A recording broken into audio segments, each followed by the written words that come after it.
I'm waiting for Keanu. All I'm doing is waiting for Keanu because I can start. What are you waiting for Keanu for? Keanu never does anything. You just walk right out of the thing.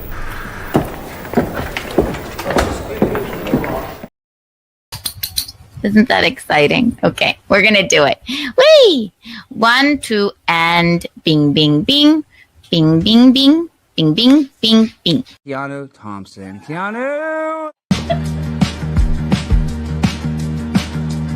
The host, a stand-up comic, is wearing glittery devil horns. One is just so untoward.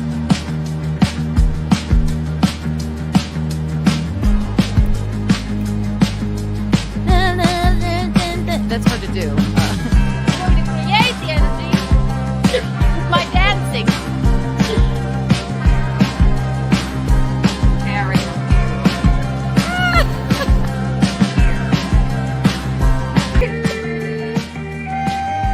I love it. I can't get enough. We can't, Michaeline, look. Just waiting for this vodka to kick in.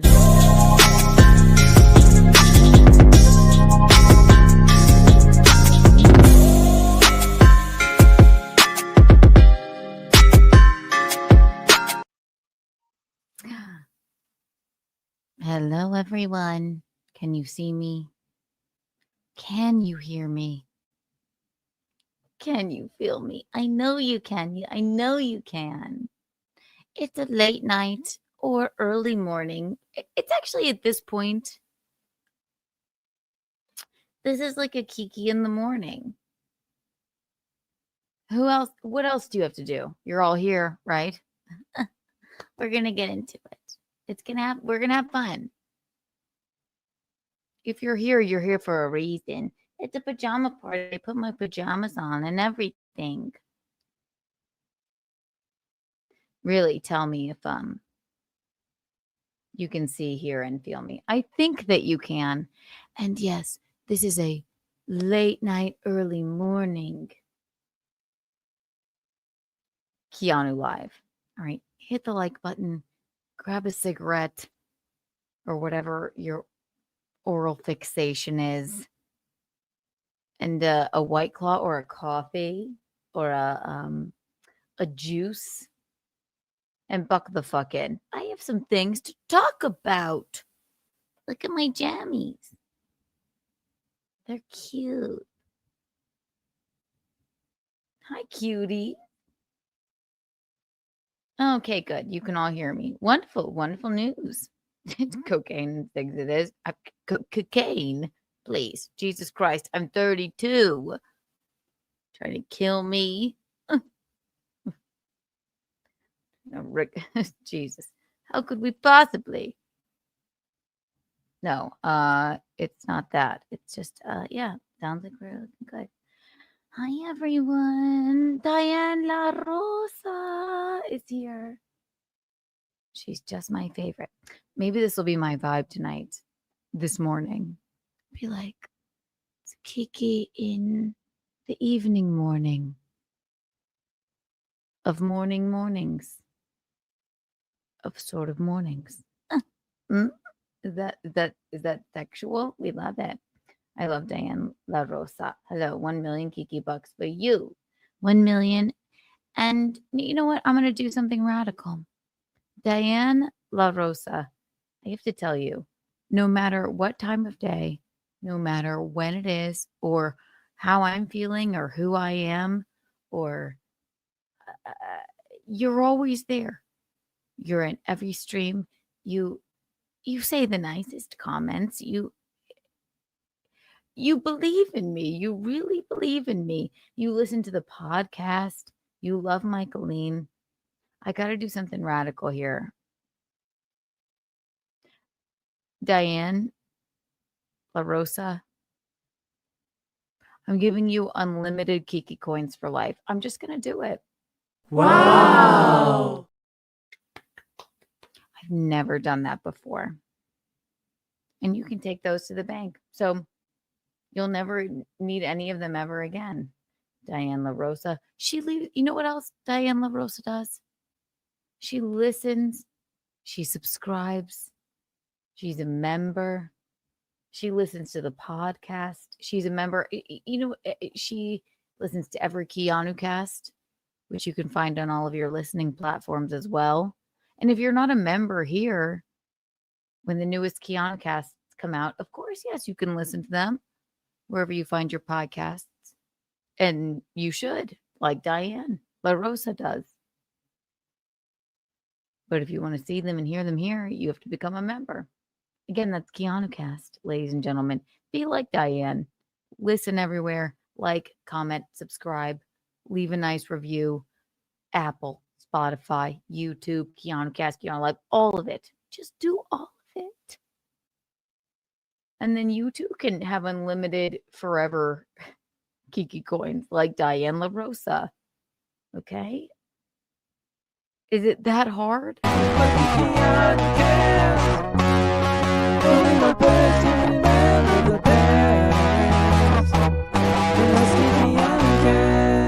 Something untoward. No, fully untoward.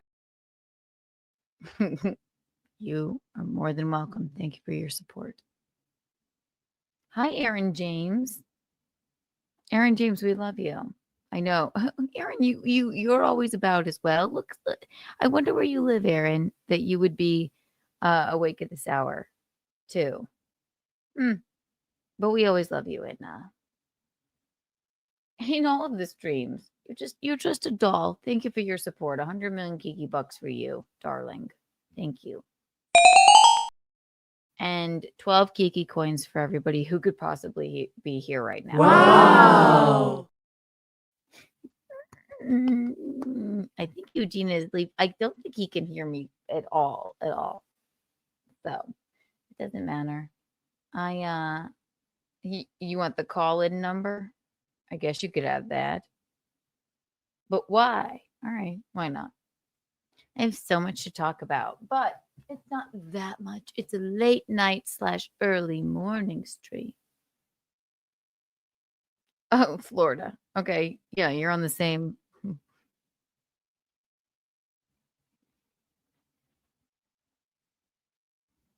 Is there a time difference in Florida right now? I don't think so. Okay, so you're a night owl like me. I love that. I went to the comedy party tonight. I'll put in the call-in number. Why not? You guys want to hear about I have so much to talk about. So I thought in lieu of a Kiki in the morning that I won't get to, I thought I'd talk about it right here with you fine people that are night owls. Because we have Untoward Tuesday tomorrow, as you all know. And we have to do a pre-record for Keanu Cast. Michaeline and I do. So I thought, why go to sleep to talk about the hot gossip and the drama when you could just talk about it now at 3 a.m. Eastern Standard Time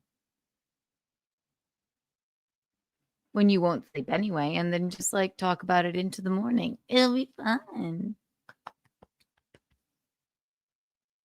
It's a pajama party. So much to talk about. Buckle the fuck in, everybody. So fucking much. First of all, I'll put in the call-in number. Here's what we're going to cover. Melonie's hat. Beautiful. I need that hat.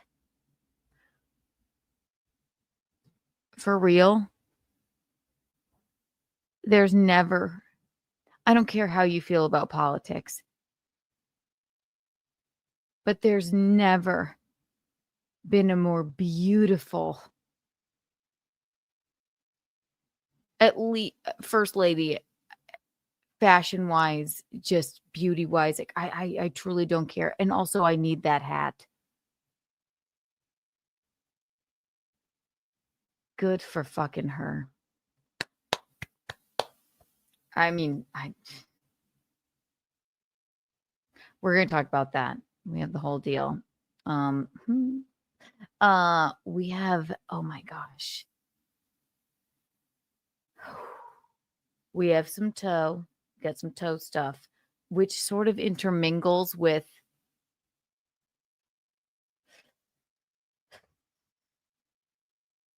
a little bit of Melonie Mac stuff. Yeah. If you don't know Melonie Mac,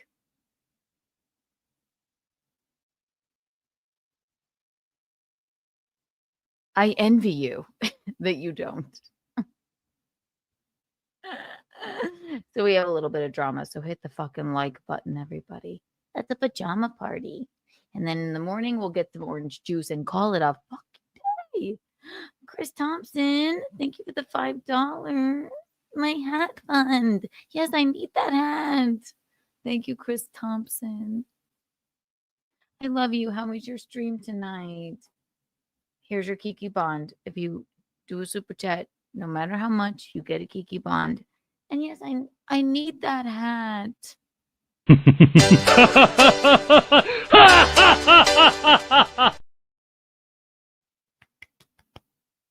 Thank you, Chris Thompson. Need that hat. I gotta find it. I committed to memory it's a palm. I know what the fucking I committed to memory the name of the hat. I don't have the coat. I can only imagine that the coat is upwards of $1,000 just from the look of it, but I have one just like it. Let's look at all right, we'll start with this. This is what we're going to cover. Melania being the chicest first lady of all time. I didn't see that anybody disliked her outfit, but I want to give it some props. And then we're going to cover we got a little toe action, a little Steeltoe morning show. We got a little Keanu casino, and we got a little Melonie Mac. And somehow they all like intermingle together. And what better time to talk about such nonsense other than 3:00 in the morning? And if you don't know what I'm talking about, then you're one of my regular listeners probably who knows, but needs a little refreshing. And if you're new here, I'll get to that in just a moment. Okay. It's going to be fun. It won't go on forever. All right. So hit the like button, grab a cigarette or whatever else your oral fixation is, put your pajamas on or your work clothes, crack a White Claw, grab a cup of coffee or a glass of warm milk, depending on the time, and buckle the fuck in. It's Keanu Live. All right, everybody. So first, we're gonna get to we gotta take a look, and we are going to cover this on Nightlife on Thursday. But I gotta give Melania some props. I don't care how you feel about politics. Don't care. I heard nothing they said at the inauguration because all I saw was hat, hat, hat, hat, hat, hat. In a good way. I went,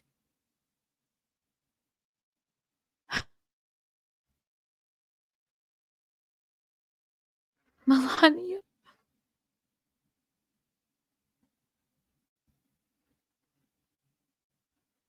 This is it. I heard nothing. I have no idea what was said because for about an hour, all I saw was Melania in that outfit, the trench coat, the white shirt, the navy trench coat with the whatchamacallit, lapel, and then the hat that said so much by saying so little. It's all I saw. I heard nothing.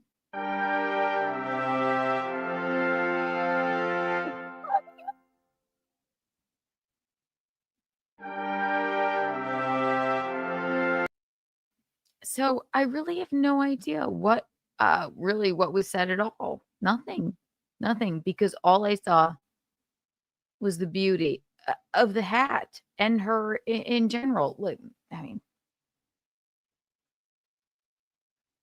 I'm sorry. I mean, yes, I know I posted this on my Twitter. I know I need the hat.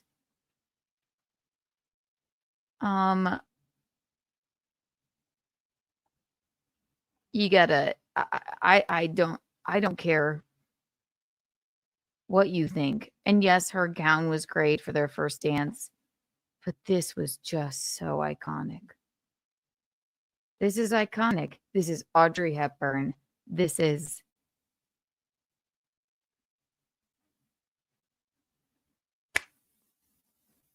I can't do it, you guys. I can't. It's too beautiful. Give me a fucking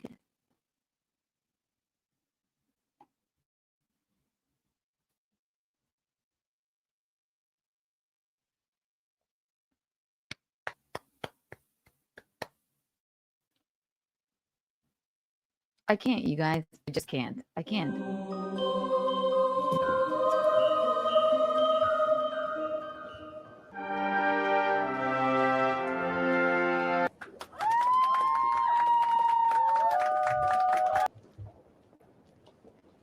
If you guys think I'm being sarcastic, I'm fucking not.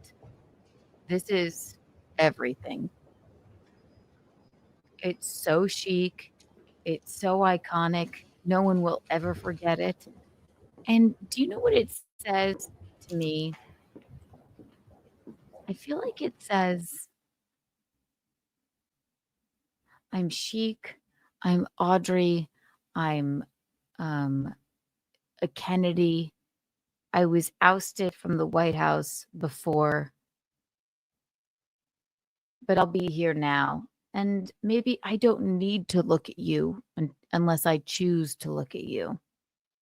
Oh my gosh, I love Goodwill. I love that you find treasures. And so going to Goodwill is how I kind of, instead of buying new, I try to find things thrifted and give a new purpose to them. I bought old. Anyway, there was an ad there, but that's what it was. It was so fucking cool. The coat, the hat. It says like this. It's like, yeah, right. Now I'm obsessed with this freaking hat, right? Just pretend this is like Melania. Like Melania was like, yeah, my husband didn't deserve that before, but thank you. And I will look at you when I feel like I need to look at you. Also, I am channeling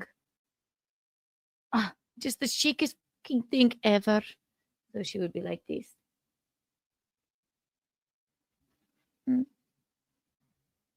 What's that? The inauguration. So just imagine. I need that hat. It doesn't do it justice with that hat. Then I just seem like something's wrong. But I do love that hat. Anyway, no. I mean, I didn't really look at the reviews, but I was on Instagram today. A lot, because I always am. Yes, the cat. Hello, everyone. I was on Instagram a lot today. I was, because I always am. And I was delighted to see that Vogue was covering the fashion of the inauguration, where in past years, I think they were kind of like hesitant to do so. Whenever Trump was having a moment. But as I've said on this program before, I'm not political, but I call it like I see it. Melania, she needs her time. She needs to not only be on one cover of Vogue, she needs to be on many. She's a fashion icon and she deserves this now. So good for you, Vogue. Wear the belts for this. Where is no one ready? Drama, drama, drama. God, I loved it. I loved it so much. So cool. How cool. I don't care how you feel. And also, isn't it just like a weight lifted off ever? Oh, actually, no. If you ask, actually, no, I get it. Right. If you ask some people I know, it's this is like the worst day ever. But I try not to be political. I try to see where everyone's coming from, and I hope everybody can figure out a way to just look at the fashion if you have to look at the news. Because I am telling you, Vance's wife looked fucking fantastic too. You know what also? Biden's wife, everybody went with this very cool trench coat. Nobody was wearing black. Everybody was in iconic colors. Everybody looked really iconic. So if you hate what's going on in the government and you positively had to watch the inauguration, which no one has to watch it. I'm going to go ahead and give it an A+ for fashion. That's fun, except for, okay, we're going to talk about this tomorrow, me and Michaeline, with the... All right, this is not I'm going to give you a little sneak peek of what Michaeline and I will be talking about tomorrow, but Lauren Sanchez, that, I don't care what you people have to say about her outfit. That's a good outfit. Sitting down, it might not have like hit her correctly, okay? But she was also seated next to Mark Zuckerberg. Do I blame him? His eyes just, but he created Facebook. You know, he's obviously weird. It's not a bad outfit. She didn't do anything wrong. It's an iconic outfit. If she were standing elegantly, but they caught her sitting down. And they caught poor Mark's eyes like, we're talking about this tomorrow on Keanu Cast. And then we have Untoward Tuesday. Oh, I'll put in the calling number here in case anyone needs it. Not for now. I normally don't do this, but somebody did ask. Yeah. So again, subscribe to Keanu Cast wherever you find your podcast. Leave a nice review. Subscribe if you're watching here and you're not subscribed. Get subscribed. It's rude to watch and not subscribe. And if you're not a member, become a fucking member.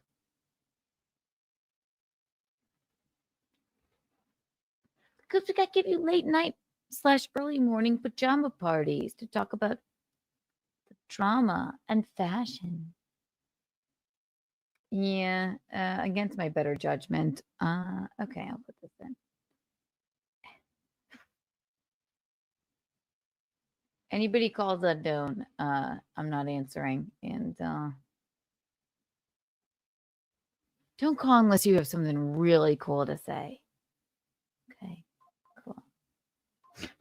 My phone's ringing. It's not. It's really not. She looks like she was on Dings. I knew the boys wouldn't get this. I get it. I understand that you don't understand it. But I want to tell you, whether or not, like, it wouldn't have mattered how I felt about the inauguration because that outfit to me was so beautiful. That's what fashion does. Of course, the boys don't like it. They're like, oh, what's that stupid hat? But you'll remember it forever. And it was chic as fuck. How dare you? Why would you say that? You get a Kiki tax. I'm not going to give you a Kiki tax.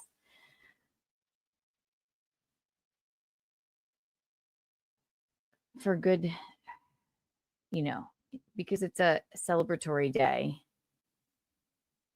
I'll do something radical because our taxes will be lower. I assume now with Trumpoldorf. 100 million Kiki bucks for everyone here right now.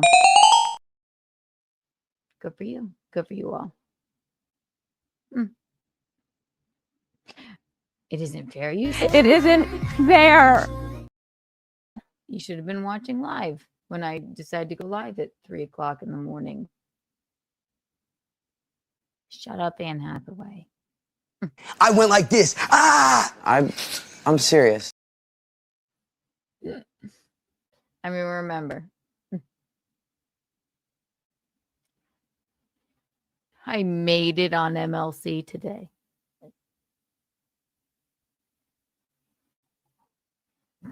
Everybody, actually, that was really cool.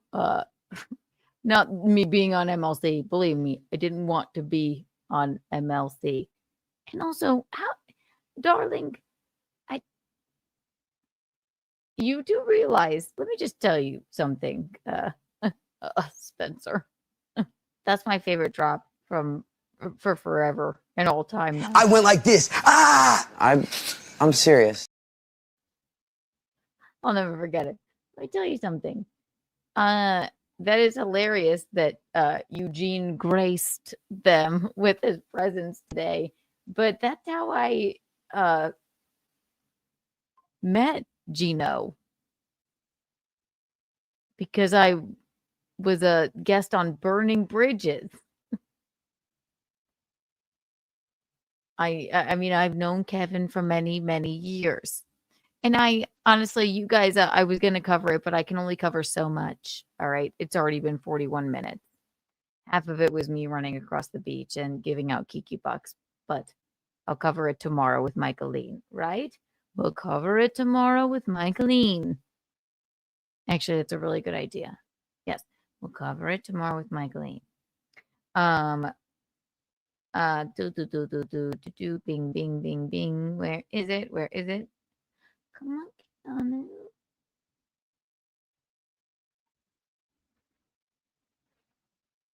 Anyway, have Keanu's mom's number? Michaeline.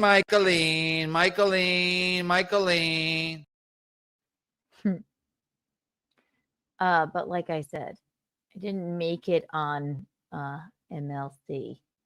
I just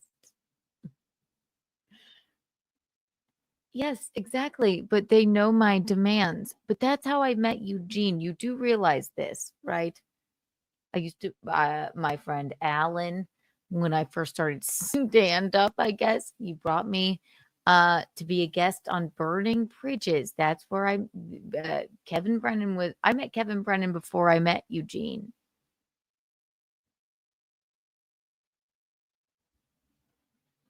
So Mud Sharks unite. I guess I have Alan and Kevin Brennan and Burning Bridges to thank for meeting Eugene. But Michaeline isn't going to go on there. They know our demands. They want to come here first on our turf. All three at once. Then we'll talk about Michaeline going on there. No, any of those clowns. And even Kevin comes on here on our turf first. Michaeline will go on there, but she's not going to betray me. You realize she's my mother. She doesn't want to go on there. Same thing with Bob Levy. Not going to happen. I didn't realize Chad wanted, Michaeline on the show, but we could talk about that too. She ain't going to do it though. That's the thing.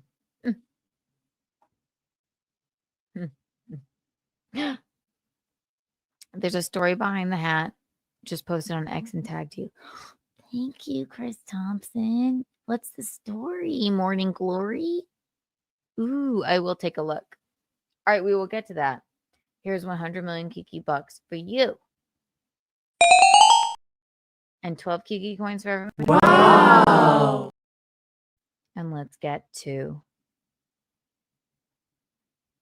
the drama. Ah! Ah! Oh! Ah!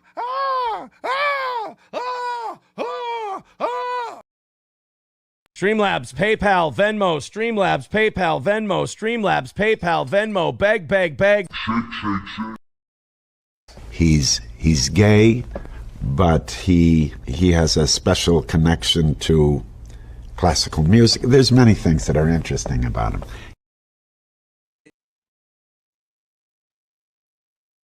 Gino is genuinely hilarious. Yeah, that was cute. If you want to take a look, I'll review that later. Gino and Kevin and Chad Schumacher, as Michaeline likes to call him, and Bob Levy, Michaeline's identical twin brother. They were all on MLC today, so you can go take a look at that. It was very cute, very adorable, and they had the best time ever. We'll review that tomorrow, but today is all about today. It's between evening and daytime, isn't it? But I am nocturnal. Ooh. Thank you, Chris Thompson. I do see this. So Audrey Hepburn. God, so gorgeous. Lord. Lordy, lordy, lordy. All right. We're going to have fun. Hit the like button and everyone. What should we talk about first? I guess we may as well go ahead. Listen. This isn't typically a human I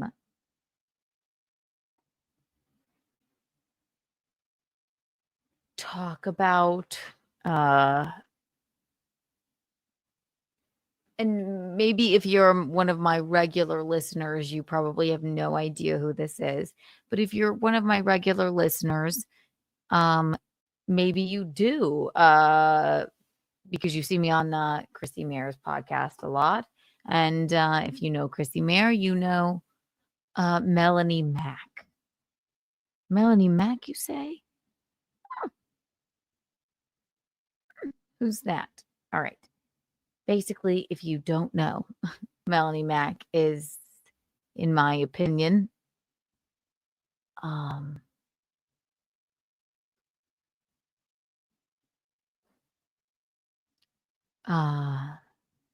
beautiful, smart,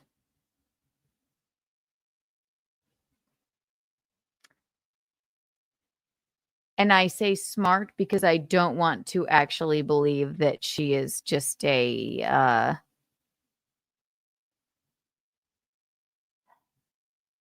trying to be too nice. I don't want to believe that she's actually just a gay-hating cunt, as far as I can put it. Okay.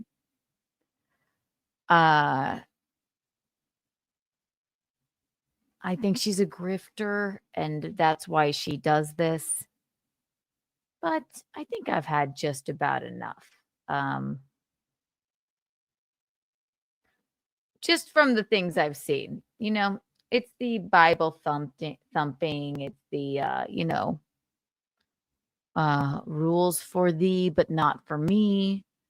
It's the, and I've been, I've met her in person. Yes. Is she very nice?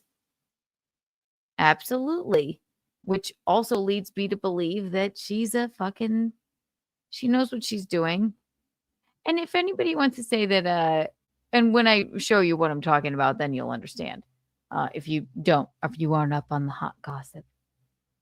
Anybody wants to say that I'm triggered? Yeah. I'm fucking triggered by the awful shit that she says about gay people.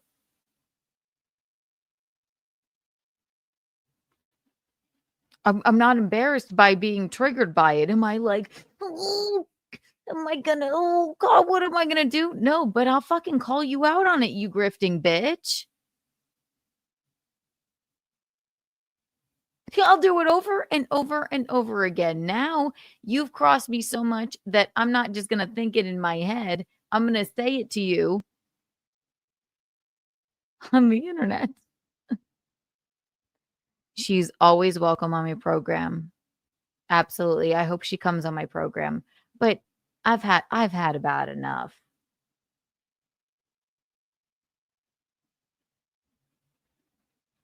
She's got an army of incel, Bible loving, but all the pages are stuck together.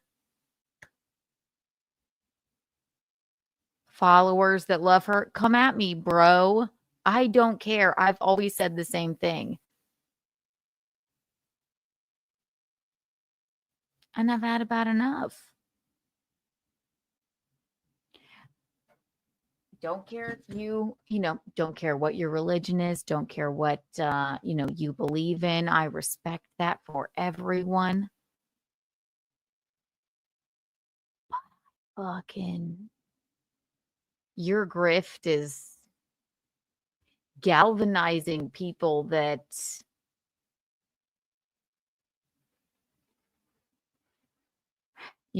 just think it's cool to be. They don't think it's cool. They're like, yeah, say, the F slur again. It's hilarious. Now we can all say it. It's not very Christ-like. I don't know. Just saying.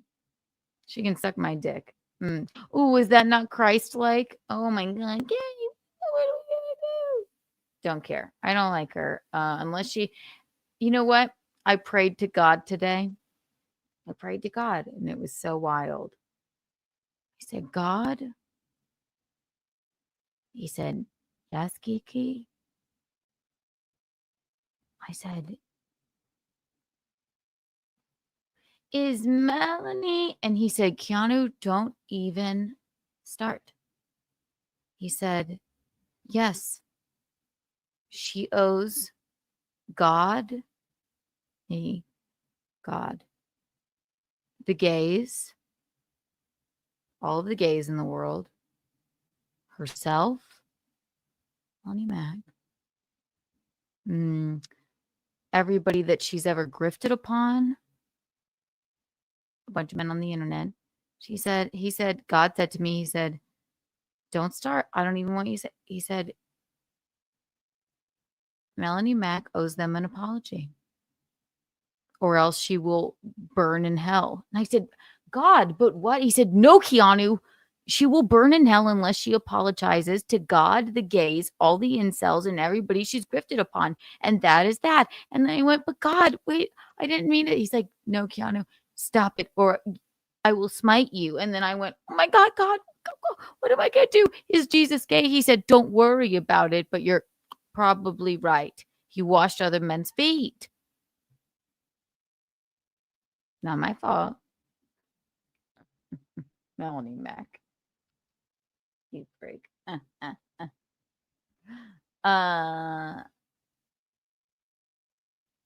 Ken, are you calling out your listeners to pick a side? I'm sorry, because you've been entertaining for me.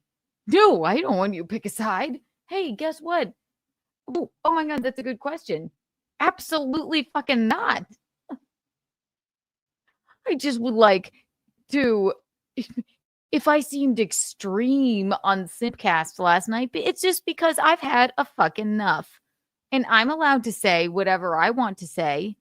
And I also would like to just point out that I don't think the Lord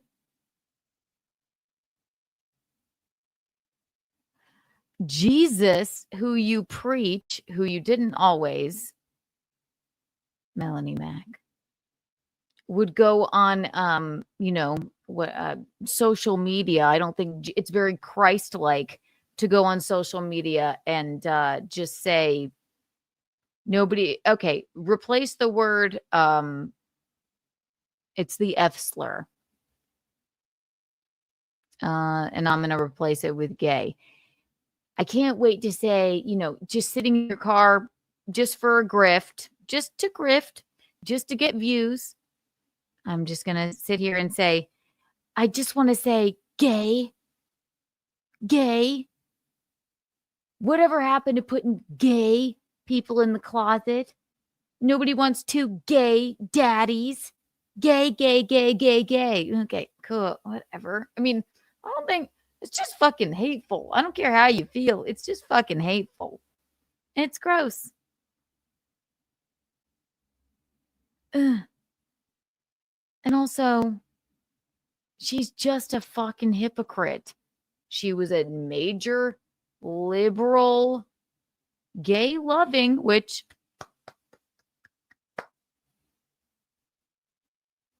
human being. And then she figured out that she could pray,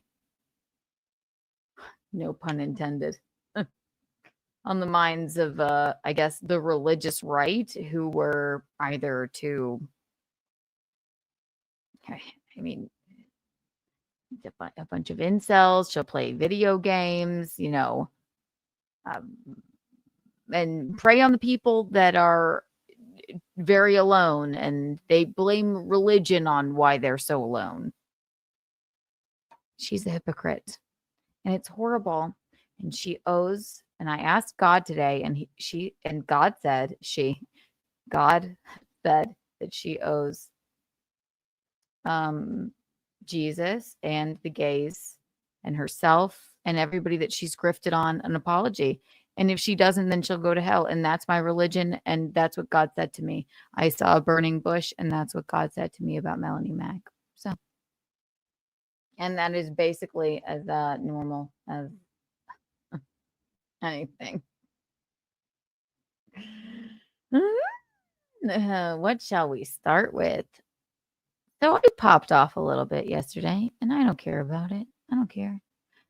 And then of course, Toe watched it and then has his own take on it. But we'll just start with this. How about this?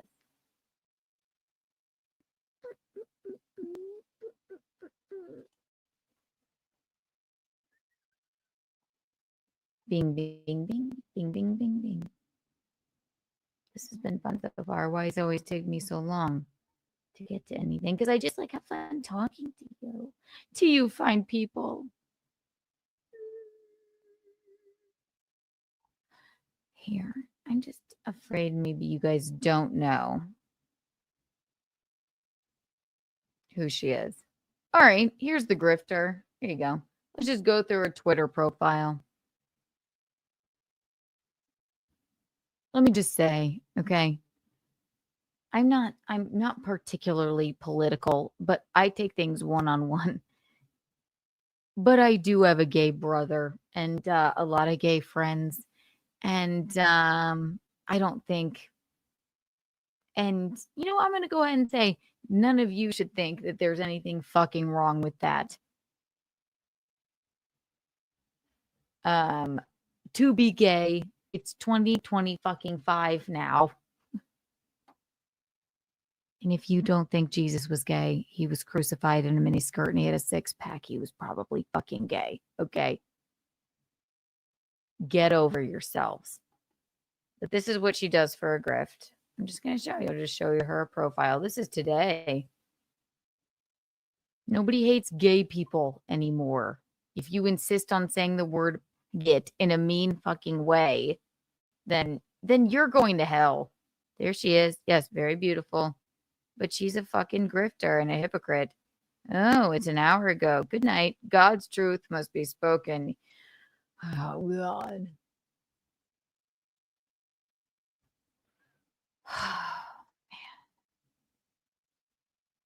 It's just it's frightening, to be honest. All right, it's just an hour. Even when it is uncomfortable, dangerous, and unpopular. No, you are just a gay-hating grifter. I don't think you hate gays, bitch. You don't. I have text after text after text of people being like, you felt the exact opposite way. Ugh. Never compromise the truth for fear or intimidation. The truth must never be replaced by human opinion. Okay, I can't. This woman is basically mentally ill and doesn't even believe the things that she's spouting. Let me just say that. Okay. She is a grifter that realized I'm not doing anything. I don't understand how to, make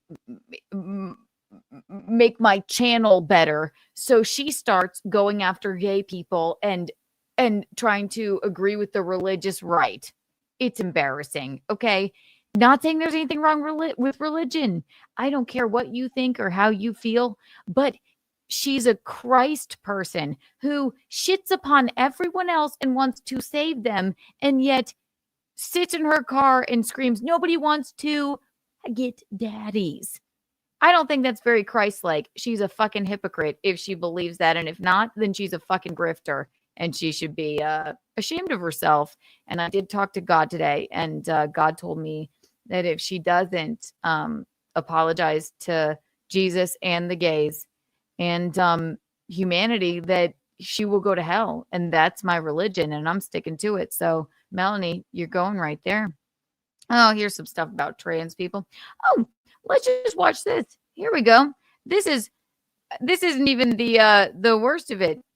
This is a really fun video. It's like Donald Trump's in office. Now we're allowed to say it because she hates gay people. Great. You know what? I like Donald Trump and I fucking hate you, bitch.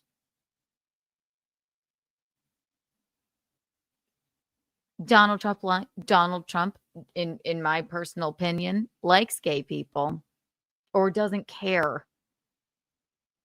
You're going to hell. God told me. You're a grifter. You got to get over it, sweetie. I get it if you make money off of it. I guess I can't say you got to get over it, but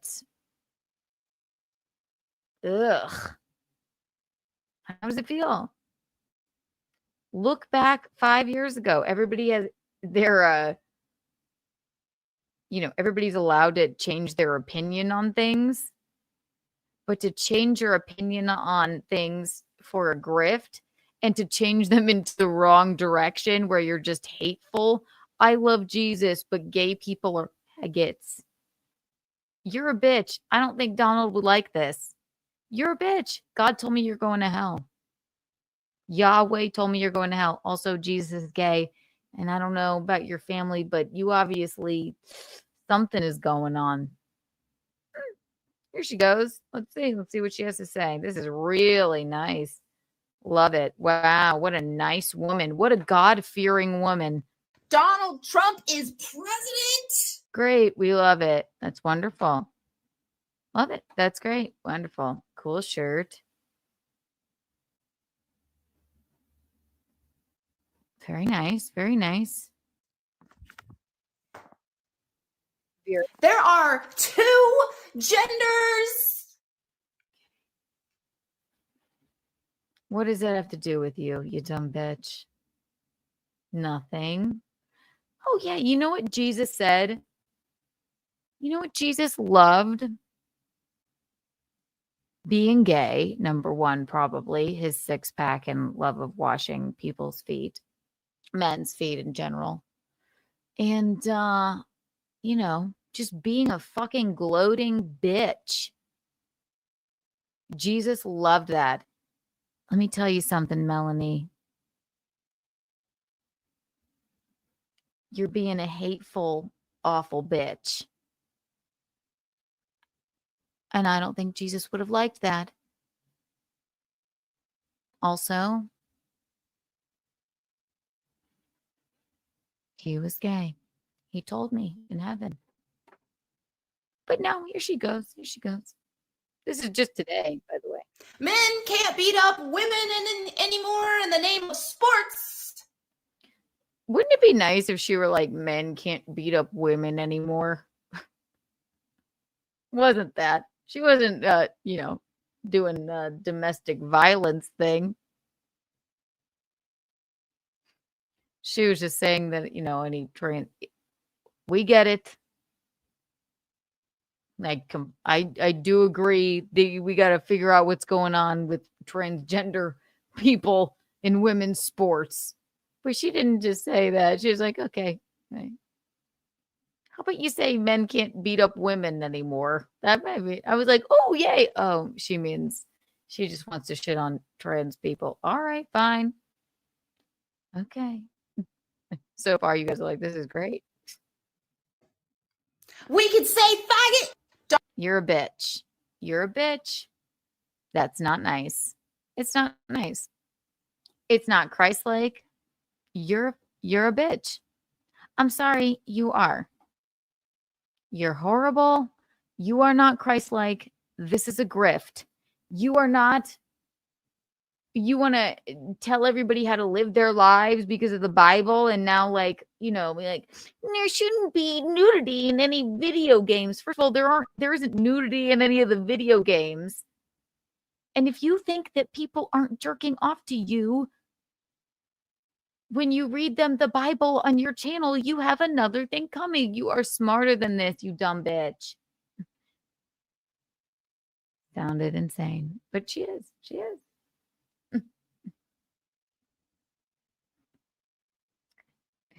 Which one, me or her? Right. She's 39.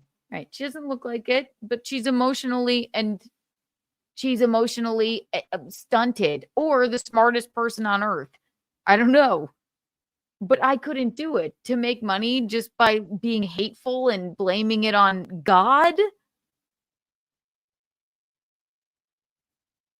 I call it like I see it. That's insane. I don't like it. I don't like it. Never will like it. It's fun to stay at the YMCA. Yes! Is she going to call out Donald for having the village people?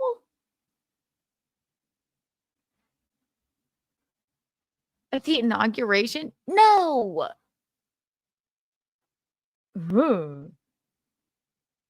So.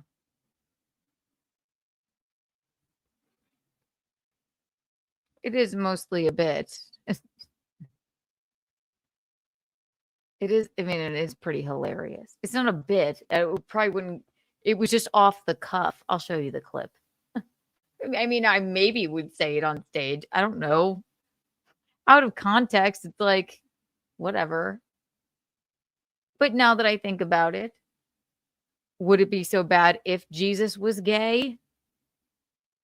He did wash men's feet. He did wear, you know, a mini skirt and had a six-pack when he was crucified. When Mary Magdalene, you know, cleaned off his face, all of his makeup came off. It's something to consider. Would that be so bad, Melonie?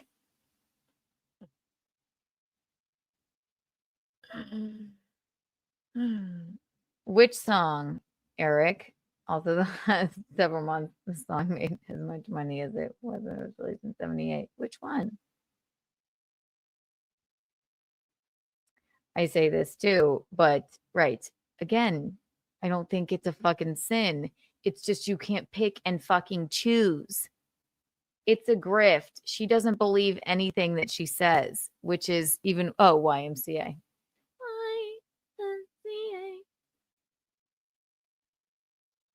Well, I mean, you know what? I at least like Trump for, you know, it's a very gay, iconic song. Good for Trump.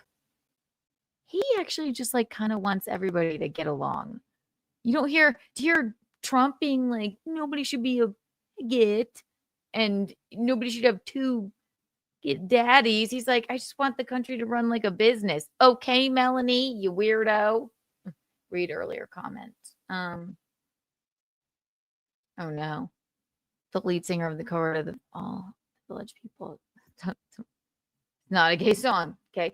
I stand corrected. All right. They should have just had Melonie speak. I don't know. Maybe maybe the hat distracted me from the gay hatred. I have no idea. White Claw break. That's me. That's Melonie as a nun dropping me as a baby into the thing.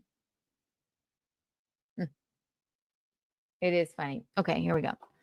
God. All right, let's get to the clip. God, I could go on about that. This is why these things go on for so fucking long.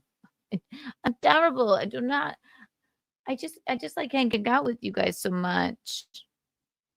We have Toe somehow having to do with Melonie Mac. We have it's basically all I wanted to get to, and tomorrow we're gonna get to some more stuff with Michaeline.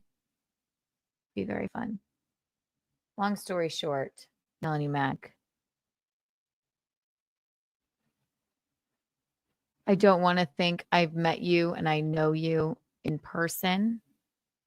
I don't want to think that you're this stupid and hateful and awful. But everything that you're doing is telling me that you are. But everything that I've seen from you in the past is telling me that this is just a grift. Doesn't it say somewhere in the Bible that thou shalt not be a dumb 40-year-old divorced grifter? Mel, I would like to see that Bible verse. And if you think that that's harsh, I don't give a fuck. Say, I get one more fucking time in a mean way, you dumb bitch. God also told me you're going to hell today. He said, unless you apologize to God, the gays, and me, and honestly, everybody else in the world, you're going to hell. That's what he told me. He came to me in a dream. Sorry. Doug. Don't know what else to tell you.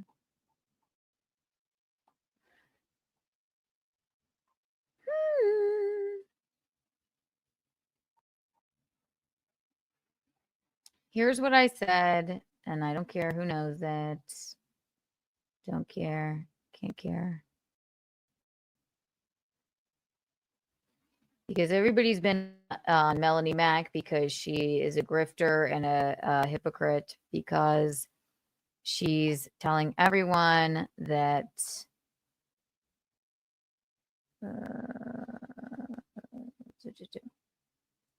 because she knows she makes money from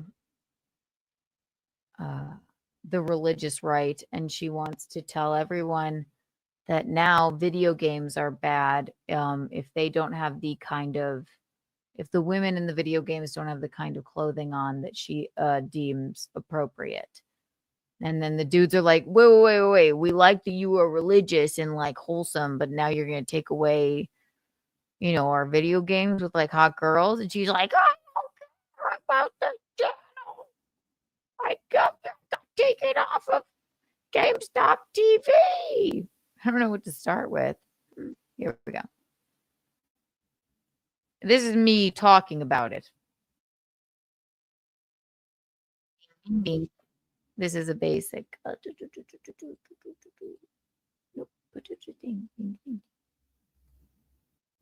Misery loves clips. You could tag me in these every once in a while if you want to. You know, they just make clips of me on Twitter, and this man has blocked me. You can unblock me. I didn't do anything to you. You're just, you know, tag me.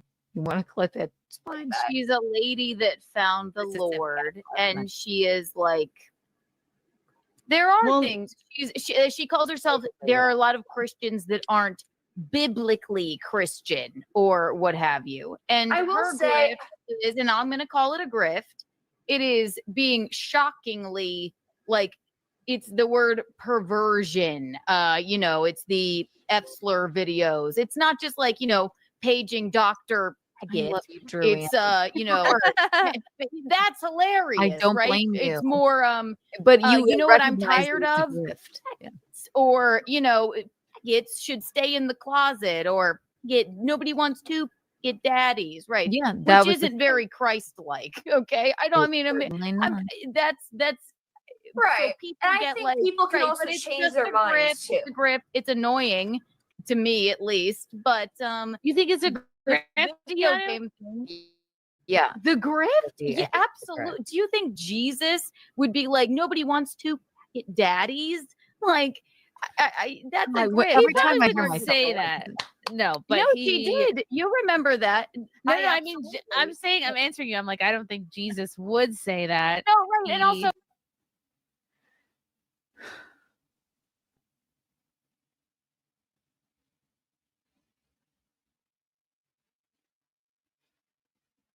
I don't know how much more to say this, but if you think, I mean, just get with it. If you think that it's not fucking awful to say that, or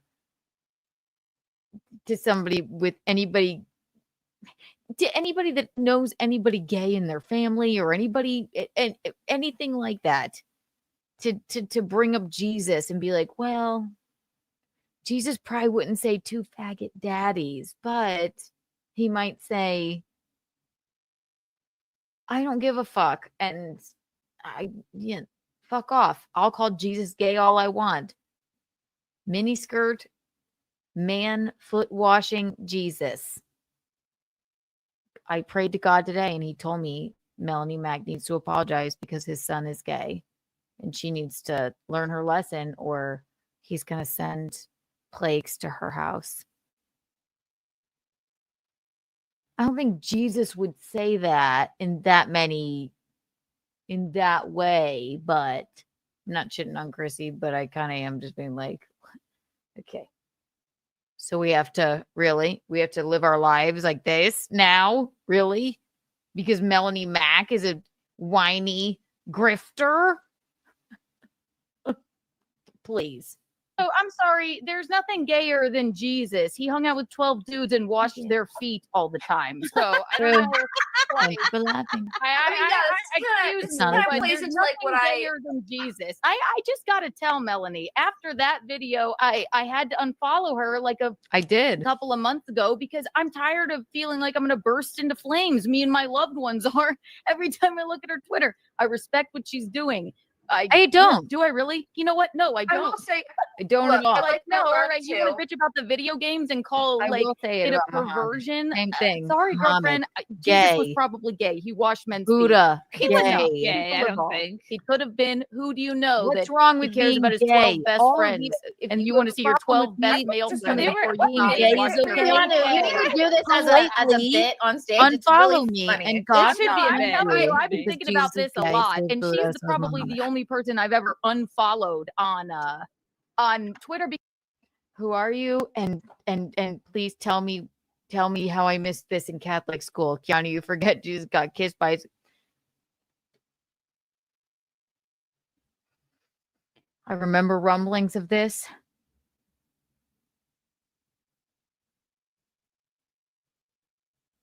John the Baptist was his cousin. Did he sleep with his cousin? What did Jesus do? His closest friend kissed him. I love it. 100 million Kiki bucks for you. There's all the signs there.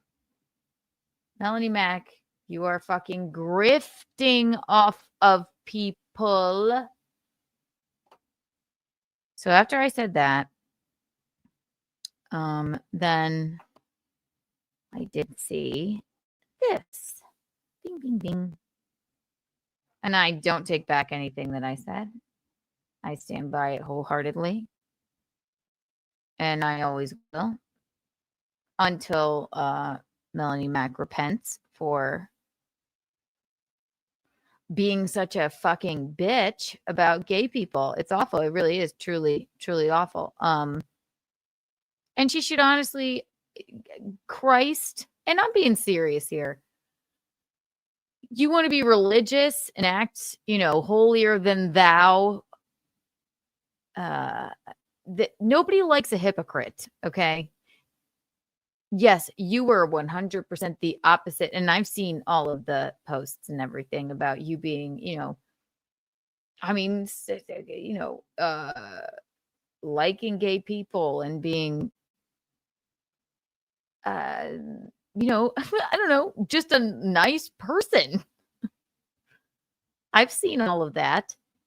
And you want to just go on now and say, well, I found the Lord. And you want to grift off of the extreme fuck gay people. I love everyone, but I do believe you're gonna go to hell. You're 40. I'm not being ageist. You're beautiful, but you're 40. You know you're fucking, God, you know you're grifting off these people.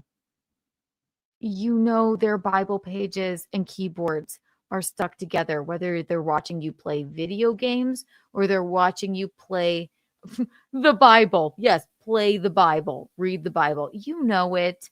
You're smarter than that. And if you're not, then you're just a fucking heinous bitch. And God told me to say that. I prayed to him today, and he said, if you don't apologize to all of the gays, Jesus, and all of humanity, publicly, preferably, then you're going to hell. That's what God told me today. He came to me in a dream and told me that. It's not my fault that he said that. It's just, that's what I believe in the Church of Kiki. God, I need a Church of Kiki. Drop something wild. And I know I'm being harsh on you, Melonie. But you're very harsh on in galvanizing people that are just hateful, and it's gross and not very Christ-like.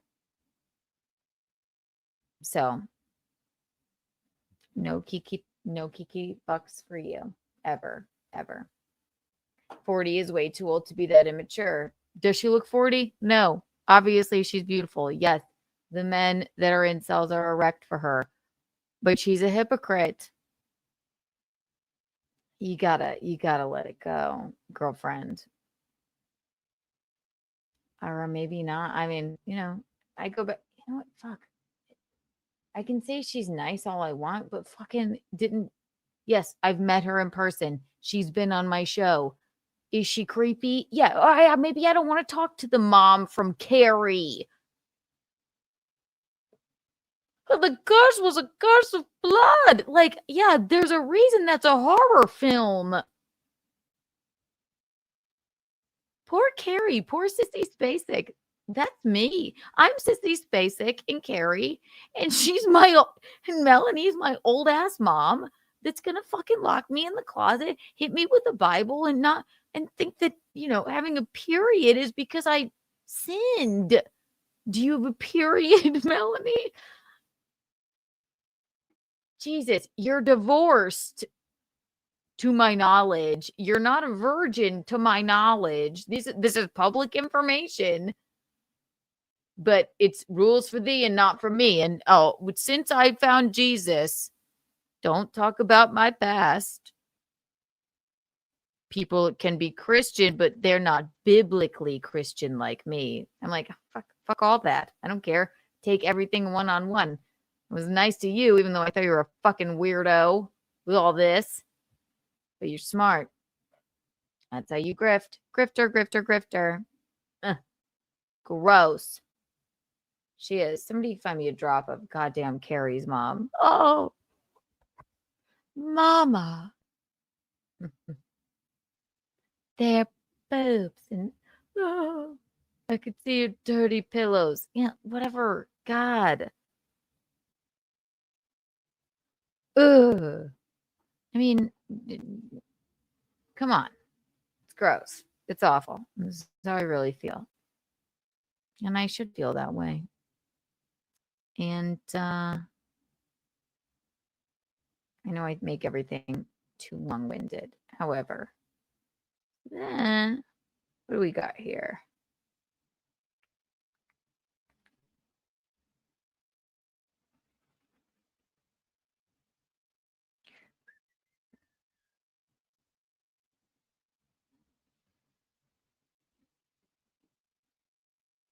I did want to show this because it was a bunch of text, but we don't have that much time.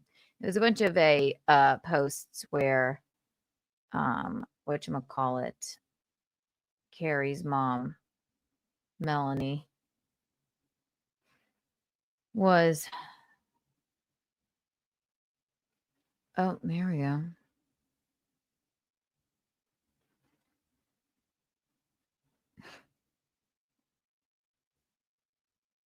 Wow. All right, here you go.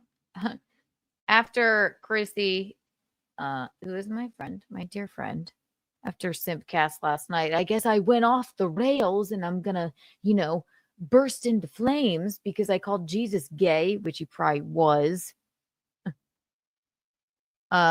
Just kidding. If he existed, if God does anyway. Just teasing. These are jokes, people. They love free speech unless it comes to, something that scares them, like people being gay. Oh, God, burst into flames.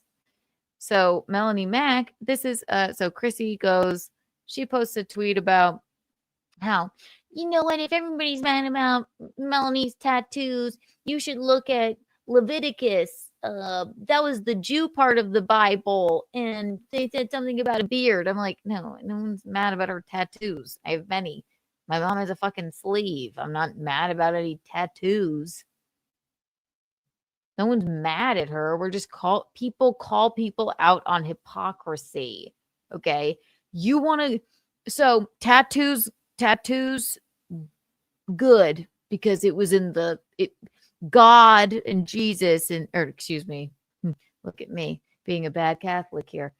God in the Old Testament said tattoos are bad. Tattoos are bad. But that was the Old Testament, so I can have as many tattoos as I want and be divorced and be 40 and, grift off of a bunch of incels and also lie about my political and, religious beliefs and dye my hair and have as many tattoos as I want and not be a virgin and not wait until marriage. I can do all of that. But in the New Testament, this is where it gets crazy.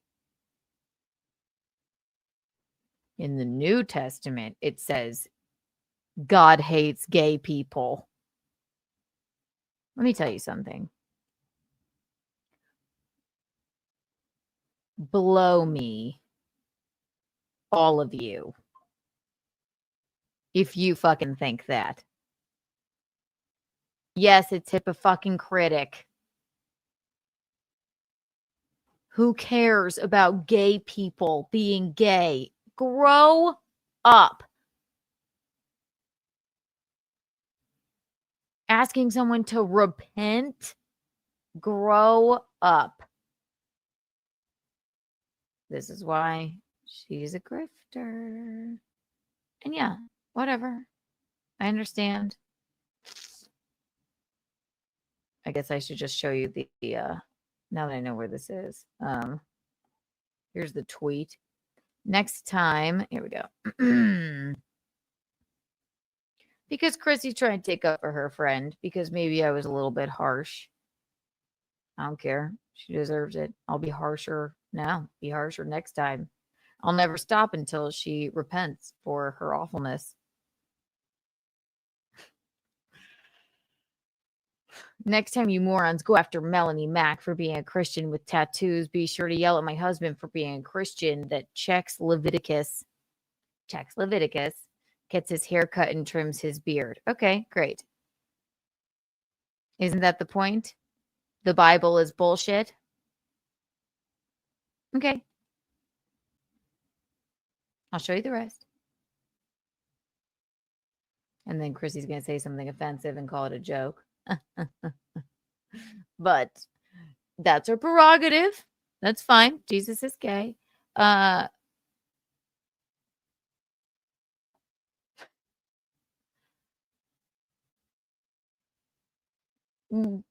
only thing I was upset about is that, okay, you can have tattoos, you can grow a beard, and the Old Testament, but the New Testament says that you will go to hell if you are gay.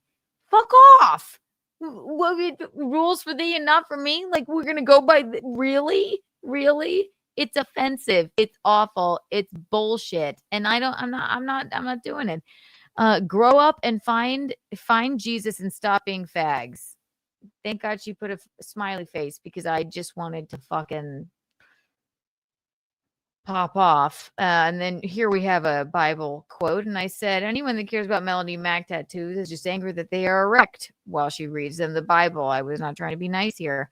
Also, Jesus washed 12 dudes' feet on a regular basis. Nothing is gayer than that. Not being mean about gay people, just saying. So if Jesus were around today, he wouldn't have a problem with tattoos or being gay. After all, he was crucified in a miniskirt and looked fabulous in it. I mean that wholeheartedly. Just saying people are born Jesus, because I didn't want to say gay. And there's nothing wrong with being gay.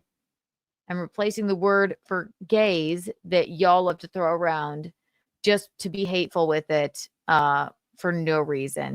Jesus, with Jesus, just in case that wasn't clear. Then we have a whole myriad of people probably shitting on me. Actually, not too much. But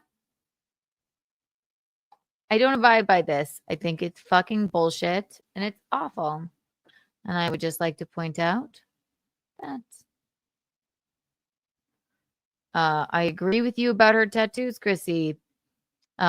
Here's somebody else. This is somebody completely random. It's the fact that she's been a lefty for 37 years of her life and even pushed for LGBTQ to be put into video games. And now she's a Christian for 2 whole years. She's earned the right to tell everybody else how to be a Christian. That sounds like somebody I would really like. Wow. So what's worse?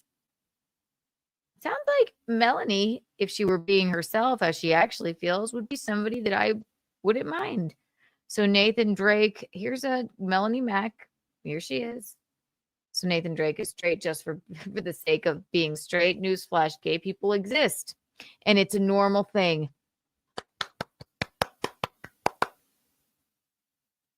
It is normal, you dumb bitch. 100 million Kiki bucks for old Melonie. Can we all just clap it up for old Melonie? Can we just clap it up for old Melonie? I know it probably didn't make you as much money, but that is just wonderful. That is so sweet of you. Honestly. This is a nice thing to fucking do. These are nice things to say. But you realize you couldn't make money off of that. So now you're just a freaking bigot. Like you said in the end of it. There are lots of games with straight couples. You either have to be against all relationships in general or okay with them. Otherwise, you're just a bigot. And now that's what you are, Melonie. That's why I think you're a little bit smarter. Mel.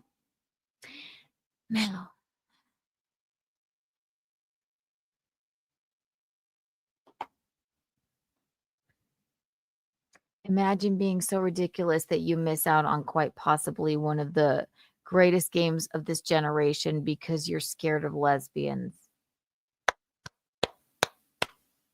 Another great take. This sounds like the Mel I would like. This seems like a person that I met that I didn't feel like, awful about. Go back to that, Mel. It's so sad that things are this way. I agree with you. These companies need to work on better representation. I remember she's talking about video games, and start letting their characters be gay, bi, pan, I don't even know what that stands for, etc. I always had a crush on Chris Redfield, but would 100% support him being gay. Okay.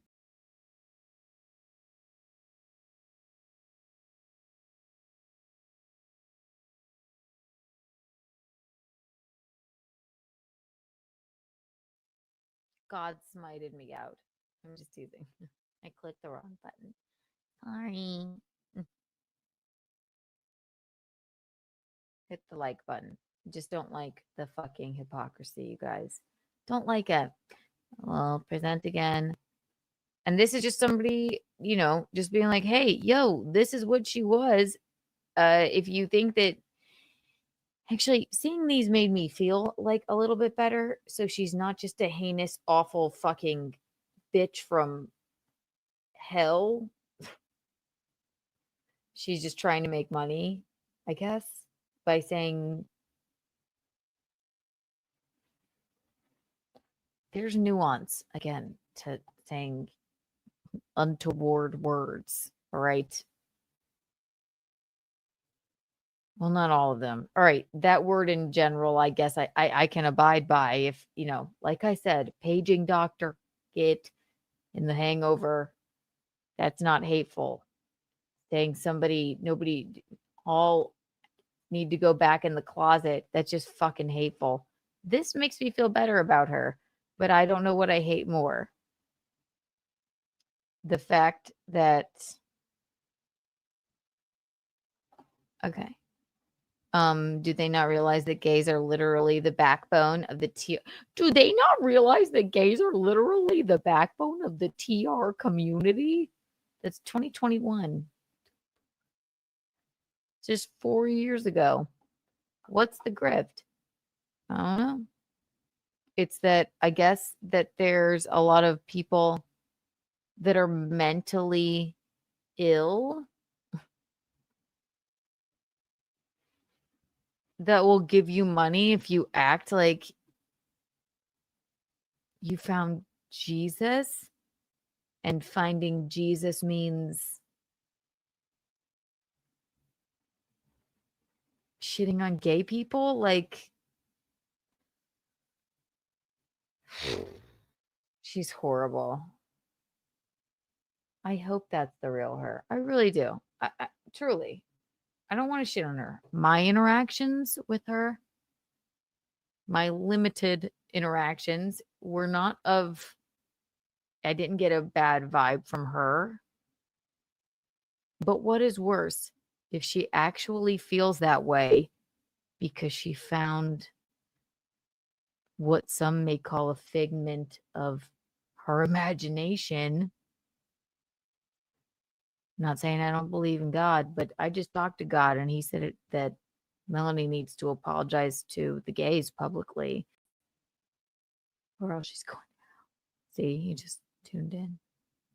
Or that she's like grifting off of these people that are like that way. I don't like it. Sorry, guys. I am never not going to be who I am and never not going to, just kind of tell you how I think. Anybody's allowed to believe. A tomato raid. I love it. Hi. Gotta get you back on the show, my love. Tomato raid. Tomato raid. Tomato raid. Talking about Melonie Mac. How she's a grifter. Awful. Awful, awful. 100 million Kiki bucks for you, my dear, and everyone here.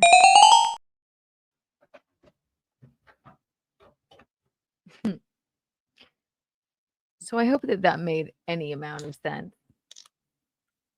If it didn't, it's a late night pop-up stream. I don't care. But do you want to hear? I was going to do this all in one fell swoop because there's one clip where, oh God, it all like connects to each other. So we got to talk about Toe a little bit too. Dearest Aaron of the Steeltoe Morning Show.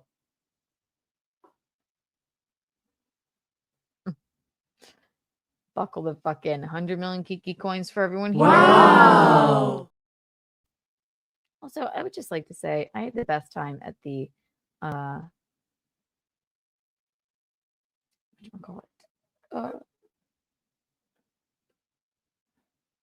I've lost my mind. It's because I called Jesus gay.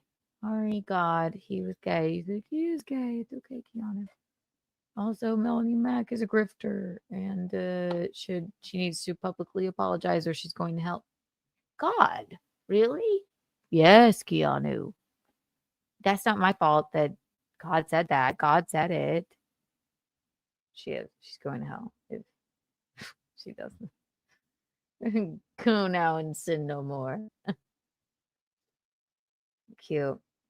Catholic Joe Biden, I mean. All right. So we covered that. We understand where I'm coming from here with Melonie. I have a gay brother, and I don't mind being triggered by somebody being a fucking asshole. Not only do I have a gay brother, I have a gay brother who is a gay fiance, who is my little brother. I have many, many, many gay friends. My,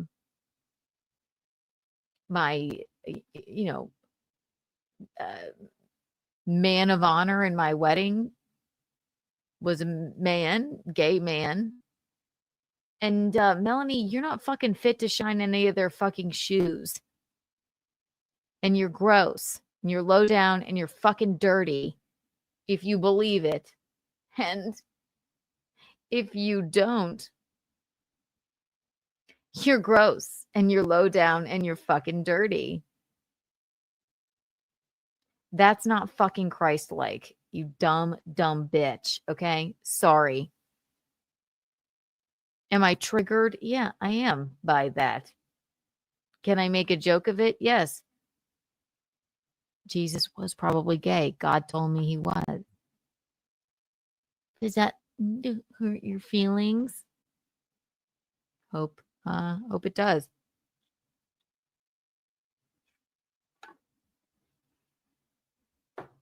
It's not very Christ-like to just be like that. So you're going to fucking hell. Certainly not them. They're the nicest people ever. You're going to hell. Yeah, dumb bitch. Smart bitch for grifting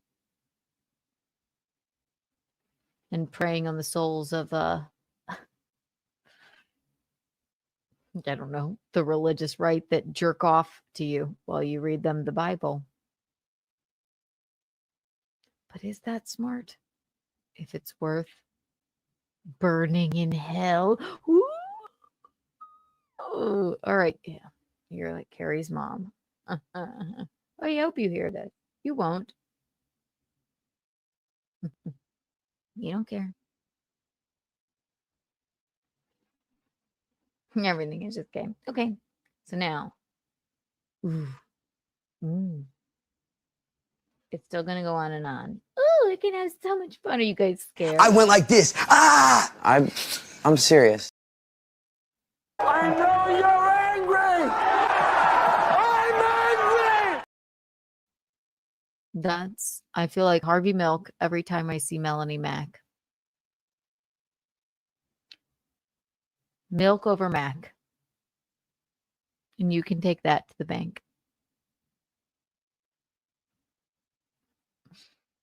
Love it. It's a late night stream, guys. Okay, excuse me if it's a little haphazard. How about the toe drama? Same thing. Okay, here. Guys, remember the other day when I did it was just a fun stream. I think it was an untoward Tuesday. And then, no, it wasn't.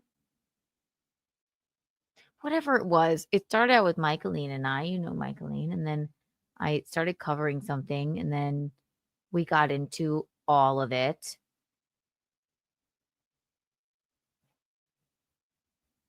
And maybe I started talking about Nick Rekieta a little bit.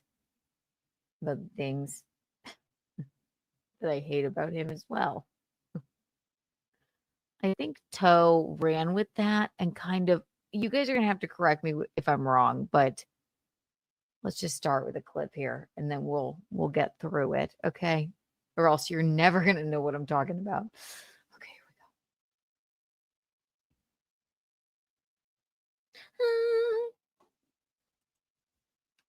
go. God, I haven't even had a cigarette. Ridiculous. All right, here we go. Bum, bum, bum. God, I don't even know where to begin here. All right, we'll work backwards.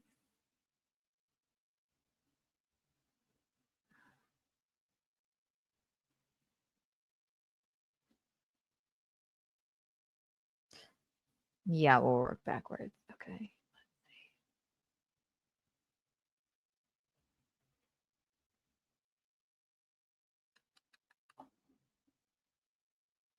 One second. Sorry, I'm just deciding. Don't be mean to me if you are. Just hit the like button and I'll give you some Kiki bucks. Okay.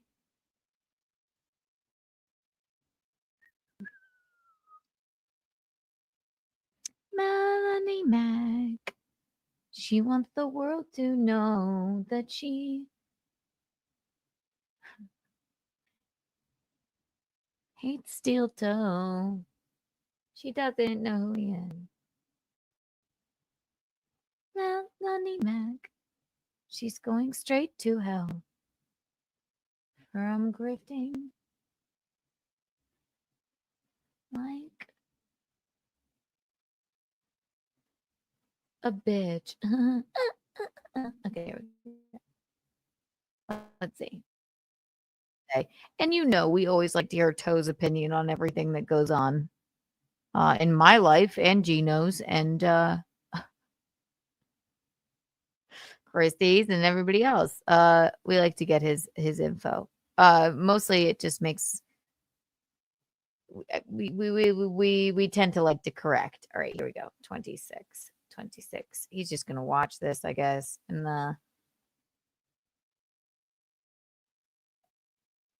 let's see here. Let's see. I am the town. Like, who asked you to comment on our fucking video games and whether or not what is she gonna mean?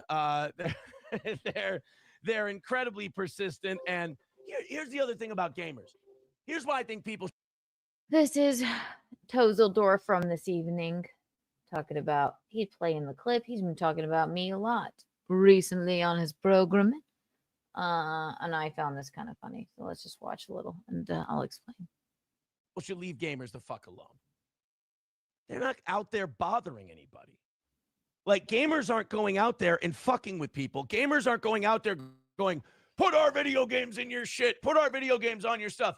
Video gamers literally just want to kick back and play their games. That's it. And these fucking broads come. He's talking about Melonie being like, nobody should be in a video game with a thong on shaking their ass. If everybody, there are women in video games. So this is where the whole Melonie Mac, did I forget to mention that? This is where the whole Melonie Mac conversation started, because she's getting a lot of backlash from another community she grifted upon for being like, I didn't start this channel. She's just bitching that the video game characters are too sexy. They can be sexy and feminine, but when they're too sexy, then they will go to hell. Also, get faggot. She doesn't have a funny bone in her body. I know that. What's that, God? I'll tell her, God. Oh, Melonie, I just prayed. And then God told me, he said, you owe the entire world, especially all of the gay people and all of the gamer community, an apology publicly for grifting upon them, or else you're going to burn in hell. This is my religion. God told me that. I mean, and he publicly, he said, so.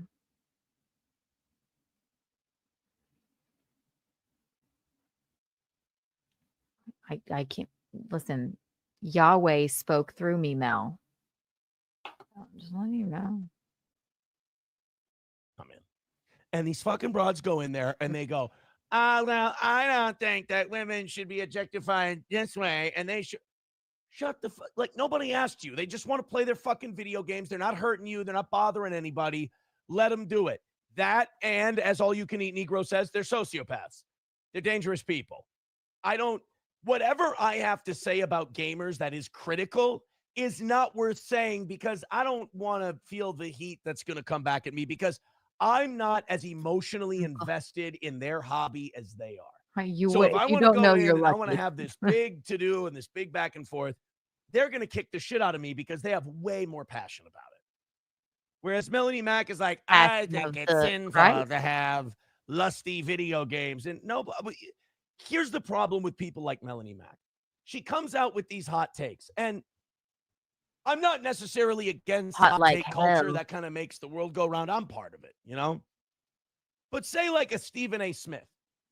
When Stephen A. Smith gives you a hot take on Lamar Jackson after this weekend's No one knows like a what you're talking football, about. and We're everyone girls in here. gaming looks around and goes, bitch, who the fuck asked you? Go. What is she going to be, like your middle school guidance counselor and just measure if you're showing too much midriff or if there's too much? He's not wrong here. Need I remind you?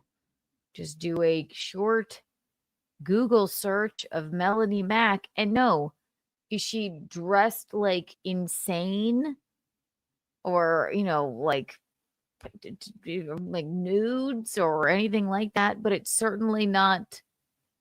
She's not in a fucking habit. But everybody else is the problem. And I'm not here to tell everyone that they're going to go to hell in so many words, but I'm here to tell them that they are going to go to hell.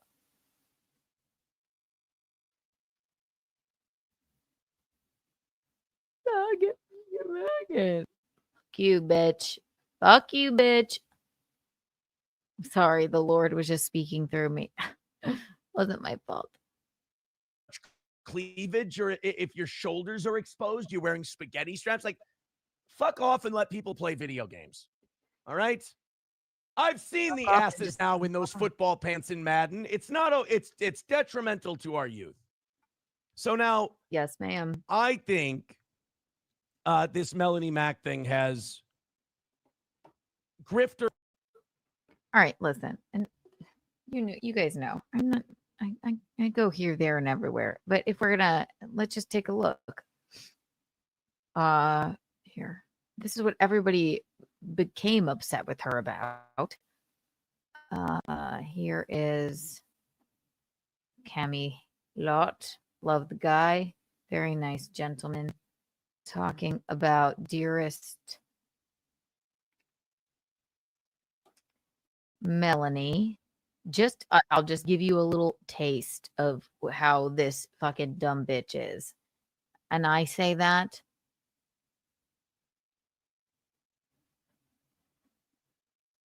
in the meanest of way because God told me to, and that's my religion. No. I'll tell you, here we go. Here. Let's just do this. Here. Watch this. La Pink Pony Club. Bing, bing, bing, bing, bing.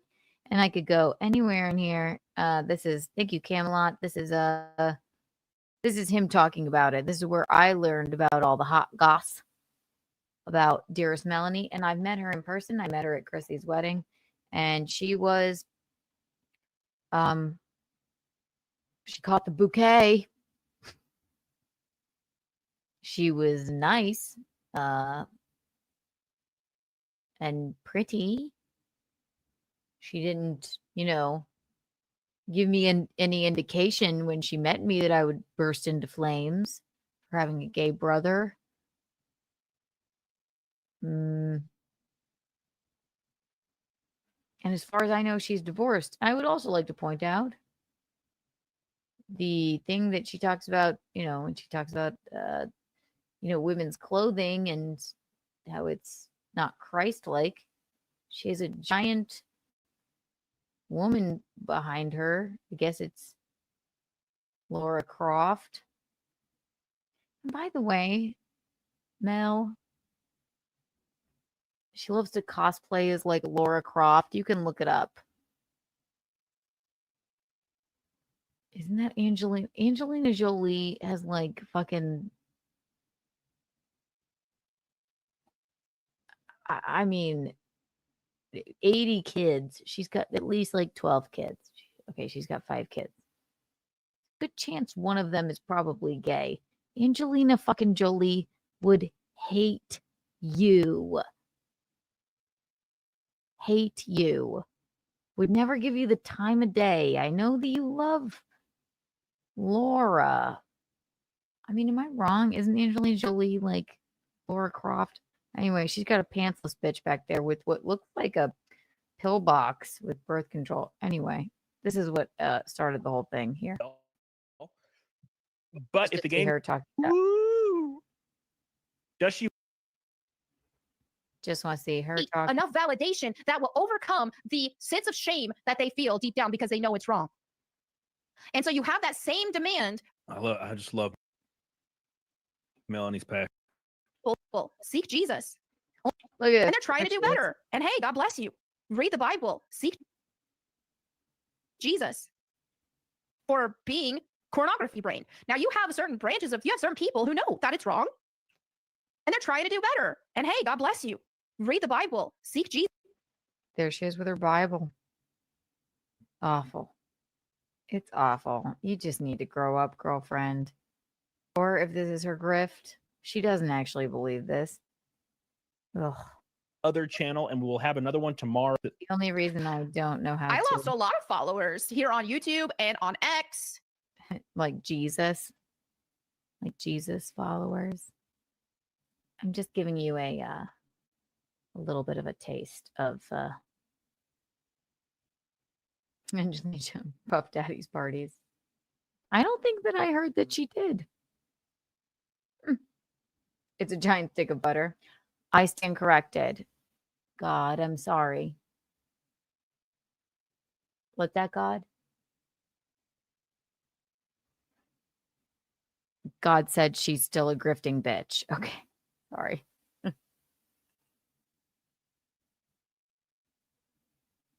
Oh, God said, don't tell them but that.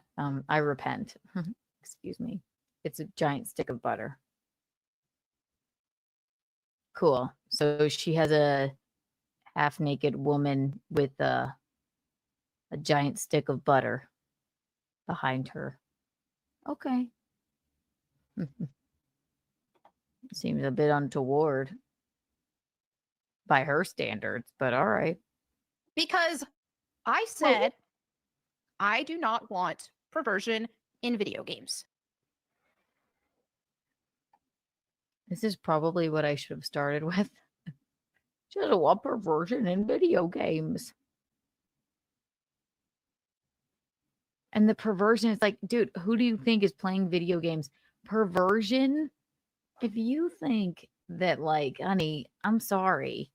The people that watch you play video games aren't jerking off. I know she's dressed modestly. Ish.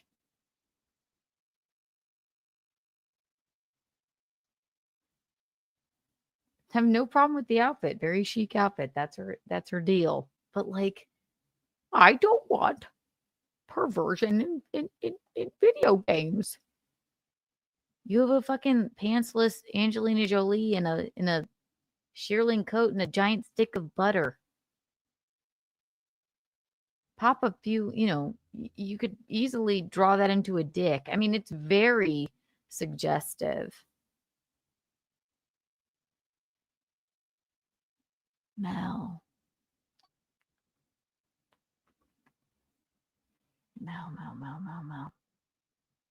You're a grifter. Time to own up to it. I don't want perversion in video games. My poor girl. I just want to hug her. Tell her everything's going to be all right. Give her a forehead kiss. And he is. He's a good dude. I would like to be nice about her as well. Crowd. I am a Christian. Everything I do, everything I say, everything in my life is centered around. Like when you say, nobody wants to get daddies. You're a bitch if that's the case. Oh, yeah. God just told me she is absolutely a bitch and she's going to go to hell. That's what God just told me.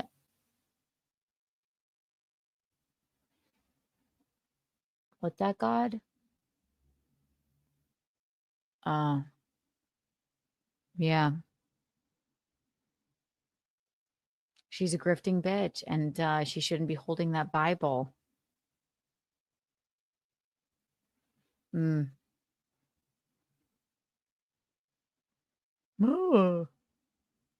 That's what Yahweh just said. What do you want me to do about it? Christ. Christ. So I didn't make this channel 3 years ago to put my neck out there to get blacklisted from the video game industry so I can't even do mainstream work like I used to do. I didn't put myself in that position to call out the perversion with the queer ideology and this, that, and the other that has been infecting everything. I didn't put myself in that position just so I could turn around and push perversion just because it's straight. Not going to happen. Now, You're just a bitch. And that's what God told me.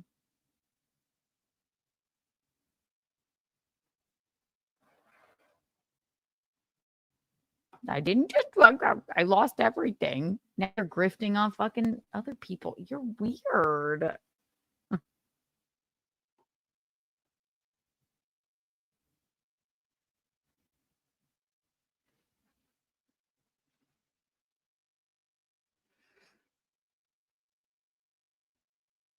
You're not nice.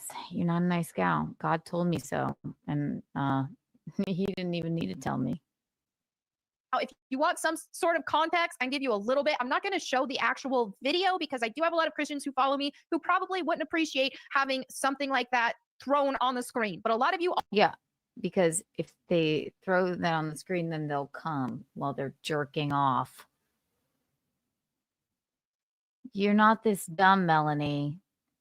I'm being harsh because you need to know. Whoa. So already know what I'm referring to. Perfect. I call spraying and making her butt in a thong with the hate and saying I was betraying everybody was a video of a character dancing and shaking her butt in a thong with the camera focused on it. Again, I'm not going to post it just for out of respect to my fellow Christian viewers. And I know some guys are struggling with pornography and they don't want to. They're struggling because they want to watch it, and you're telling them because God said it was wrong. Anyway, that's a taste of where this all started. And I'm going to end it here with now, just in case you need to know. She does look like a dominatrix. Is that very Christ-like? We love the look over here at Kiki Lou Studios. No problem with the look. Very 2000s goth. We love the look. I know Patrick Rowe. I know you like it too. I like it. What I don't like is the hypocrisy. Remember those texts and tweets that I showed you earlier about how she was all cool with gay people? And now it's, yay, we can say it now and be hateful. You're going to hell. Sorry, God told me you were. I can say that. You want to say it about gay people? I say it about you. You're not fit to fucking shine any gay person I know shoes. You grifting fucking bitch. And now you can repent. You can repent. And be like, yeah, I was just making money off of the erections of incels who were religious. Just say it. Go to a church. Confess. And all will be forgiven. You dumb bitch. She is cringe. More than cringe. Fucking Jesus is cringing. He told me. He's like, ooh, God, give it a rest, Mel. I said, Jesus. I have to stick up for, you said love everyone. He's like, not her. I'm just telling you what God told me. So here's what Toe had to say about it. I swear this all comes together. This won't be any more than 3 hours. Hit the like button. Written all over it, but it was a failed grift. And it'll be interesting to see kind of what she falls back on. Now, Chrissy has come out and defended Melonie Mac and said, oh, if you guys want to judge her so harshly, here's the things Christians aren't allowed to do. And if you think she's a bad Christian, then you're a bad Christian and I'm a bad Christian and this and that. Well, then Keanu goes on Simpcast and starts laying into Melonie Mac. And Well, I this was is- waiting for Chrissy to do a little pushback, like a Fine, Chrissy defended her after, and I, maybe it's because okay. By the way, I am the godmother of Chrissy's child, and Chrissy's doing the nice thing and defending her because Chrissy has I hate to say it, she knows who her audience is. I suppose you could call that a grift as well. But her audience also loves the F slur. Do I love that? No, I don't. But also, does Chrissy is a purveyor of free speech, and I am freely allowed to say that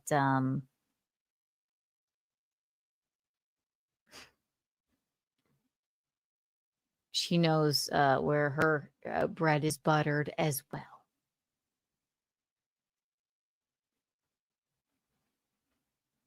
Just saying. And does it offend me that Chrissy said, well, if anybody that wants to, bitch about Melanie's tattoos, that was Leviticus, and that's the Jew section of the Bible. I get it. It's a joke. Is it hateful? Yeah. Did I laugh? No. But our audience, people that love her, they laugh, right? That's great. That's very smart of her to say, right? But we're in the Bible, so like here we're checking off tattoos, okay, because that was no tattoos in the Jew section of the Bible, the Old Testament, but in the New section of the Bible, it says that if you're gay, you're going to hell. Hateful, awful, twisted, disgusting.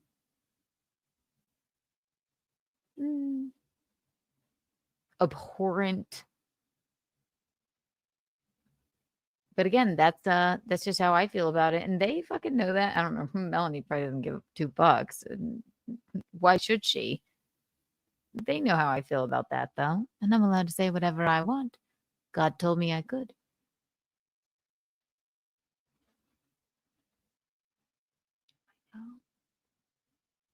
Yes, Melonie is going to hell. I know she. All right. Yes. Yahweh said that if you don't, apologize to all of the gays and Jesus, that Melonie, you're going to hell. All right. I can't. I just got the word. It's not my fault. good show host does. A little bit of pushback, either defend your friend or go, you know what, Keanu, I agree. Fuck this Melonie Mac, blah, blah, blah. Chrissy just kind of sat there and mm'd it. You know, this is the same Chrissy that had no problem sweeping for a guy who gave his child cocaine. Oh, stuff. Yeah. She actively swept for a guy who gave his child cocaine. And I'll admit, I don't let this go. Claims that I'm the one that corrupted him. And I'm the one to be that fair, corrupted. fuck Chrissy Mayer for that. Not eternally, not forever, not she's dead to me or anything like that. But that was a fucking Bush League move. That was an amateur move. She knows it was an amateur move. I know it was an amateur move. But she doesn't defend anybody on that show. Let's watch the Keanu clip here. You're probably right. This is Keanu, and thank you, Misery Loves Clips. I'm going to send you $10 after the show. If I don't, hold my fucking feet to the fire on that. And again, $10 I always pay I just the Clippers. don't look at life that way. When I use their stuff. This is Keanu on Simpcast. Now we're gonna watch this with again. Lila Hart, who I like very much. It's worth watching. I was so Obviously, funny. Met her, so hung out with good. her that weekend. She's a really, really kind person. And then I don't know who the other person here is. They're down in the corner. This is Keanu That on is very Simpcast. poignant. And may I say, Good for you. Keanu and Chrissy are friends. Kudos to Keanu for knowing how Chrissy feels about this Melonie Mac and still having the fucking balls to have an opinion anyway. Let me take myself out of the equation here so you can see Keanu. like that. She's a lady that found the Lord, and she is like, there are things. She calls herself. There are a lot of Christians that aren't biblically Christian or what have you. And I will her say, is, now wait a minute. What the now is that Keanu saying that or Melonie Mac saying that? Melonie there aren't saying Christians that are biblically Christian. Then what the fuck? This is another thing about Toe, and this will lead into my other thing, and then this won't be too long. But I do have some other fucking crazy shit to get to, I guess. But who gives a fuck? Whatever. What else? If you're here, then what the fuck else do you have to do? The thing about Toe is right. You gotta read. That's not me saying that. I watched 3 hours of Melonie talking about this video game thing, saying that, and then Camelot saying, and then him watching someone else saying about how she feels, but at least I know where it came from. She believes that there are Christians, and then there are biblical Christians. And I go by what the Bible says.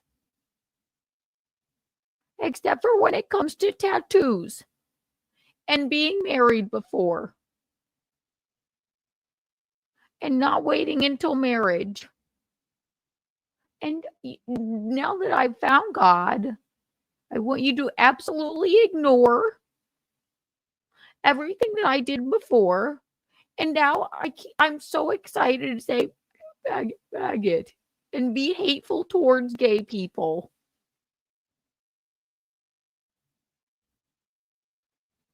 That, ladies and gentlemen, is fucking disgusting. Just is. I don't care. Rack me. Melonie, Jesus was gay. Okay? Gay. Bigot. Get in the world and proud of it. God just told me. And you owe God and the gays an apology publicly. You're too pretty.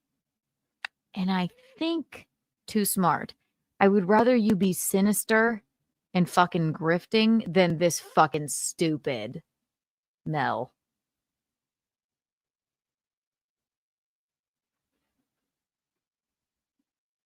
Ugh.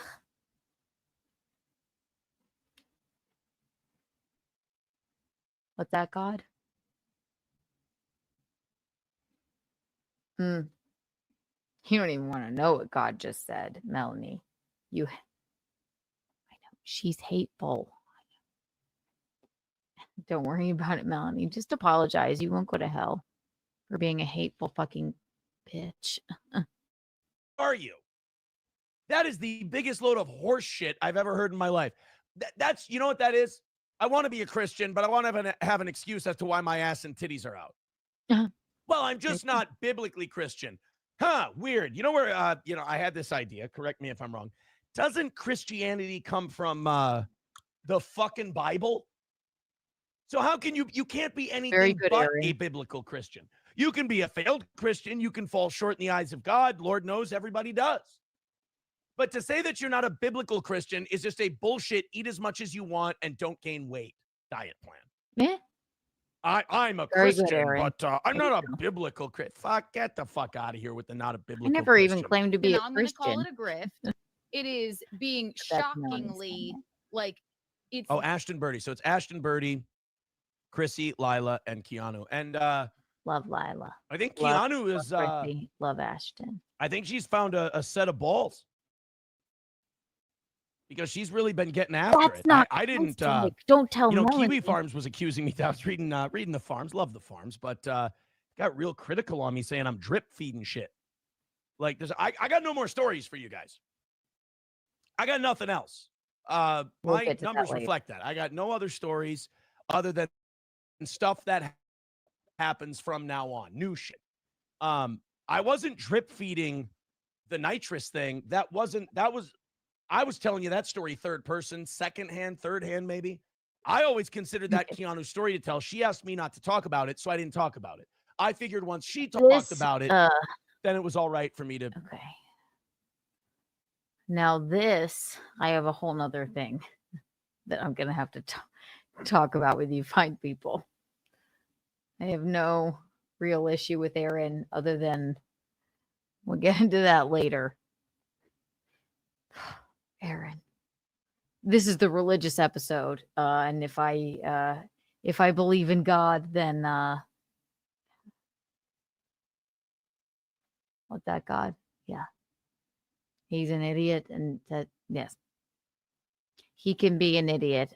If I believe in God, then I pray for him. Yes, that's what Aaron does. He doesn't always do his research before he opens his mouth. Talk about that conversation. But until then, proving that Aaron can keep his mouth shut sometimes. No, you can't. And that kind of annoyed me too, because they're like, yeah, you drip feed and shit. It's like, well, which one is it?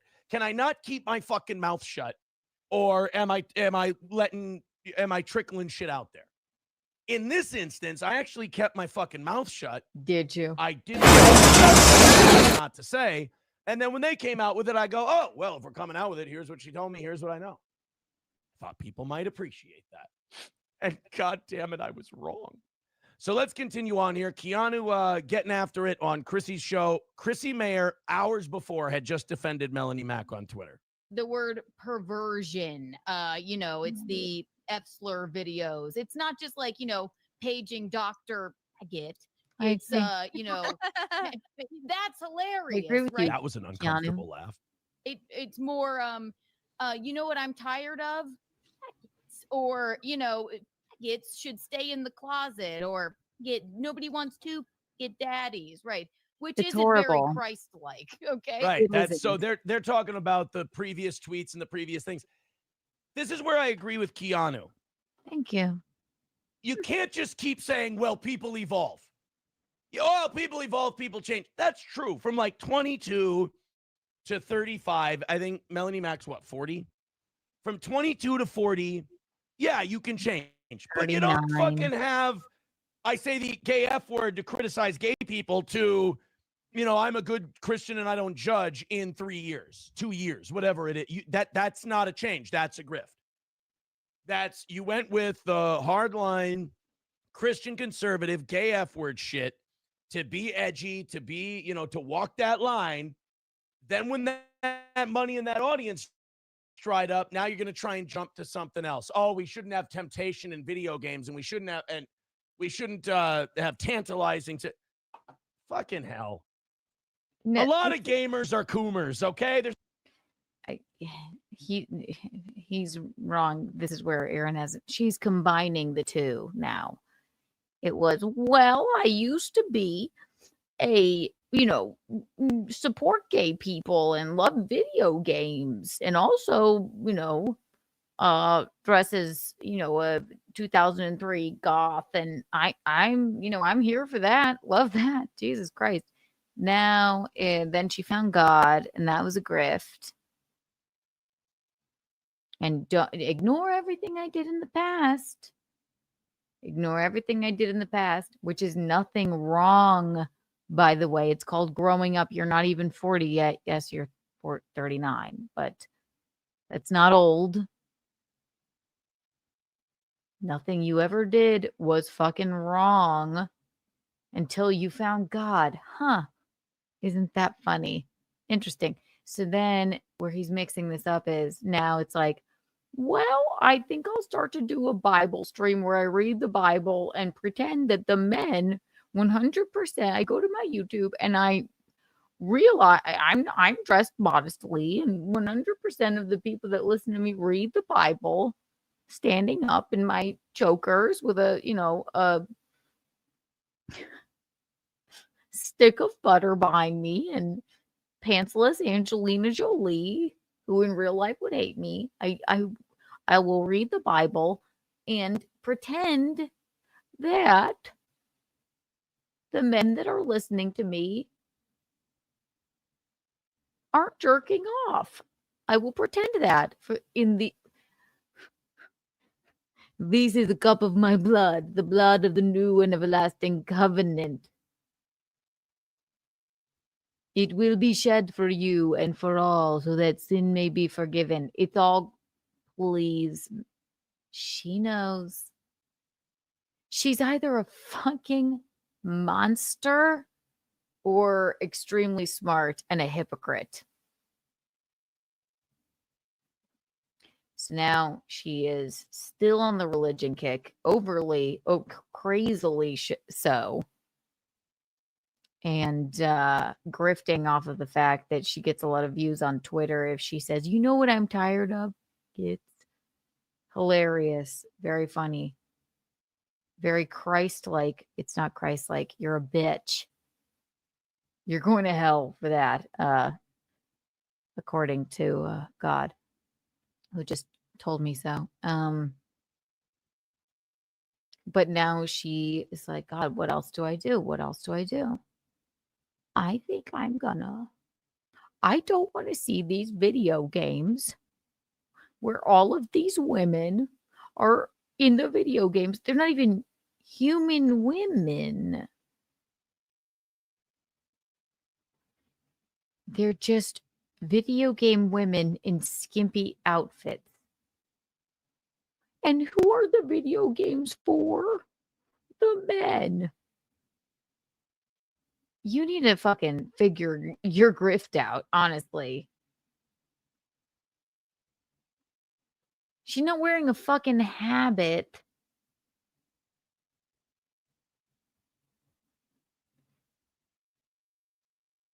Listen, my bias is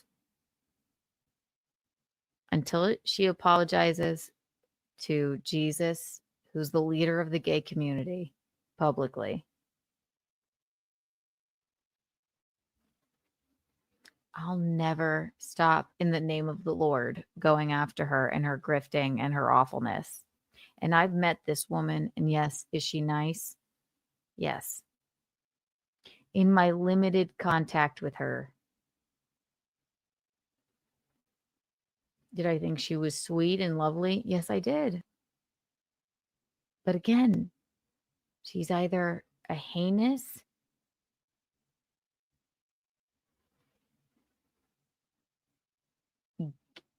bigot,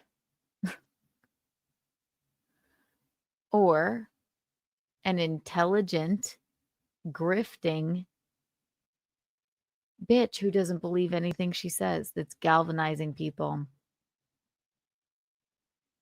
I don't like either. Why don't you go back to the sweet Melonie?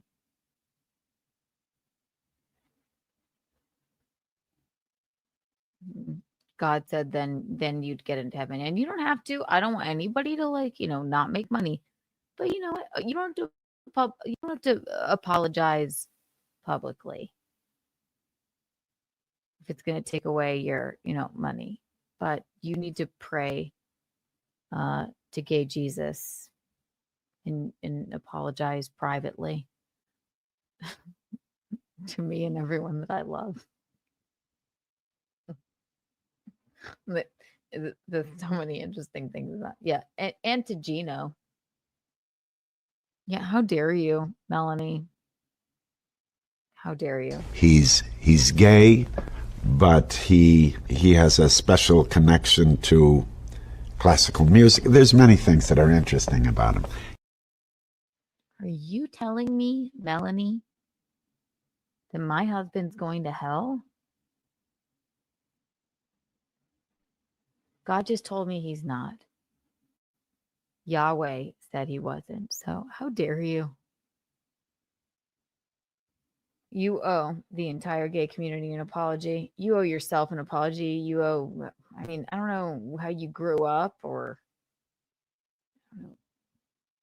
truly, I don't even want to, that might get crazy. I don't want to, say how you grew up or whatever. You're smarter. I'm just being facetious when I say this. You're smarter, you're nicer, and you're better than this. And you're fucking beautiful. So, no need to be a fucking hateful bitch.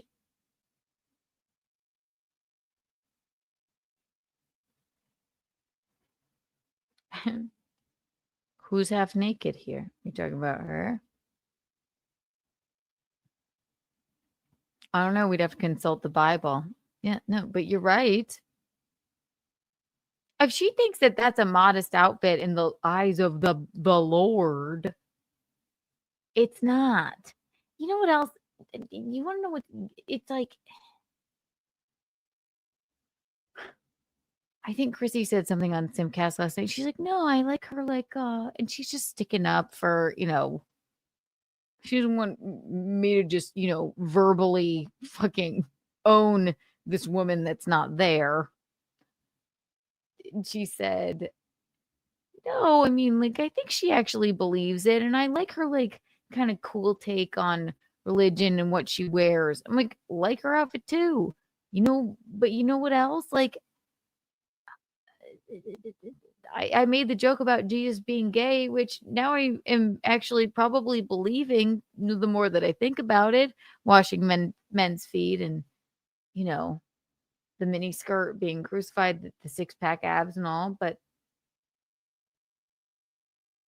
the chokers and the black hair and the eyeliner, it's great, but I'm a Christian and you're all going to hell. You know what's the gayest thing on earth, even more than Jesus? Christian rock. Nobody wants somebody that looks like Ozzy Osbourne singing Awesome God to them. Somehow it's gay. And when I say gay, I mean lame, not gay in the good, fun way.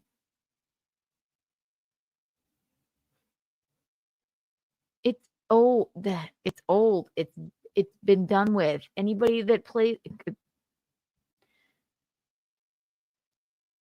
I guarantee you, if you listen to Christian rock, anybody normal that gets in your car, you turn that shit right down when you pick them up.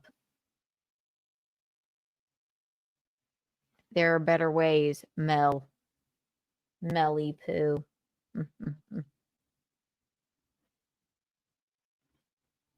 Is it a change or is it just that I'm my normal self? Oh, hot take, Christian rock is gay? Our God is an awesome God, he reigns. Who wants that?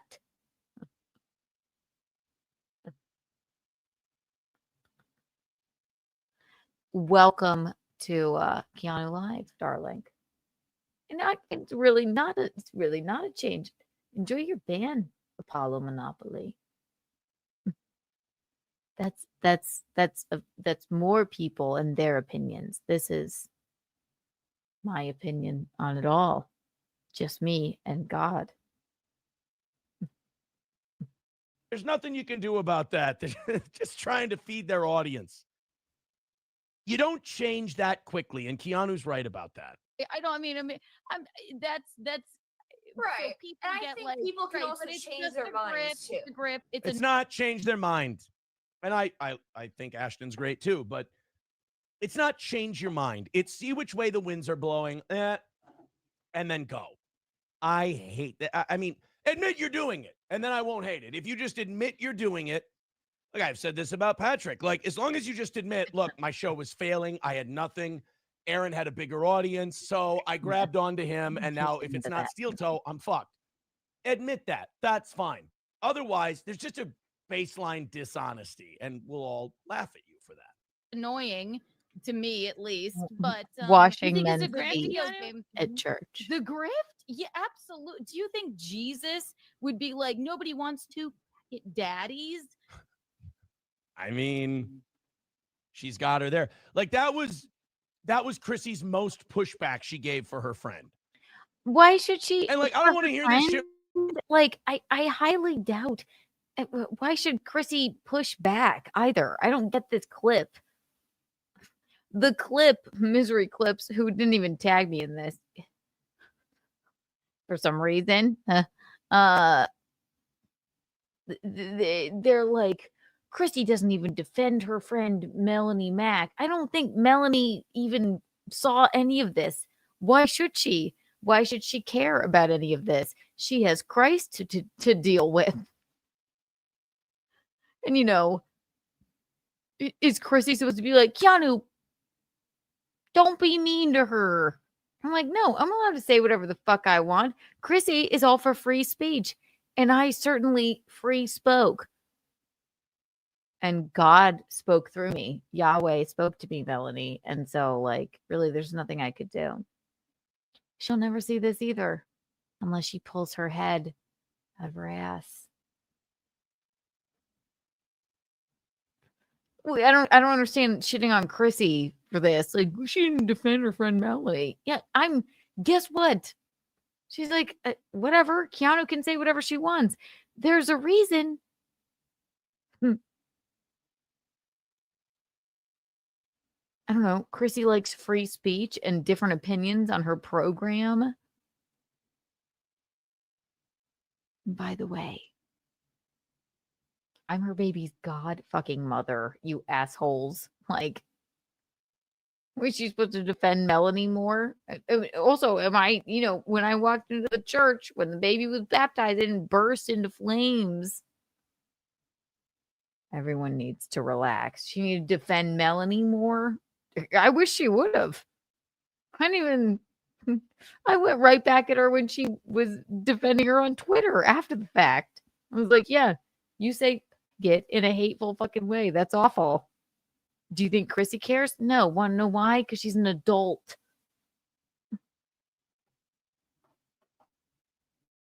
Were you like, well, Keanu's my friend too. So you can stand up to your friend on behalf of your other friend and give her side of things. Is your friendship with this other person so fragile that if you disagree with her on this one thing, you're not going to be friends anymore? Well, in that case, you got work to do. But like, if I'm Melonie Mac on this, I'm like, hey, Chrissy, didn't you just go on Twitter and give me this big multi-tweet? To that point, if you go back, and I highly recommend everyone watch Simpcast at all times. I'm on there every week, every Sunday, 9 p.m. Who defended me? We need to defend Melonie for being a hateful fucking bitch. And I'm the one with a gay brother. I'm the one that like hurt my feelings. They didn't even know the terror that Melonie was causing me for me to unfollow her. And yeah, I'm not embarrassed about being triggered by something. I don't need them to defend me. I can defend myself. But who defended me? Defend Melonie? The fucking hateful fucking bigot? Who defended me? I have a gay brother. They all fucking know that. I have a gay brother-in-law. They're engaged. My maid of honor was a gay man. My husband, gay. It's just a joke. I wish I had the...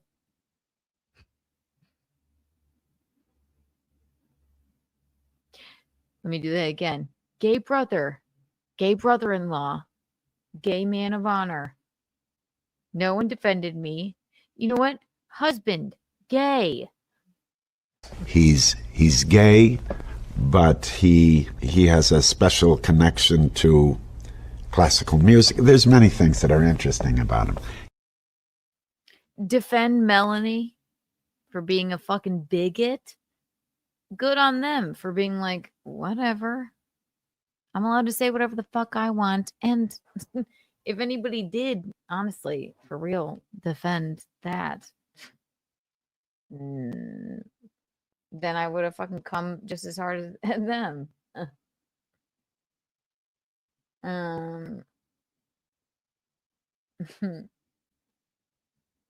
Bing, bing, bing. Bing, bing, bing. No, I don't need defending. But nobody, like, but it's a religion. To defend Melonie and her grifting in her religion, even though she felt the exact opposite 2 years ago. Nobody defends. Nobody goes, you know what? Except for Chrissy did a little bit. Well, I think this hits a nerve because of your gay brother. You think?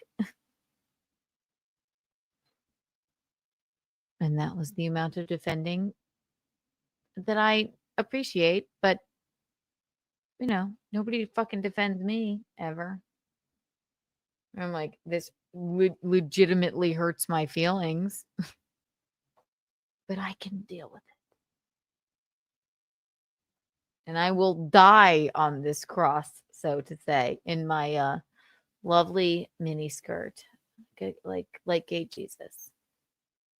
Defense of how, you know, he who is without sin should cast the first stone and all this other shit.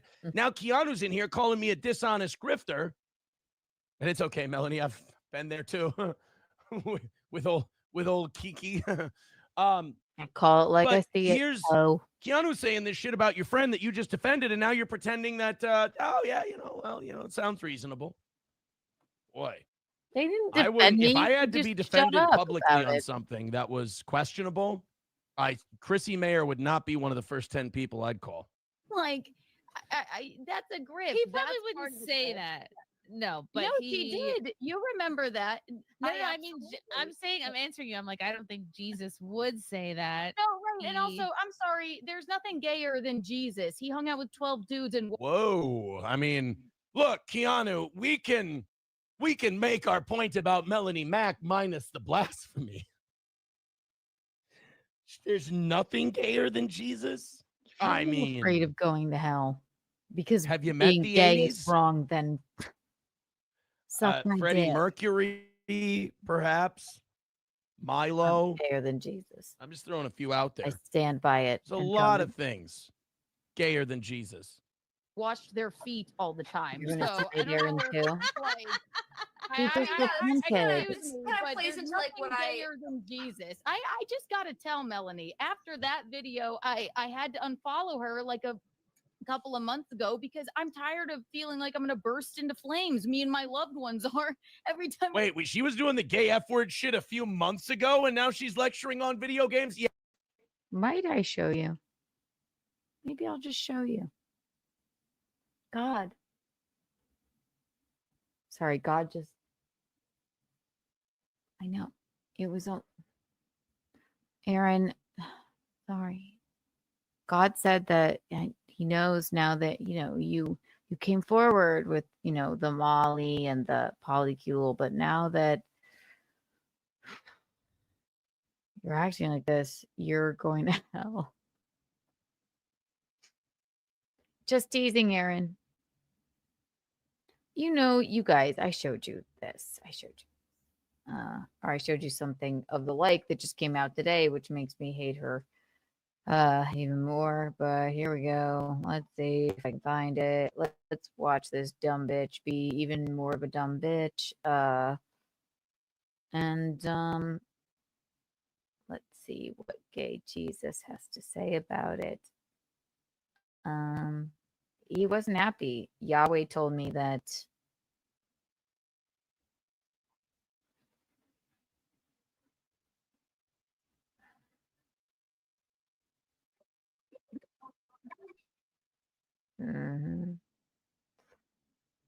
disgusting. This honestly makes me annoyed to hear and say.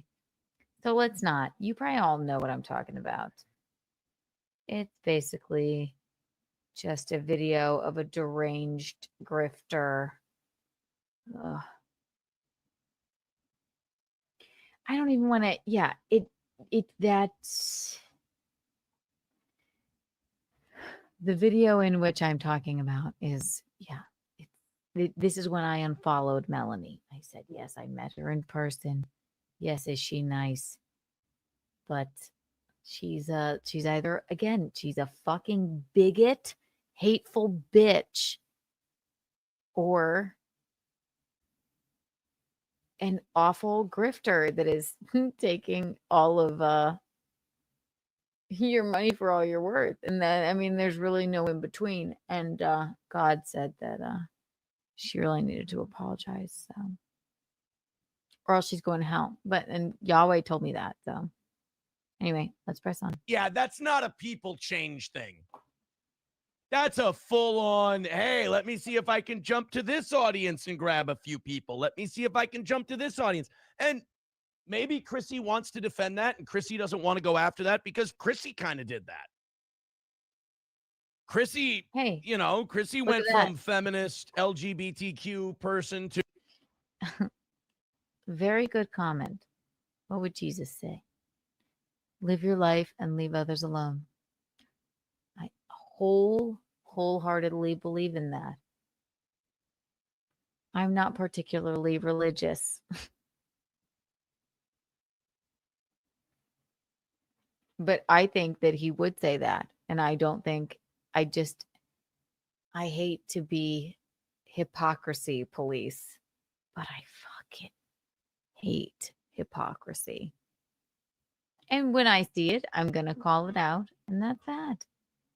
But yes, I think Jesus would say that. I think if there is a God, they would say that.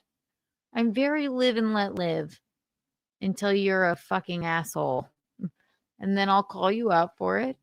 And hopefully that's that. As long as you're not hurting anyone, I don't care what you do. But if you're a fucking hateful bigot bitch, stealing the money of pretending to be some sort of religious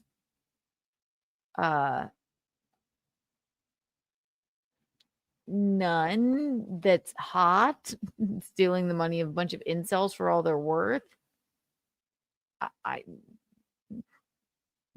I will and am allowed to comment on it. But yes, I am very live and let live. And I think that Jesus, what's that, God?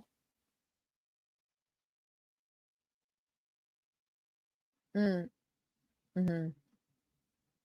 God said, Jesus said that he is gay and you should be talking about this, and she's a bigot, and but yes, he is very live and let live. But if she doesn't apologize publicly to you and I, she's going to hell. The deepest depth of hell. God, it's not my fault. It's God. It's my religion. How am I? I can't help that God is talking to me.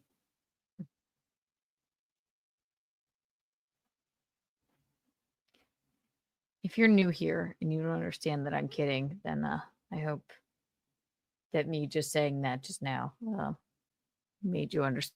hey, I'm Trump January 6th, you know? And then, hey, comics, am I right, guys? Hey, video game, am I right, guys? Yeah. I mean, there, but for the grace of God. Do I really? You know what? No, I don't. I will say, here's the other thing. Chrissy doesn't get to defend Melonie Mac by saying, oh, she changed. This is the same Chrissy that just went after, not Sarah Silverman, Whitney Cummings, for saying that she might be getting a little red-pilled. Yeah, it's too late. You had a chance to get the jab. Motherfucker, you ain't the gatekeeper on this shit. And then when Melonie Mac turns out to... All right, Toe's got a point there. I hate to say it, but that might be a win for the Toe.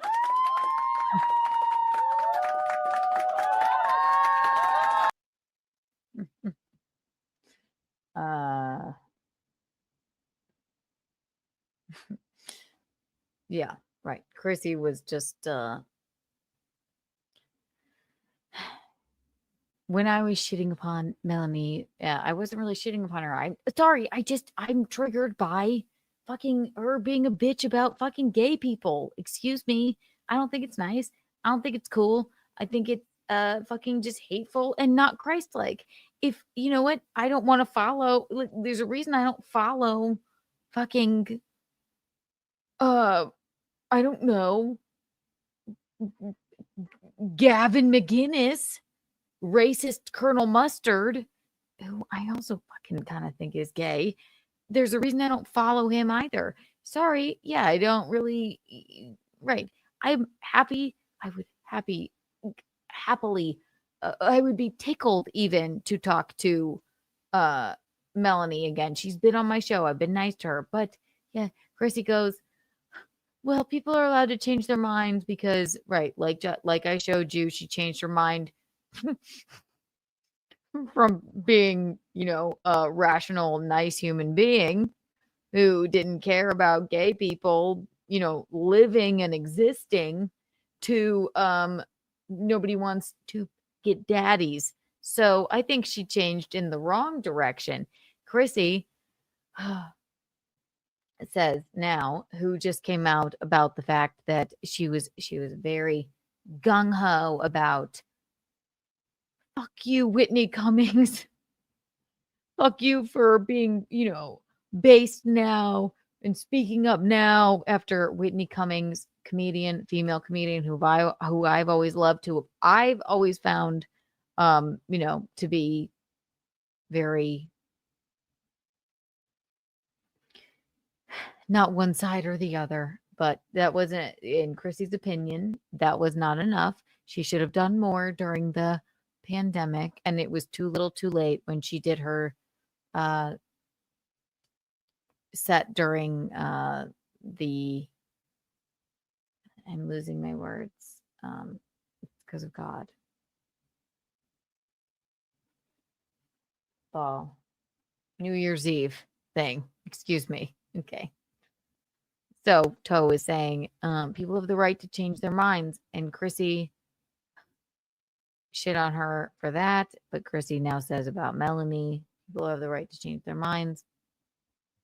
Chrissy also, I think she says in here, it might not be in the clip, she was like, yeah, people shit on me because I wasn't always this conservative. She wasn't. I think Louis J. Gomez said to her, like, dude, when I met you, you were running an LGBTQ show in Queens and you were a Hillary supporter. Yes, people have the right to change their minds, but Toe is saying your grift a little bit, Chrissy, I guess, was, I don't want to shit on my friend, but it's a little hypocritical. Wouldn't you say? To shit on Whitney Cummings for changing her mind about, the goings on of the world and doing a damn good job, honestly. Hilarious set, when she had a big problem with that, at least online. Too little, too late, blah, blah, blah. But now it's like, oh, it's okay. People are allowed to change their minds, but not for Whitney Cummings.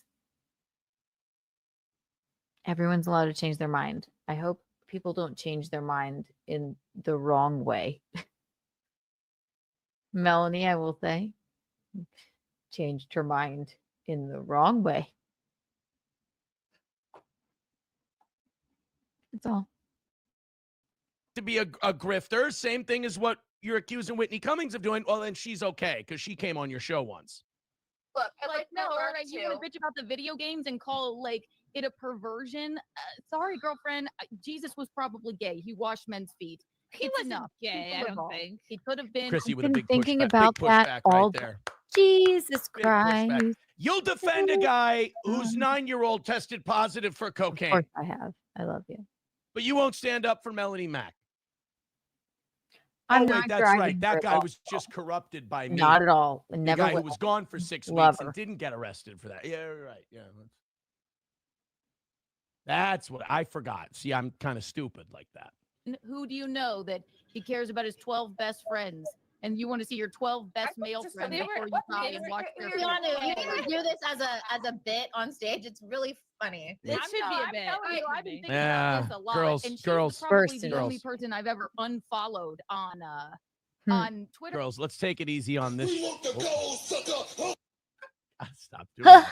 Girls, let's take it easy on the this should be a stand-up bit thing. As someone who lives in the Midwest, I don't think it would fly. Bitch, Toe, have you ever said anything funny in your life? However, I do agree with you in the sense that when you just say something funny off of the cuff, excuse me, and then people go, you should put this in your stand-up. Like, no, maybe I was just funny and also serious, and maybe I made a point. I should write a book. You know what they should have said to me? Kiki, put this in your book. I probably will make that into a bit. Jesus was gay, for sure.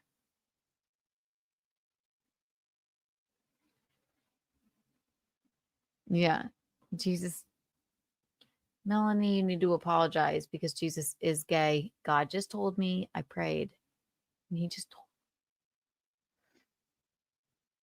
me. Right. But it is such a it's such a funny thing when people go, you should put this in your stand-up. It's too controversial for what we're talking about right now, but like you should definitely say that on stage.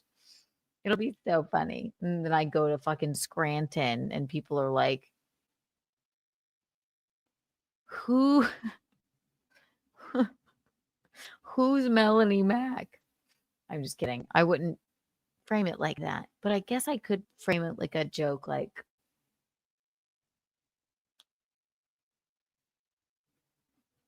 the bigotry and the gay hatred.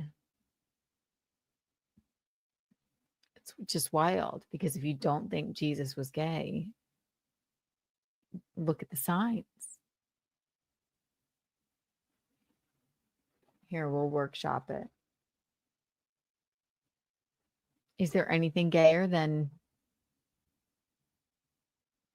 having 12 male best friends that you insist on washing the feet of?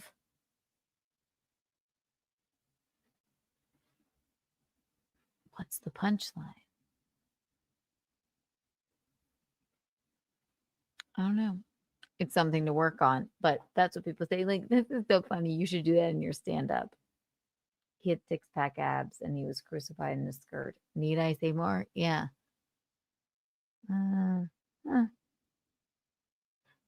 Something to consider. He didn't dress very well for a gay.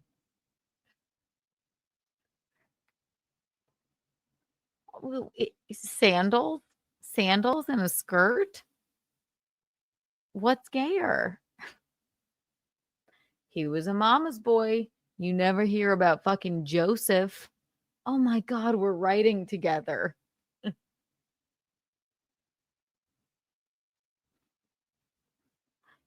What's gayer?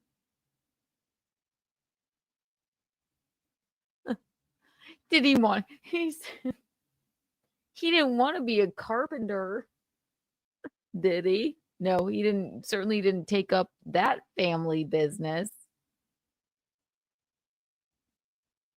It could be funny. No one steal this from me if you're a comedian. He's gay. Six-pack abs. Crucified in a miniskirt. Washed men's feet. Jesus was gay. What's that? God just told me that it's true. And it's also funny. He used conditioner. Very good. Sandals. Yeah. What's gayer than sandals and a skirt on a man with 12 of your best friends? Who do you want to see before you know that you're going to be put to death? Your 12 best dude friends?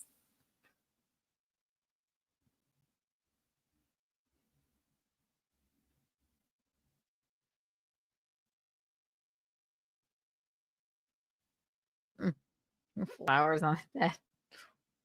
I think, well, they were thorns, but just like yeah. What else is gay about Jesus? Something about, being a shepherd. Like lambs are kind of a fruity animal, right? Who's writing this down? The most famous confirmed bachelor. You just gave me the best idea ever. Do you want to know something? I knew Colton from The Bachelor when he was on The Bachelor was gay. And he's confirmed, came out as gay. I knew it. I said, this man is, I can see it behind his eyes.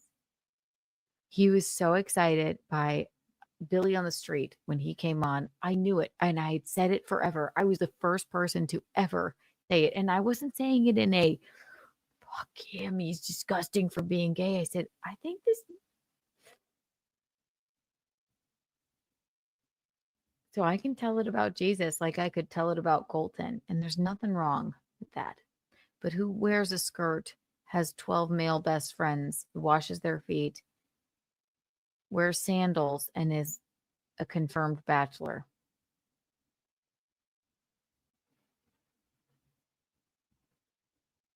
Of a virgin birth and has 6-pack abs. Also, what's gayer than crucifixion? Let me show you my body in my mini skirt. Well, that is sacrilegious. I will say that.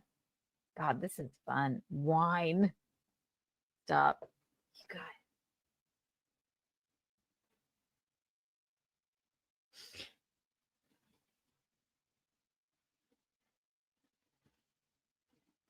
This is awesome. You're so right.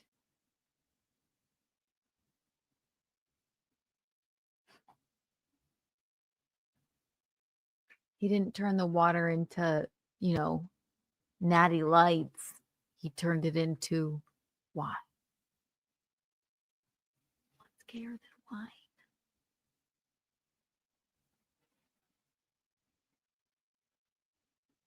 What else is gay about Jesus?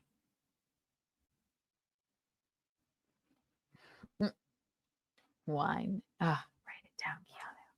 I'll just go back and watch this. I think our Melonie alphabet group.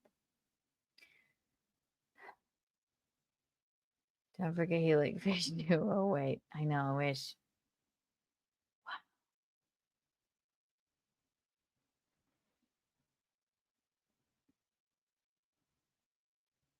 It's a good joke, something to consider. But no, when you make people uncomfortable, when you're actually being serious about something and you make a joke, then they go, you should say that in your stand up. It's really funny. Like, that'll be so funny. I was trying to make light of the fact that Melonie Mac is a bigot or a grifter. It's one or the other. Anyway, did he disappear for 27 years? Who did? Perfect tan.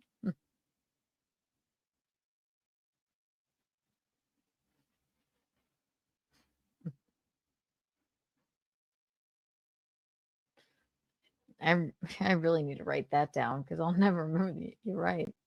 Another one for the toe. Another one for the toe. Listen, ladies and gentlemen. All right.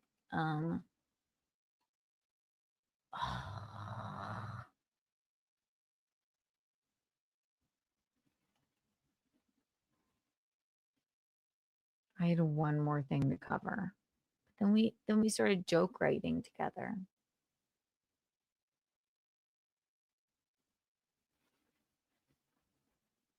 And this one's a doozy. And I don't think I'll be able to cover it this week. So hit the like button if you haven't. And I hope that all made sense to you. I'm not a fucking hater, but I don't like hypocrisy. And I certainly do not like no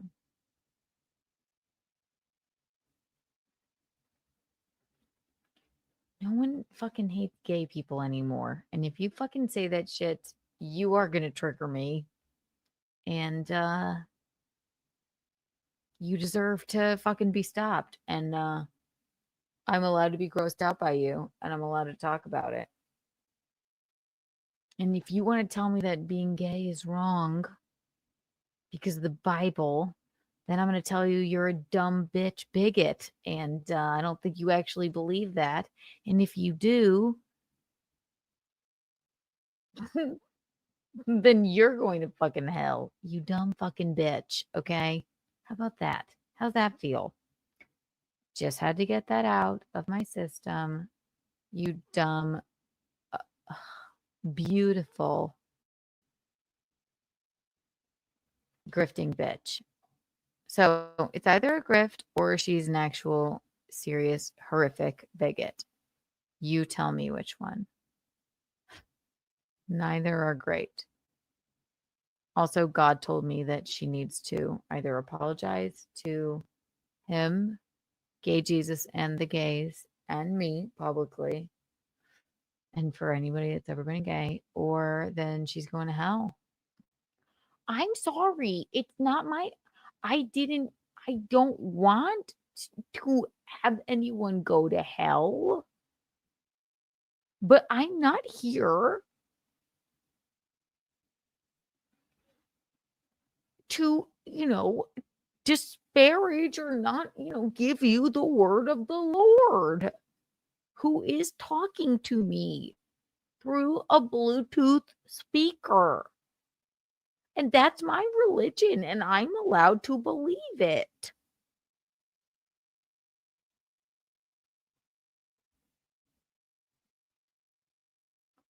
Melonie Mac, Yahweh spoke to me.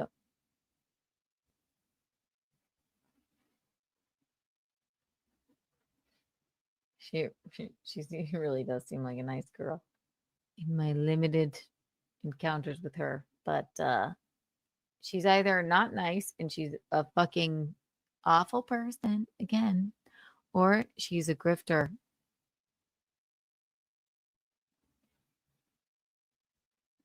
Fine for your grift, but is it worth it?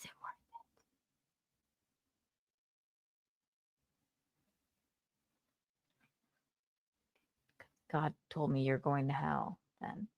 It's not my fault, Melonie. Melonie Hack. Funny. All right, last thing. Last thing, right? She's a hooah. She's a hooah. No, that's not Christ-like. You could, no. How dare you?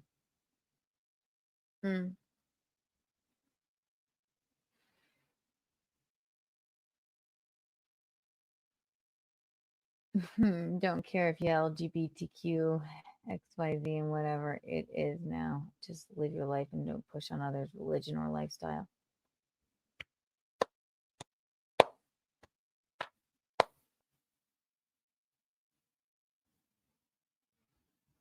Love that. Right.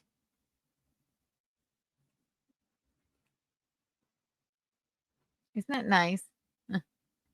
Wouldn't that just be so nice if people just acted like that and not,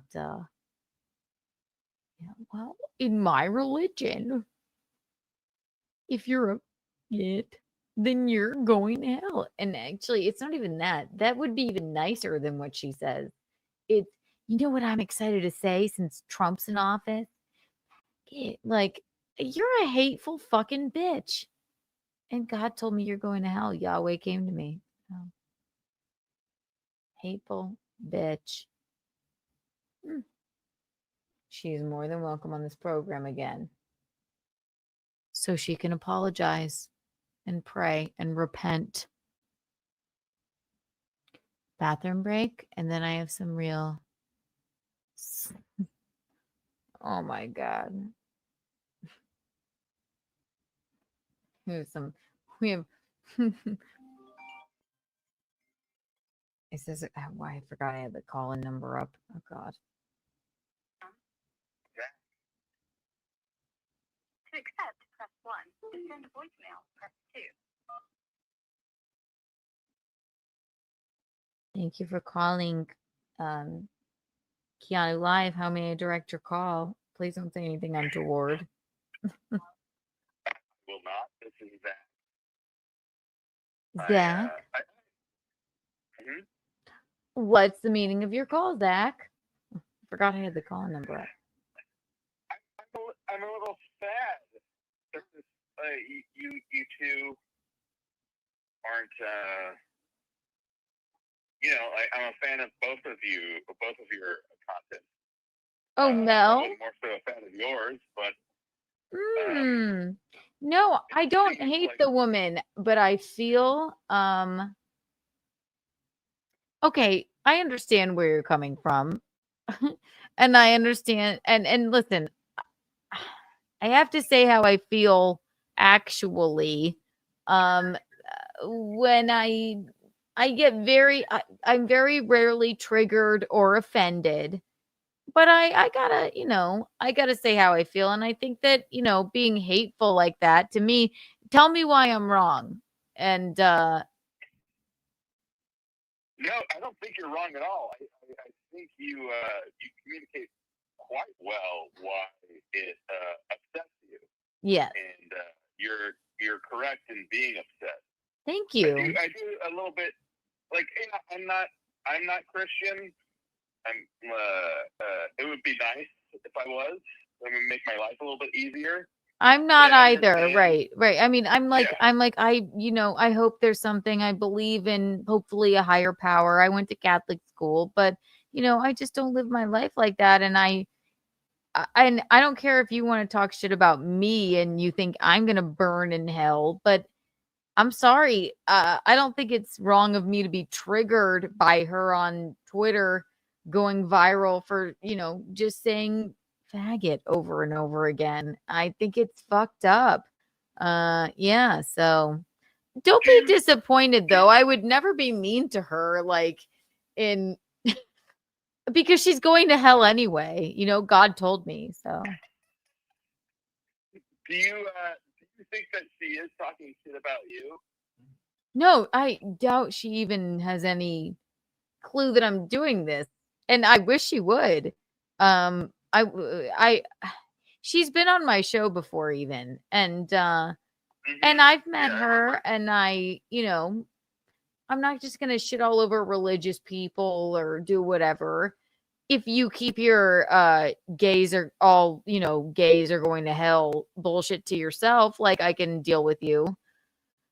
But I don't know what annoys me more, the fact that she wasn't always that way and she's grifting off of it, or the fact that maybe she now feels that way. It's offensive and it's not very Christ-like.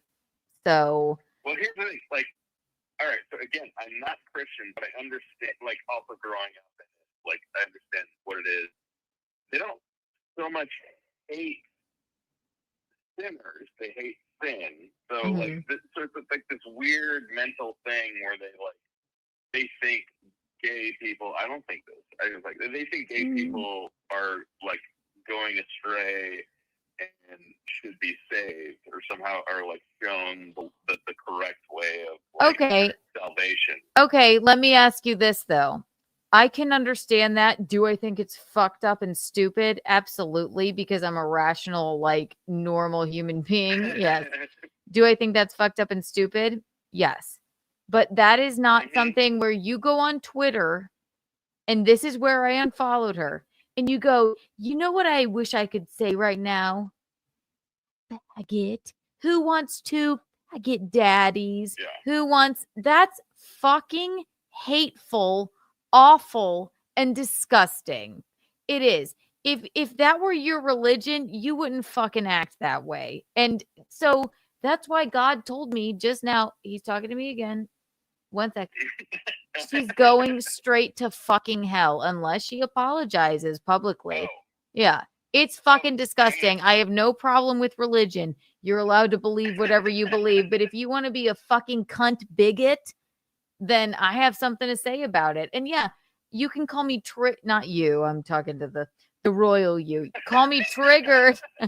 Call me triggered however much you want. But it's not, if it's funny to you, then fucking politely die, all of you. That's it.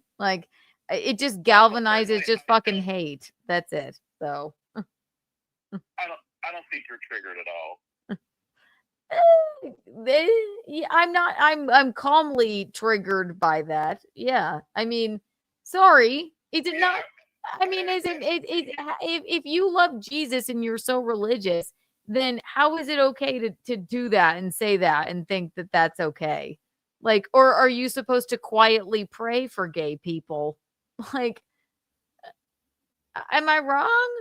I'm sure you enjoy her content. I don't think, and again, in my limited interaction with her in person, but just, and as someone I don't agree with everything you say. I don't agree with everything she says. Good. So it's just, you guys are great at content. Oh, good. And, you know what? Polarizing is makes good content. But I hope that next time I want you to just call into her show and be like, just tell her,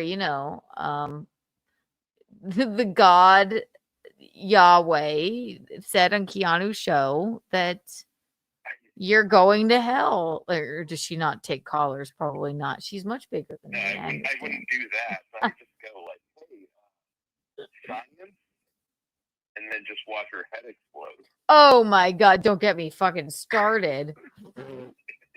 Okay, see, we agree more than right, but that's why don't you think it's like a grift a little bit? I mean, she seems smarter than that. If you say science to her, right. She never addressed her, and I'm not like trying to say this as an own, she never addressed her old comments. Like you already showed in the show, there were older comments about like, like, well, who cares? What about gays? Like, why is it a big deal? And then she's done this whole flip. She just needs to say, at the very least, if she's being honest, going like, oh, I was going through a weird time in my life where I was confused, and then I went back to the church. But she doesn't do that. She doesn't explain why like her tweets were different from 4 years ago. No, right. And it's not that long ago. Right. It's like, oh, wow. You know what?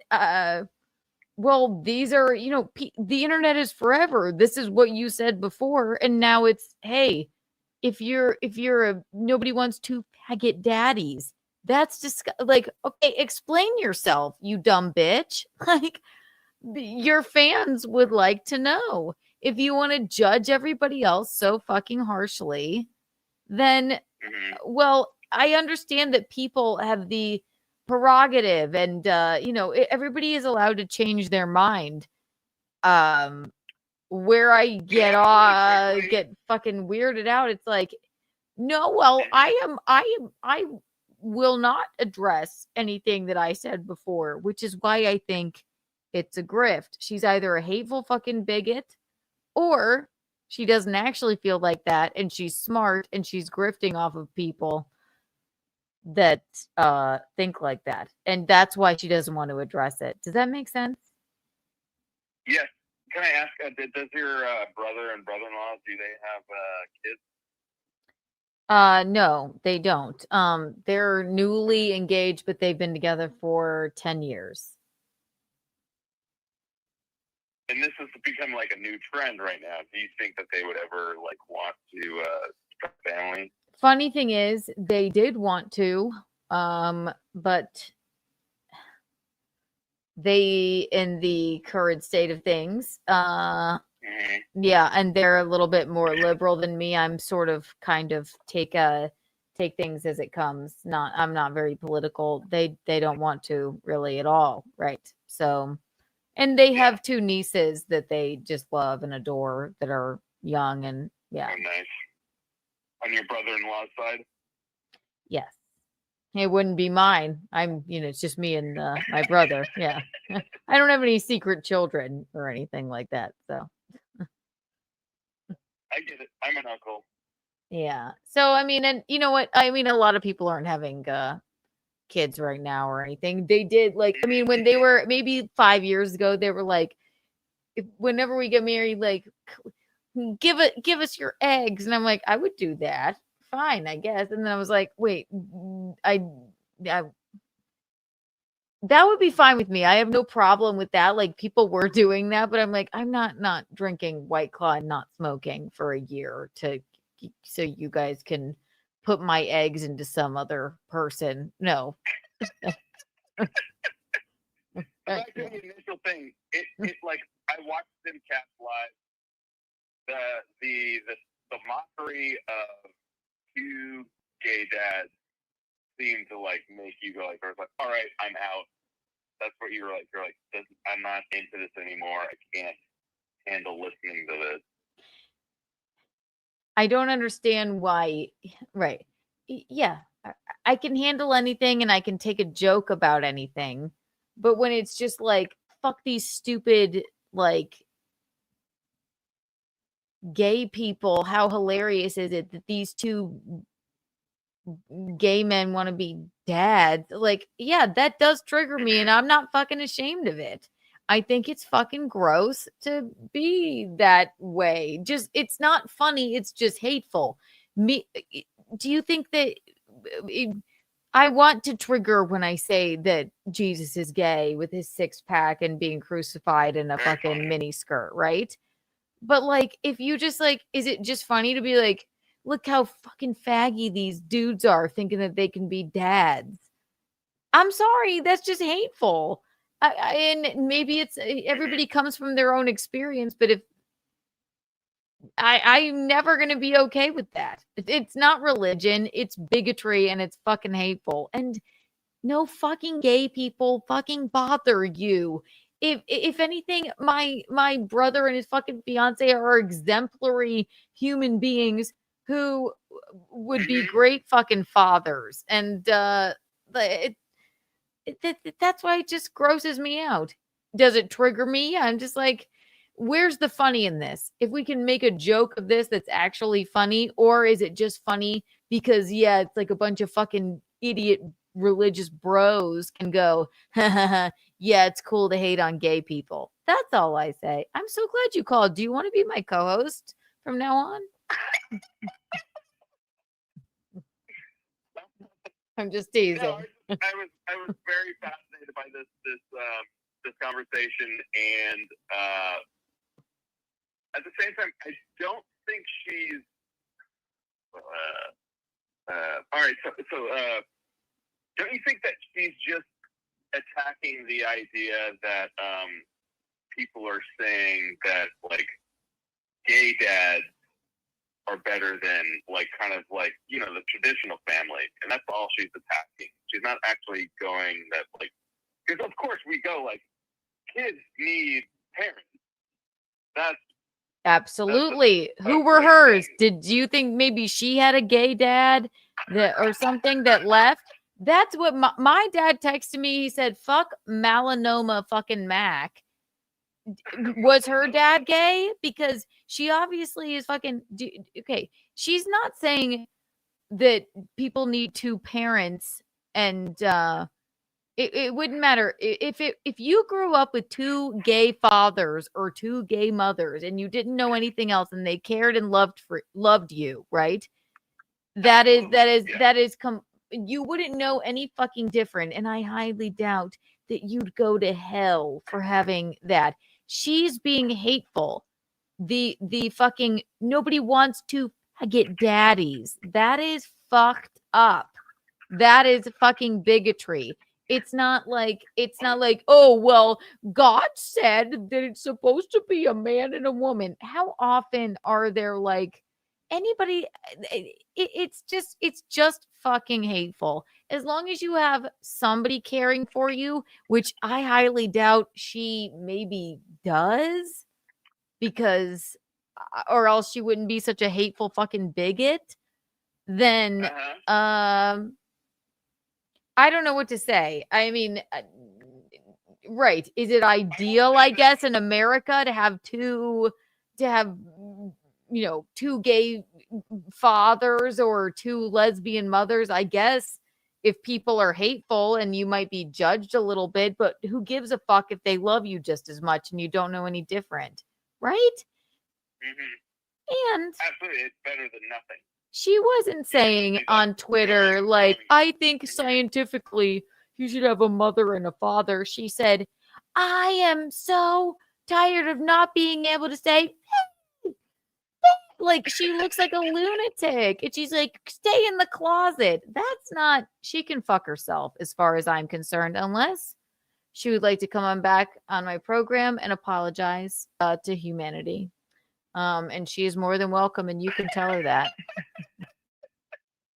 Well, here's the thing. I think people get tripped up with the whole like hellfire stuff. It's not so much that they want people to be punished, is that they want to save people from punishment. Again, I'm not a Christian, but I think this is what Christians do. This is their complex, where they see it and they go like, I just want to save you from this. and I want to like help guide you into a direction that would prevent you from eternal hellfire. Okay, Not where so much that they want to condemn you to yes, eternal hellfire. because it says in the Bible, I guess, and I've heard this, it's like, well, there is something in the Bible that tells you if you save your friends, it's supposed to help. But where she loses me is just being online, grifting to hateful fucking homophobes, screaming in her car saying, get faggot, faggot. Nobody wants two gay dad. She just did it again today. Thank God Trump's in office because now we can say, faggot. Fuck that. Hateful. She's going straight to hell. You cannot, I mean, prove me fucking wrong. That is the least Christian thing I've ever seen in my life. She's a hateful fucking bigot. I'm sorry. Do you see Chrissy, who, you know, is a Christian, or, you know, and anybody on Simpcast, okay? Do you see them doing that? Free speech is one thing. Being a hateful fucking hypocrite bigot, different. Going to hell. God already told me. I prayed to him and he said, she is the devil. I did. I know. And and she's welcome to come on this show and repent. But until she does, my God, which is the real God, told me she's going to hell for being a hateful, ugly, beautiful, ugly on the inside, bigot. Yeah, that's a good way of putting it. You need to, like, I mean, you're, I lost my point. I'm sorry, I'm not a good broadcaster right now. No, you're great. I forgot your name because I was having such a fun conversation. I'm so glad I left the call-in number up. What was it again? And then I'll let you go because that really did. Call in anytime. Call in tomorrow when Michael Lean's on. She would love to speak with you. Yeah, I love you both. You both are endlessly entertaining. Love it. What was your name again so I could put you on the toward board? Oh, no. Yeah, my name's Zach. Z-A-C-H. Zach, thank you for calling in. 100 million Kiki bucks and 12 Kiki bonds for you. This was a very, you know what? Sometimes if I'm by myself, it takes me a while to get to the, if I'm with Michaeline, it takes me a while to get to the fucking point. But that prompted a very interesting conversation. And I hope you call into Melonie's show and you give her my regards. I can give her all the Kiki bucks you gave me. You tell her that she's going to hell unless she comes and repents on my show. How about that? It's true. And you know what? And that's what Yahweh told me. So you just let her know, okay? Thank you for calling. I love Zach. Zach, 100 million Kiki bucks for you. Take care, bye. I love that guy. That's hilarious. One call. I took one call and he made my point. 100 million Kiki bucks for you, Zach.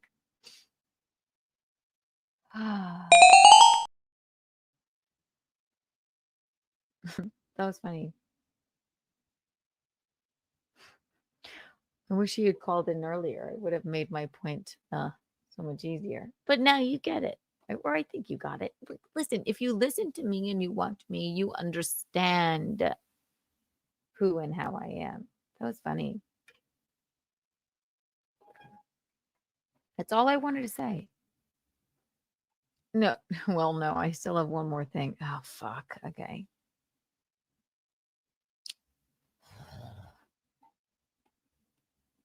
Short break, and then I'll get to, okay, and this is juicy. Actually, yes, I do. Seriously, I do.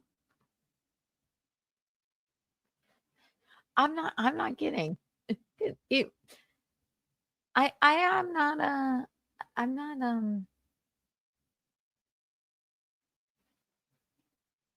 not embarrassed about being triggered by somebody being just unnecessarily hateful about gay people. Maybe I'm like surrounding myself with the wrong people, but I don't think that mostly the people I surround myself with are just bigots and grifters. It's a little hard for me sometimes when but I'm not like triggered like that. That did make me feel better.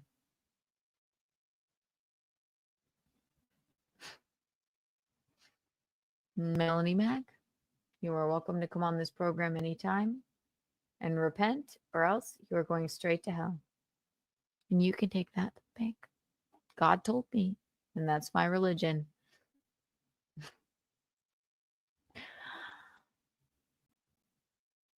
Kristen, thank you for the $4.99.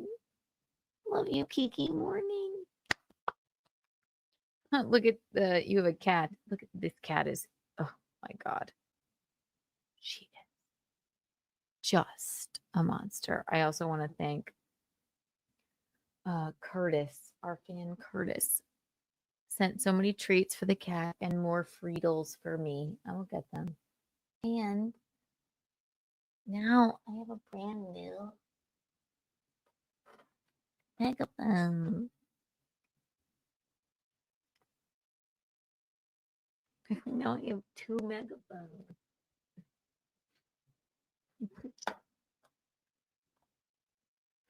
This one sucked because of the voice changes. So he sent me a new one in candy and the cat treat.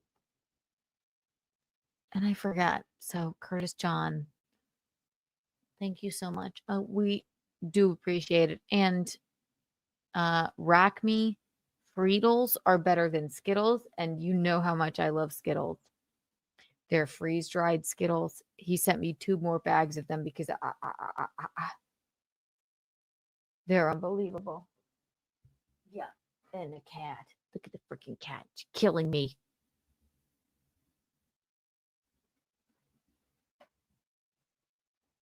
She struck me this morning. I drew blood.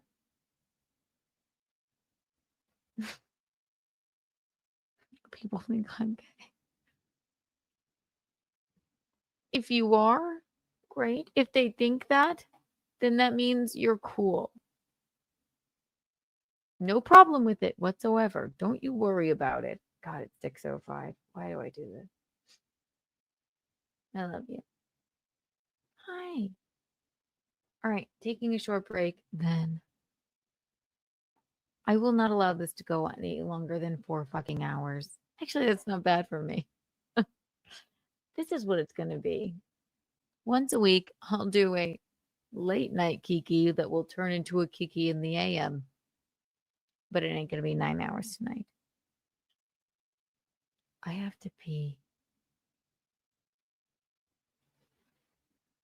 Don't be a bigot.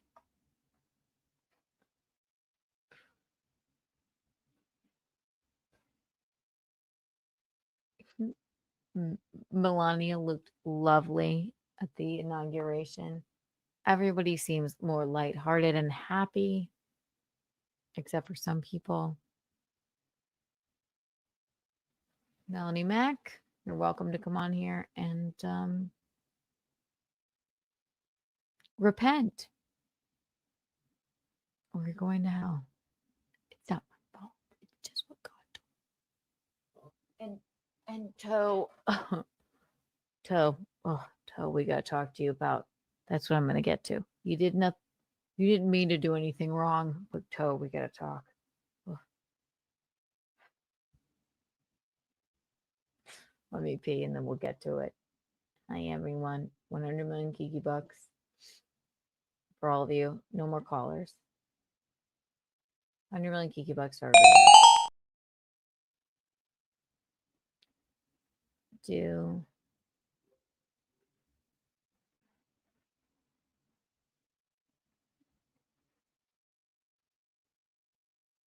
don't you watch this while I pee? It's the art golfing. Free. That's cute. 1 to end. You're right here. There's gonna put right across the street, literally. With the knife.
I knew what happened, and I did that on purpose.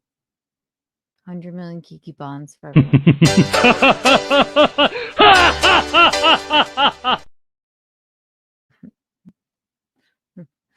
Stop watching friends fight. But they haven't. Push-ups, don't cry. We're not. No one's fighting. If anything, I met Melonie one time at a wedding, but when she's been on my show, and yeah, I wouldn't call us friends, but I would be nice and lovely to her. But I guarantee you, she has no idea that I feel this way. So no one's fighting. Don't worry. It's all right. I'm sure you wouldn't, it's okay. I wish she knew so that she would be different and awful and not so awful. I just had to get that out. Okay.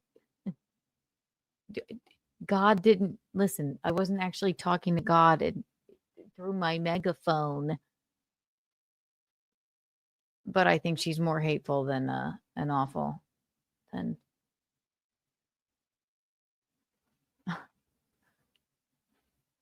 unless she repents for being a hateful bitch.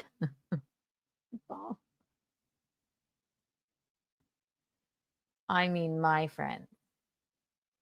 I'm friends with you, Mel and Christy. That's what I'm saying. None of us are fighting. Mel doesn't know any of this is happening, I'm sure.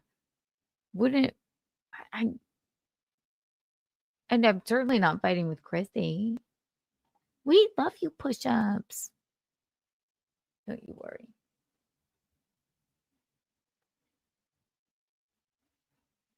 All right, kids.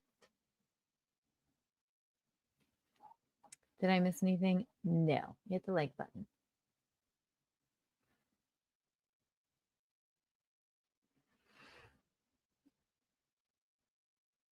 Oh, God.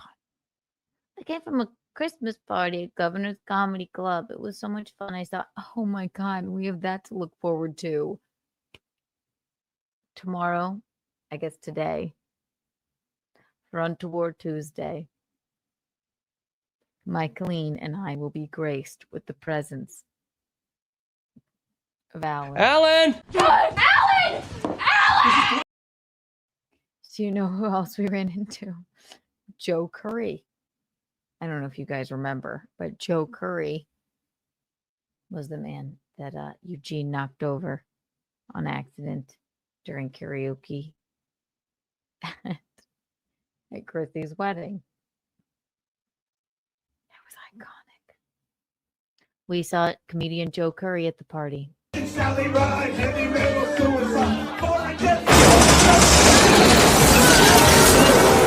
Oh my God!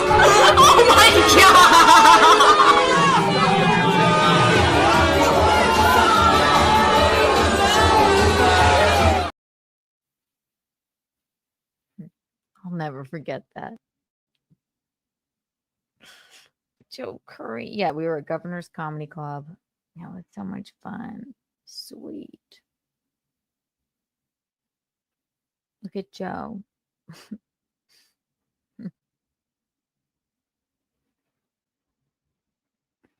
Oh, look, he's fine. See? Since Eugene knocked him down.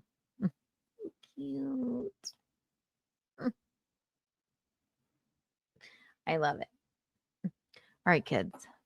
Last thing, then we're gonna wrap it up or just go all night. This is what you do to me. We can't get enough. We can't. It's a pajama party.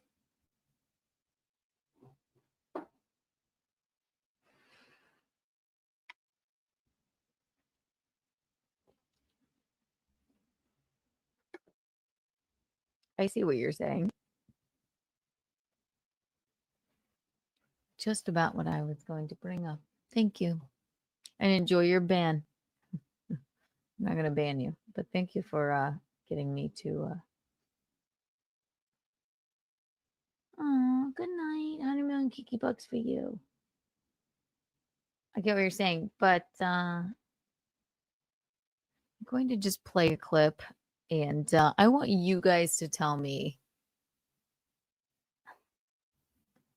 Do you guys remember that 9-hour stream I did? Of course you don't. But at the end of it, not at the end, it was the late night hours, much like this. This has only been 3 hours and 36 minutes.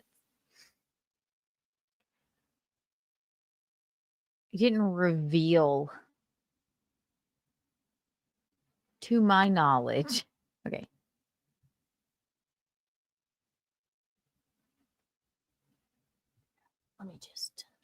Let me batten down the hatches and try and explain this in a concise way. The toe, everything the toe says, you have to take with a grain of salt. And sometimes he doesn't, he exaggerates and thinks that maybe because he watched one thing or something else that, oh, this is public knowledge. He tends to exaggerate.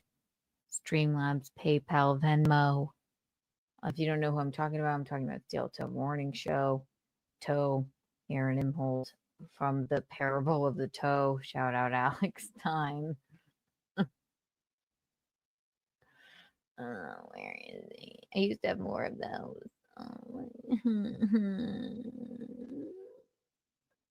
This sort of record, this is the best time I've ever had in my life. Is it? Michaeline. I know, I miss her too. She'll be here tomorrow. Kevy. You get rid of all of your toe drops, and then what happens? Keanu, are you dumber than fuck? Yes. Streamlabs, PayPal, Venmo, Streamlabs, PayPal, Venmo, Streamlabs, PayPal, Venmo, beg. Shake. So this has been going on for like 3 days now, 4 days. Oh God. Basically, on my last fucking like long stream, I did the, I'm not happy with,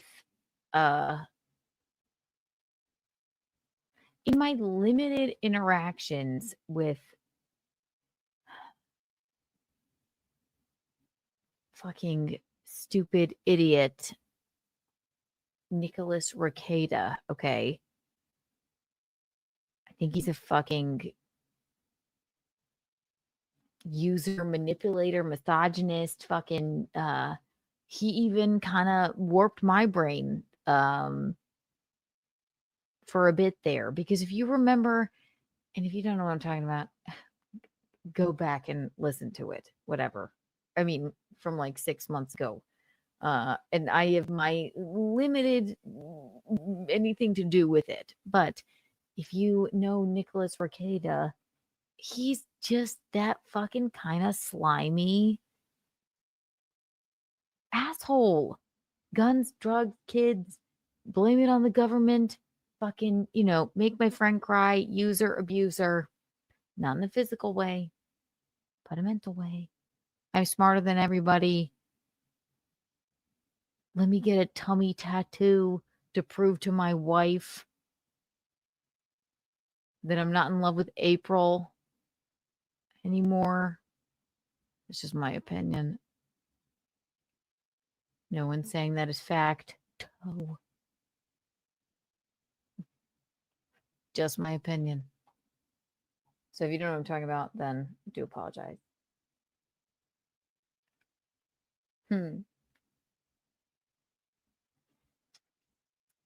Nice to see you. Nice to see you, Gino. That was cool, wasn't it? Everybody should go back and watch that. I thought that was adorable. I was like, Gino did really, do you see what happened? God.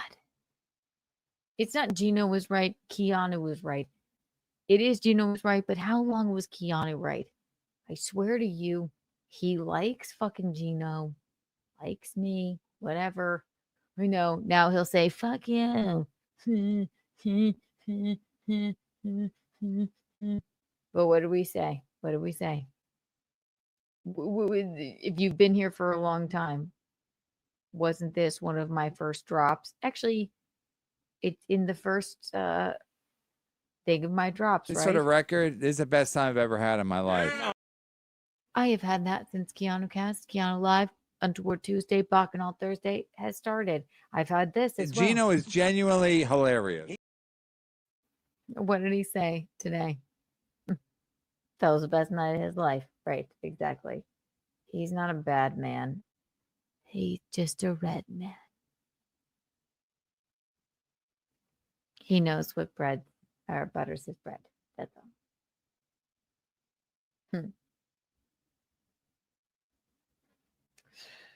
Okay. See, you guys get me. I'm gonna put this. Don't talk to me unless you super chat me, or you can talk to me, but this is what happens. I'll talk to you all night. So if you have anything poignant to say, at least give me 99 cents. Or else I'll stay here all night and just hang out with you guys. I'm turning it off. Just stare at myself. But you're all lovely and wonderful. Okay, back to what I was speaking of. You got to take the toe with a grain of salt, jam. Last week, I'm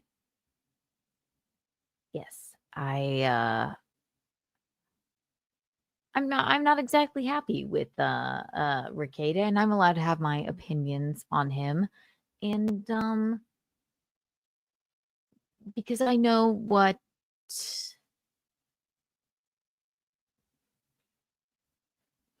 from speaking with April after not speaking with her for a long time.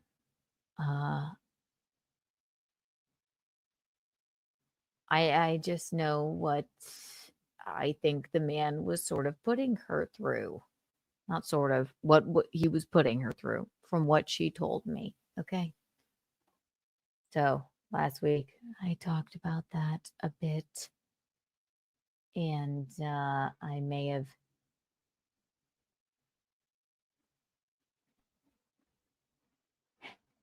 You're going to have to tell me, but to my knowledge, I did not reveal what then Toe revealed.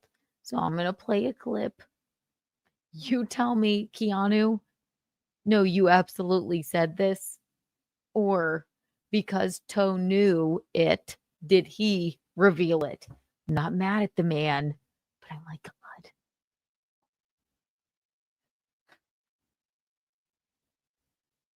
I was being fucking... I almost texted him about it, but I didn't. I didn't do it. I talked to him, but I said, Keanu, save it for the show. Might be funny. Might be 6:30 in the morning, Keanu. Might be funny. Let's see. All right, let's go to any one of these clips because he's been talking about it.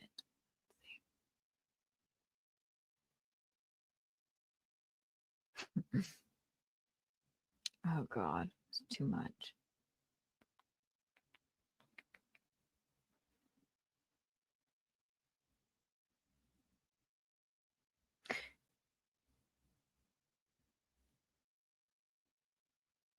All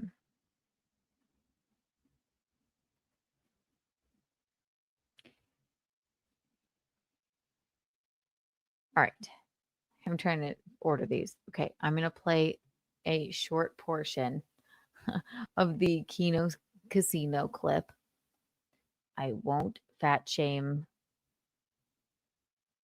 What? What's his name? Whatever it is. PPP. I won't fat shame him. I won't talk about him not being able to fit into a pew.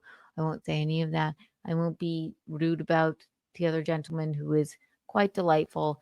They will say some mean shit about me. They're going to talk about what I talked about. And say some weird shit that they just like said on their own, and then I'll move on. Here we go. Let's see. Thank you, Alyssa Clips, for this. So if you don't know these two gentlemen, I tend to I watch them all the time and I just see about them. I don't. They are quite rude. One is a former drug addict. One is morbidly obese. And they seem to have had some controversy. And I just hate them so much. I don't. But they are quite mean. I mean, there's no denying it. What did I do to you? It's nothing. And you are fat. And you are a former drug addict. And I hope you stay off of drugs. This is what people tell me. Not seething, though. I think you guys are funny.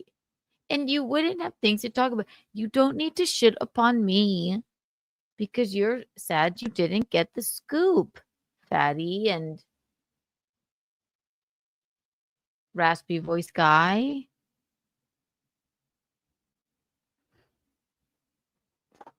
But slur for more money. That seems mean.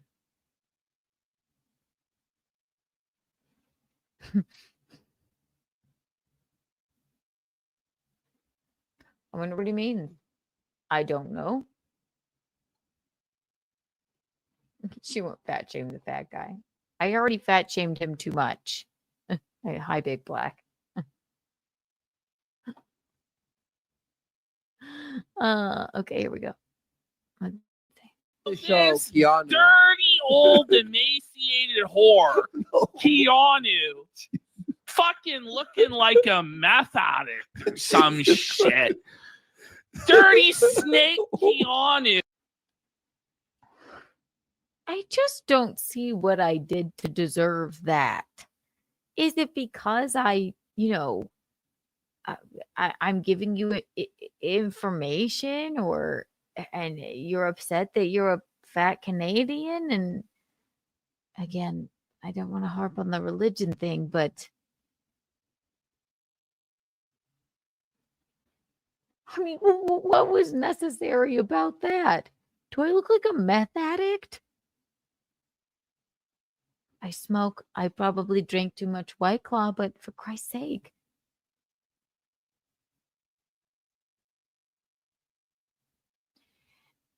This is your classic case of to say it.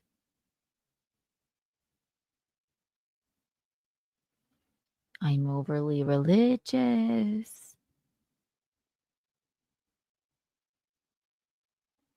No women ever liked me. Or I'm gay. And I can't come out with it because I'm too religious. All right, fatty. Go ahead. Call me a drug addict.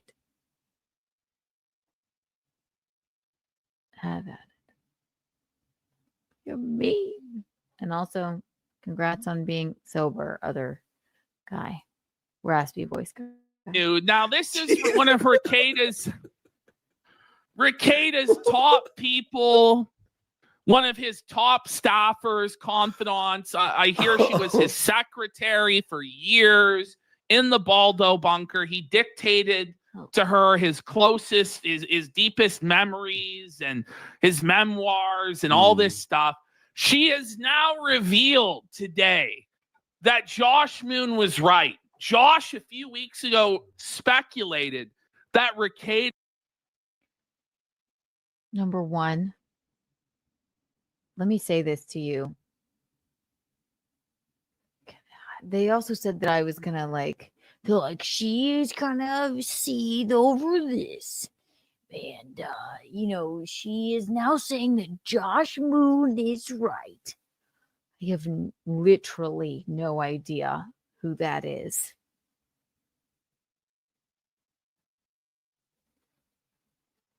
Not a clue. I don't sit around from Canada and I just talk about what I know, people that I know. So, I mean, unless I'm, covering Blake Lively and Justin Baldoni or like an actual celebrity, I don't sit around and like cover things. I just talk about people that I know, things that I know, my opinions on people that I know and or my life, my mother's life, fun stuff, or yeah, we touch on a bunch of celebrities constantly. Anything that's in the actual media. I don't know who Josh Moon is. Am I annoyed with Nick Rekieta because of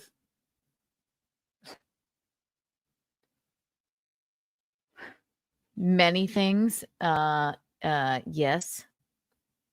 And do I talk about my life on my show? And yes, I do. And I don't know. I wasn't going after anybody, some other internet person's theory. I'm just telling you the fucking truth. Josh Moon, you're welcome on the show if you would like to talk about it. I don't know, unless you, well, are you? I don't know, unless you fucking, are you weird or something? If you like gay people and aren't a bigot like Melonie Mac, then you're welcome on the show, okay?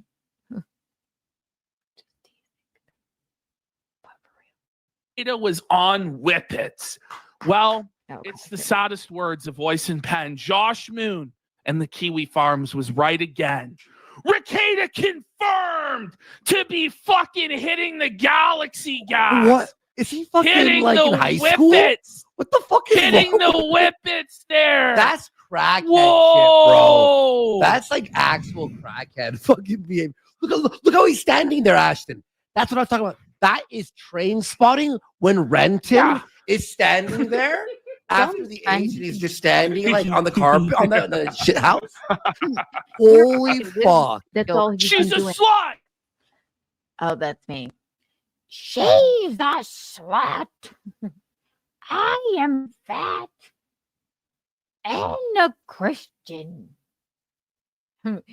PPP threatened to have sex there. Have sex with a guy. This is sounding more like Jar Jar Binks, but I understand what you're saying.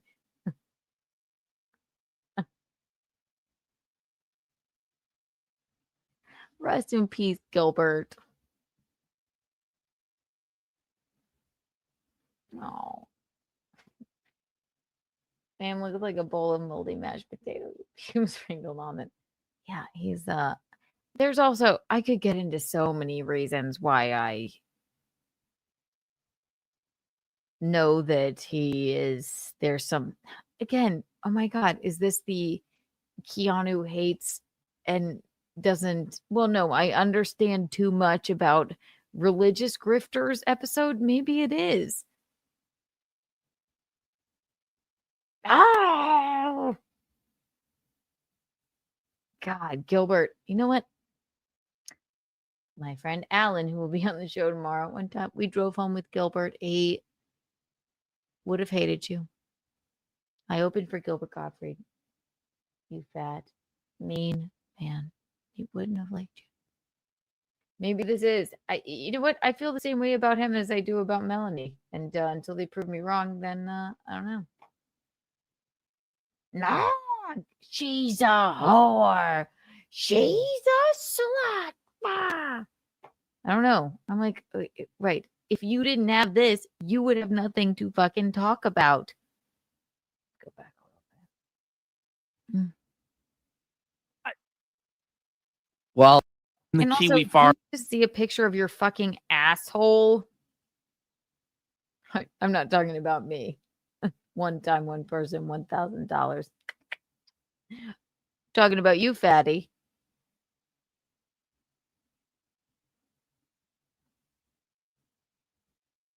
You're the religious one. I'm not. To be honest. It's actually quite that. Your asshole's online. And mine isn't. You fat tub of lard. Repent. You and Melonie. Repent. Religion is the cause of all problems. Same thing with Ricada, trad dad, drug addict. Arms was right again.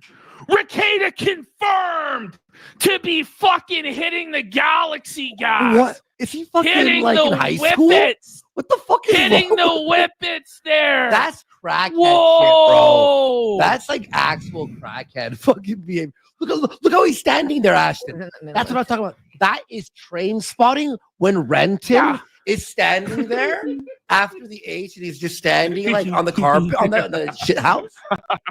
Holy fuck. That's all he's She's a been doing. slut.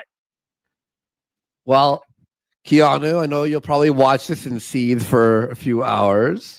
Last time we talked about her, there was like a 4-part show series. Motherfucker. It was the last time, yeah, I was just having fun with it, and I was just watching it. I wasn't seething. I was just correcting you, and I just thought it was fun. I'm not seething. Like,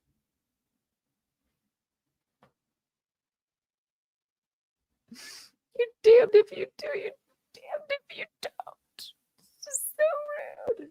God, no one's seething. I just teasing. I'm not seething and just teasing. You guys just like really hurt my feelings.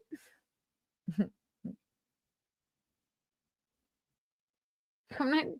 I know. I don't. Listen. I'm too nice. I ain't even shitting on Nick. Obviously, he was popular for a reason. I just know too much, and I don't want to know it, and yet I do. I'm not saying he can't have a redemption arc, but right now, so these two fucking clowns have to say, and let me just sit here and seethe for a while. My wrestling shirt, bitch. Safa. That's all he's been he's doing, mad 'cause I getting cut fucked him up fat. 100 times. I'm sorry you can't fit in the pew of your church. Yes, I made the joke too many times, but if I hadn't whip it sneezed so many times, maybe you wouldn't have even noticed anyway. And thus you would have nothing to talk about. Also, repetition is funny. And you don't know what the rule of threes are. You're the rule of 3 stomachs, and you're the rule of 3, I don't know, sessions in rehab. Dipshit. Blow me. Whip it. Oh no! When this drugged out bitch is saying you're getting high on whippets, when she looks down on your drug addiction, shit's tough, Ricada. I wonder. I'd love to hear if anybody would. I mean,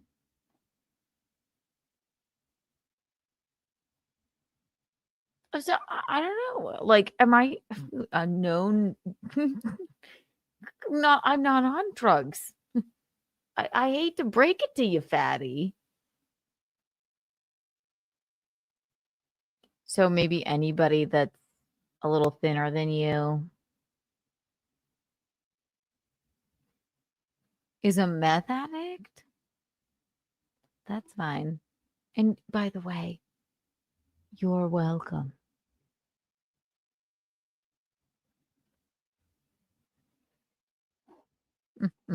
This is why I can't stop. Is he buying?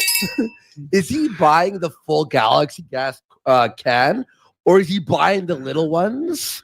You know, the ones that Steve-O had all over his like fucking floor. Remember that? Oh, that's when Steve-O had like a hot shit.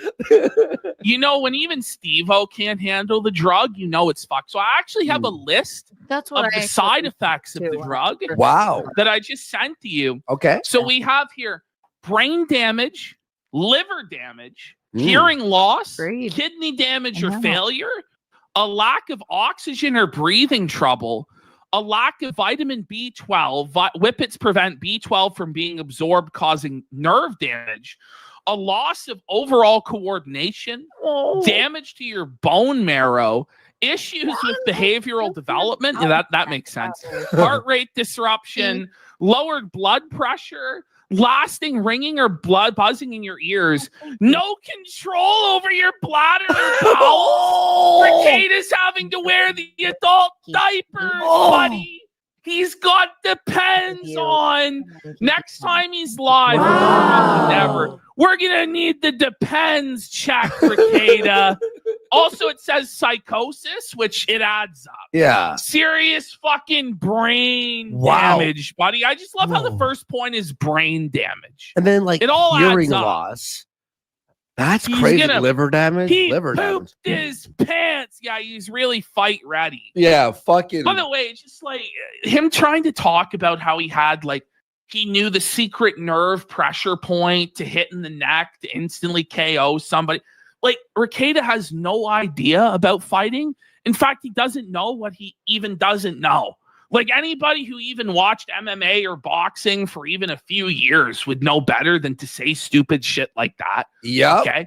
And the guy, honestly, no matter how cocked Imholte is, Imholte, I think, weighs like 50 pounds more than Rekida and does physical activity. But he and still boxes. practices. Yeah. He like, practices, yeah. so he's gonna fuck up Rekida. Yeah. It's not like Rekida is a super athletic, muscular guy who's just gonna overcome fucking that training that Imholte has through natural talent. And it's not gonna happen. But all right, he's on Whippets.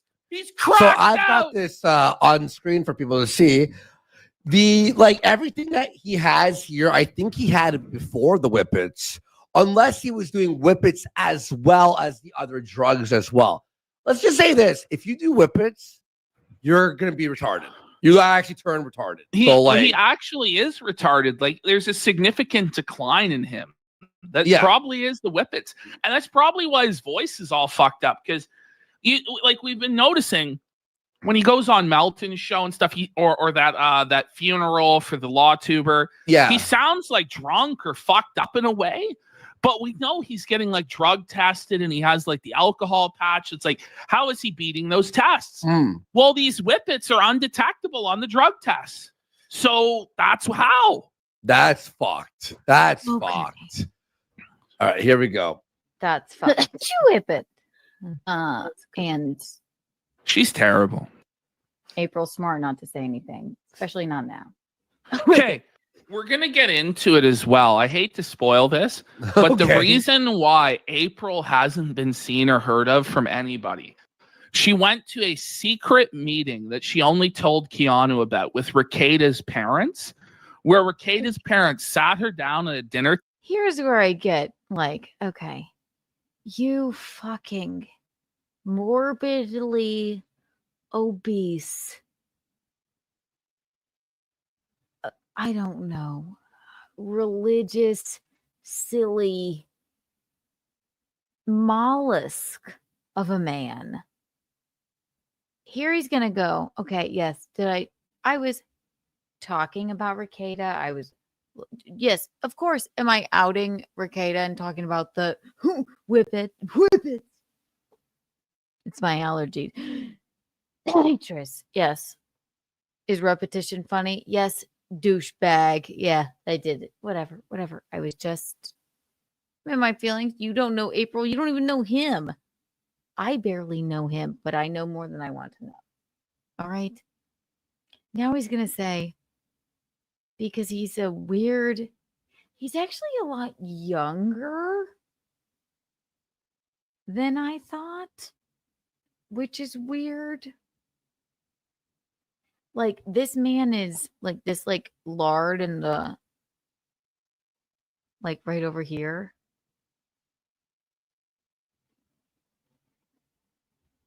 I thought he was like 45. I think he's like 23 and then maybe he's like he's like oddly young but morbidly obese.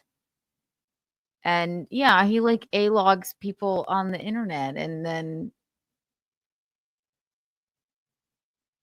now he's gonna come up with a theory that I said I said nothing. I didn't say a fucking thing like this. I said April went to Ricada's parents' house. Okay. Yeah. But he's gonna come up with the theory and make it fact, like a fucking weird. I don't know. I mean, I don't know what do you call this? Like, I just have to come up with something, as if that wasn't weird enough what I said. So now he's gonna come up with this theory. So let's just see what he fucking says. Yeah. Her table and made her an offer she couldn't refuse. This is like some mafia shit where Ricada's parents, I don't know, demanded her silence, whether they made her sign an NDA, whether they like offered her money or put a gun to her head or offered to threaten to whack her. Who knows? They paid her to leave. You understand? Peace. It's crazy. It's crazy. What was that when we used that bit? What was the bit we used? The Hogfather, Mersh, and fucking Ralph. Yeah, I don't know about this. Her. I mean, not him. No. Bless you. No, it's the government's fault. They wouldn't retest. You saw us last time. Yes, this is what we did. She is so low energy, man. She needs a whip it herself. What's going on with your sinuses there, Keanu? What's going on with my sinuses? Tons of whippets. And he's looking over to the corner, being like, "Whip it, please." Can we just say this out loud now that we've said it? Like, ixnay on the whip it nay. Like just say that it. this like legally protects it or something. Like, it's so retarded. Just be like, look, I heard from April this gossip. Like, for real. Legally for no ixnay on the drug name. Hey, what's up, homie? What's up, dude? Not much. Hold on, I gotta turn you. Excuse me. This is the clip. You all saw it because I did. Like, it was there, and then and former drug addict talked about it, and that was it. And I said, with that horse so bad that it's funny again. Like, I don't know. You're not. It was sarcasm. God. Jesus, narcissist and whip it. I'm whipping. Okay. Cool whip. Is she gonna do it again? Who's happy? Look at him. This is insane. Maybe you. I don't even know. Oh my god, can we? Whip it. Oh god, the allergies just whip it. It's driving me All nuts. right, I'm done. I'm done. No, we gotta find out. No. We gotta find out. We gotta find out how many times she actually did it. She just keep doing that? You know what we're gonna do? We're gonna do this on the Nerds on the Go style. Just keep it going. Listen, we're gonna keep playing this until we get 10 subs. How about that? It's really bad. I don't know how to take that. Not to mention the husband. No, she's not. She's not. Stop! It's coming. I mean, that's fucking ridiculous. When I talked to April, she didn't. She's like, people talk about it online. Yeah. Does he not see that? Oh God. Okay. So basically, this is what it was. I won't sit here. I mean, I don't really. They act as if like she's gonna sit here and see. I just want to give you the reason that I believe dearest Aaron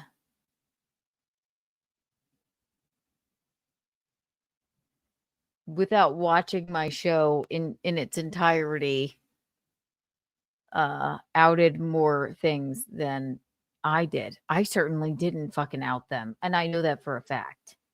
Almost, unless I've lost my mind, but I don't think so. Anyway, I believe that Aaron, dearest Toe, watched these two being mean to me.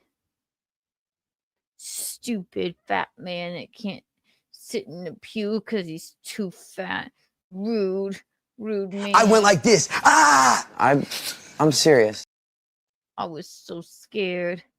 Then the other guy who used to have a drug addiction, and they were so mean to me. It isn't fair. So instead of so then Toe. Streamlabs, PayPal, Venmo, Streamlabs, PayPal, Venmo, Streamlabs, PayPal, Venmo, beg.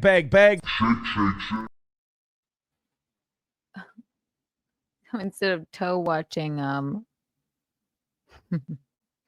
my actual stream, I believe he watched that.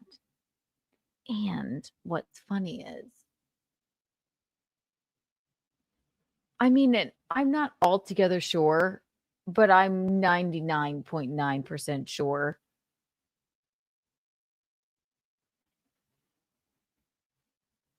that I didn't reveal this. But instead of Toe watching me or whatever, which why should he? It was 9 hours long, and I was, I hadn't made a clip of it yet.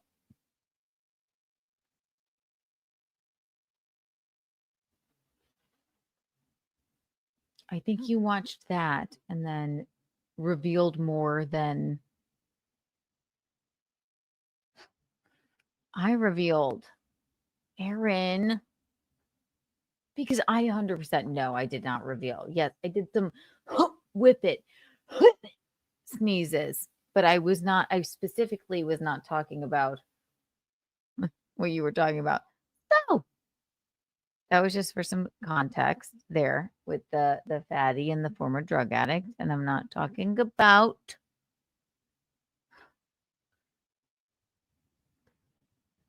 I'm talking about Kino Casino. I was going to make an Aaron in the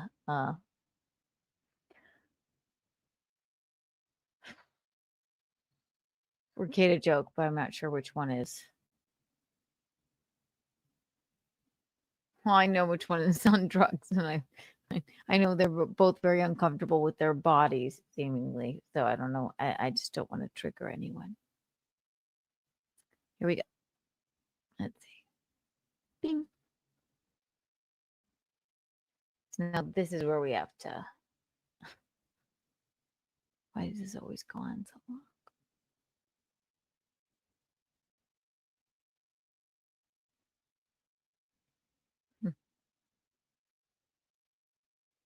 Wait, thank you. You're kidding. That's wild. You're fake Ray DeVito, please. Oh my gosh. I'll never forget when he the gig we did at a country club where he don't save that story for another day. It's one of my favorites. He didn't do anything weird other than nothing untoward to me. Just it's a funny story. You ask me about that later. If I don't get to this, then I'll never get to anything in my life. So because of that 9-hour stream and because of what I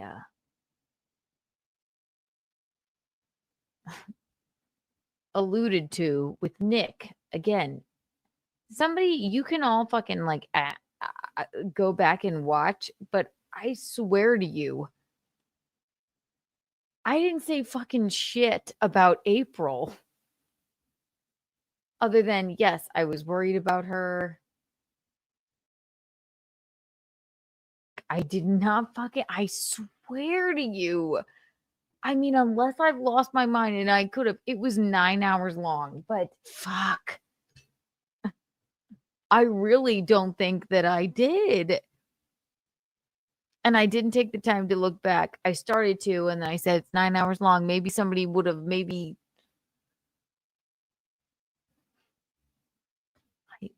I looked but this is what Toe does, and this is why.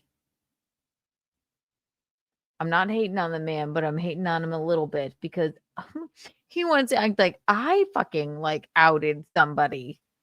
He's doing it. He didn't watch my show. He watched Fatty and former drug addicts clip. And do you realize they also said that I said that April sat down with Rekida's parents and signed an NDA? I didn't fucking say that ever. I know I didn't say that. That's what Fatty does, though. God, there's so many fatties in this. What can I call him? He's the Canadian, like, he's like the Canadian, like he's like shaped like a little nesting doll. He's like a hateful Canadian nesting doll. So the hateful Canadian nesting doll comes up with this theory that, so Aaron we're fine with Aaron, whatever.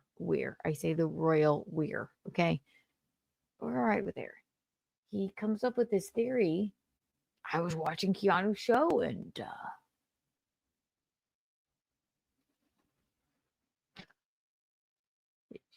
April sat down with the parents and signed an NDA. You just have to take everything he says. I was watching it. No, you weren't watching my show. You were watching fucking the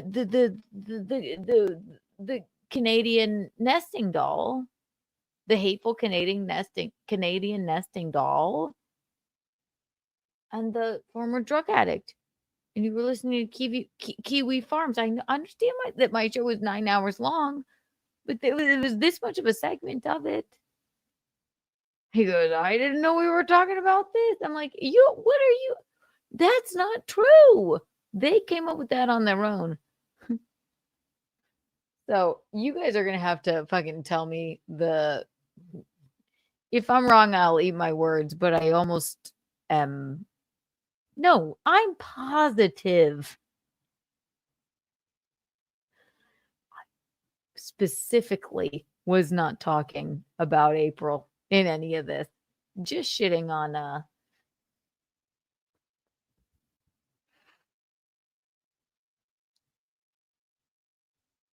the idiot with the tummy tattoo, Rekeda. So here we go. Not the game of telephone that Toe does. Here we go. This is from one day ago. Steeltoe, Keanu on Nick, Rekeda, and April. Oh my God.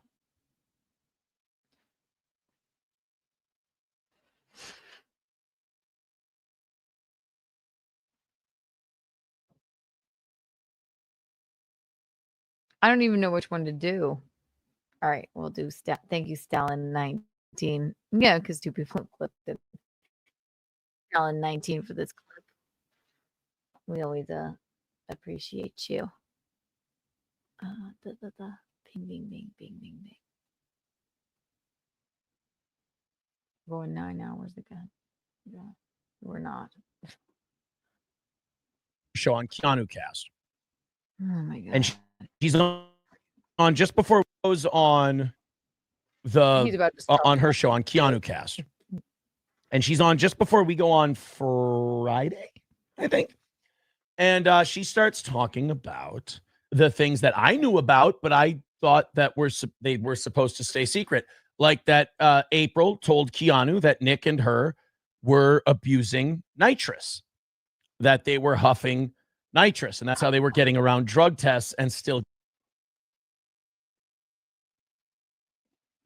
If Courtney were in here, original, but I did not anywhere say. I just want everyone to know that April and Nick were abusing nitrous. I was I'm not mad at Toe because this is what he does. I should have known better because I knew he would. He has a tendency to exaggerate. I know I didn't say that. Oh my God. I didn't say, I just would like to tell everybody during my 9-hour stream Nick Ricada and April are abusing Nitro. That's not what happened. I specifically left April out of that and insinuated with a whippet sneeze because fuck Nick Ricada. Okay. It was more in good fun. But then, yes, because Toe knows more.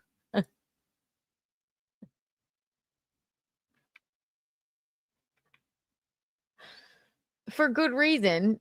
Sorry, for good reason. Then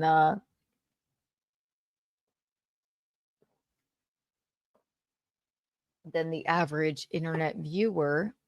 He's like, oh wow, I saw one clip or I saw one, minute of Kiki in the morning, which was Kiki at night.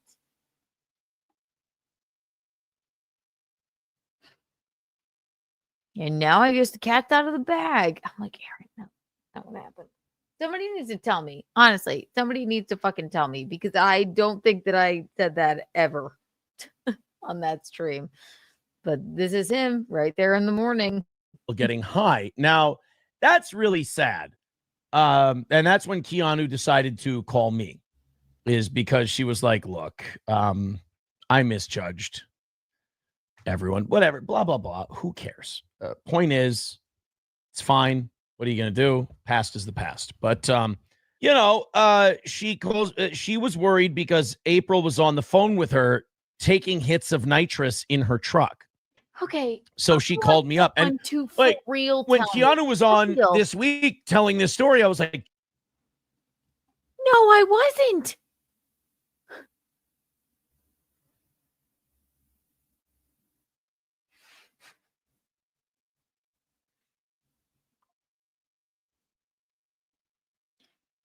Aaron, no, I did not say that. I did not say that at all. You just said it, dipshit. Don't fucking blame me for that. Keanu's, I thought this was, private information. I never fucking said that.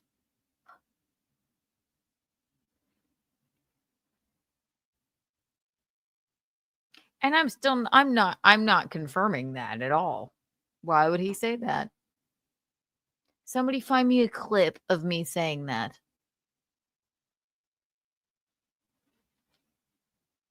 You're an idiot.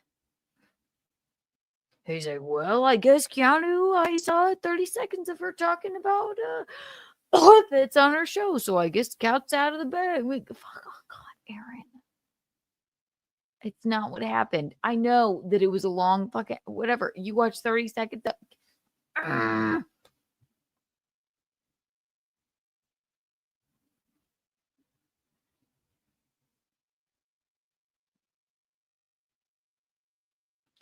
just would like to say,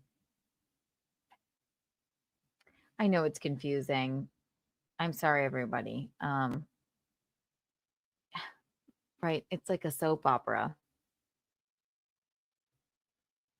Okay. This won't be any longer than 5 hours, I swear. I didn't say that. But this is why you have to take everything Toe says with a fucking grain of salt. I don't hate the man. Okay. He doesn't mean any harm, but he listened to 30 seconds of my show and heard me go, Olympics, and goes, oh, well, I guess, she's just spilling I'm like, no, I didn't fucking say any of that. I specifically never mentioned April, and I stand by that, and I never will. And then he proceeds to just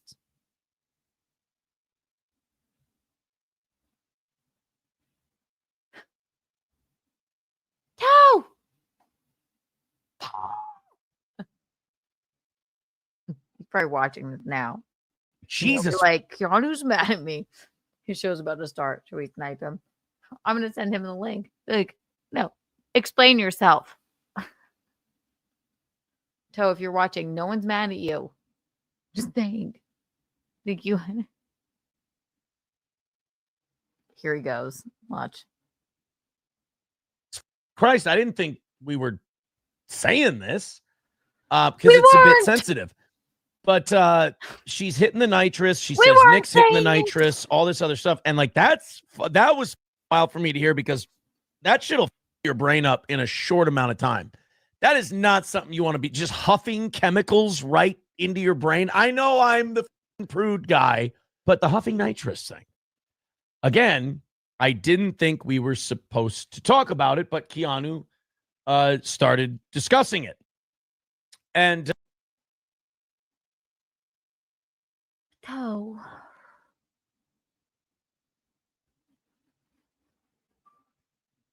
Doing some, I was watching a video of Nick going, "Flip it."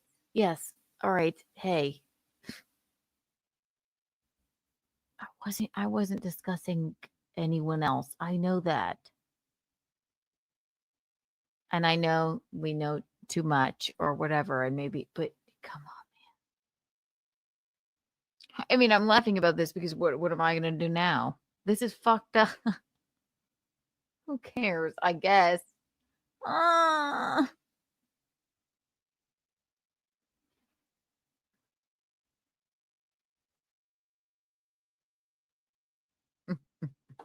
What are you gonna do? I'm gonna send him the link. I don't know if that's still going on. I don't think I don't know. I'm trying to think of anything else I know from Keanu that she told on her show. I'm actually having a hard time remembering exactly what she said on her show because the one that stood out to me. Oh, and that Nick was getting on April about living rent free and kind of making her feel bad for that. Like, honestly, the stuff Keanu came out with Friday morning that I already knew about. Like, Nick is Dennis from Always Sunny. Like an even more evil version of Dennis from Always Sunny in Philadelphia. Like SP and I watch a lot of Lifetime movies. He's every dog shit boyfriend or husband, controlling husband in the Lifetime movies.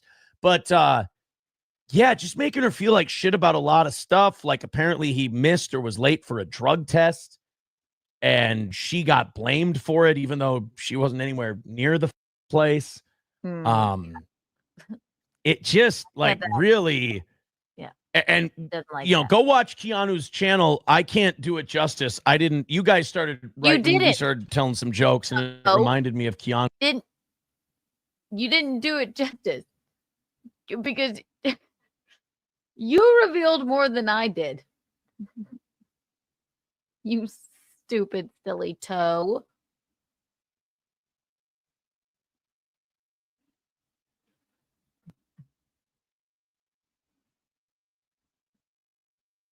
I specifically did not talk about that. And yes, because right, we'll get into it. But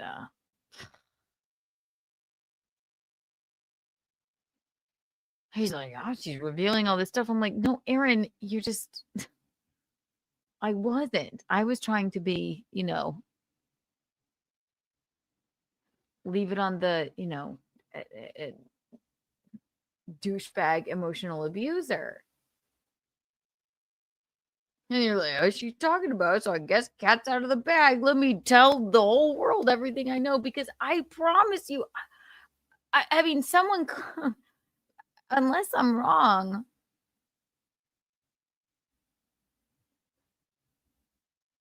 I was going to text you about this and be like, dude, I thought this would be more fun, though. I'm not mad, honestly. This for the record, this is the best time I've ever had in my life. It isn't. I hate you so much. It isn't fair. Just do. She don't give a fuck. It is funny. But I know how you are, and you know how you are, and you know that you have the exaggeration bug.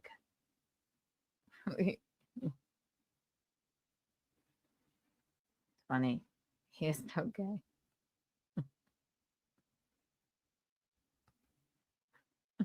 Knows that. Anyway, that's why it's so. I mean, somebody's gonna need to go back. I mean, it was a week ago, and we did this, and it was 9 hours.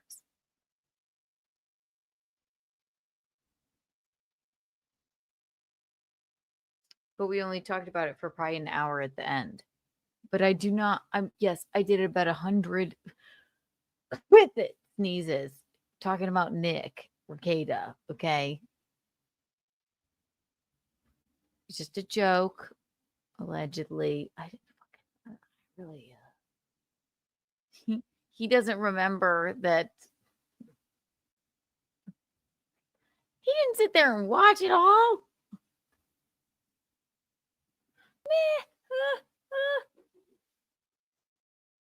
Keanu's thing. So I'm not prepared with the clips and stuff. Go watch Keanu.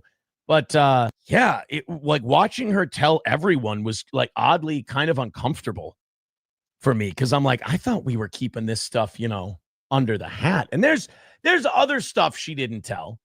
Like I think she's saving some things for just in case. But yeah, she said like April was really up. When she was talking to her once, and that's why she called me, because she thought maybe I would have a phone number I could give Keanu, so she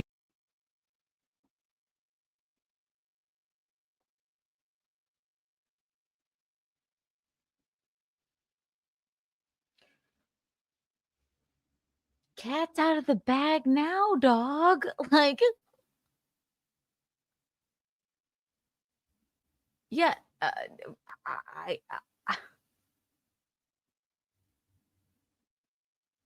I'm sorry. You gotta fucking like tell me did I have an aneurysm and just reveal all of this like in so many words? He just knows, and he wouldn't. But I'm sorry. When I was worried about April, yeah, I fucking like I said I'd be remiss if and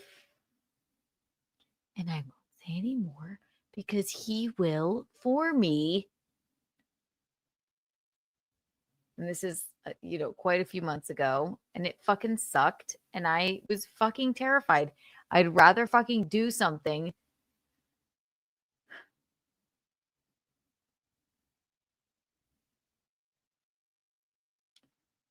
than not do anything at all. And if you want to call me a bad friend about that. And also, no, I didn't.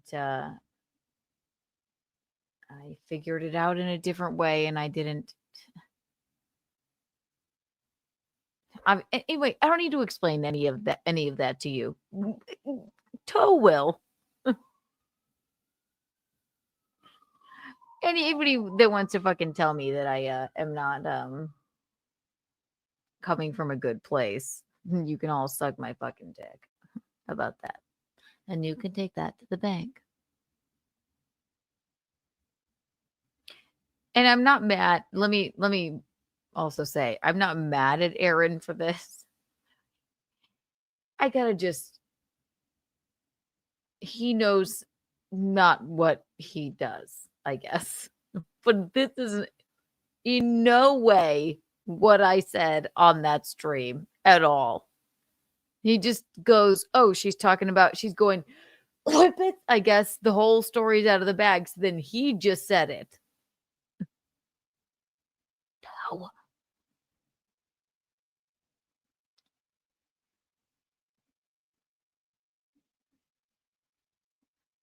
Ugh.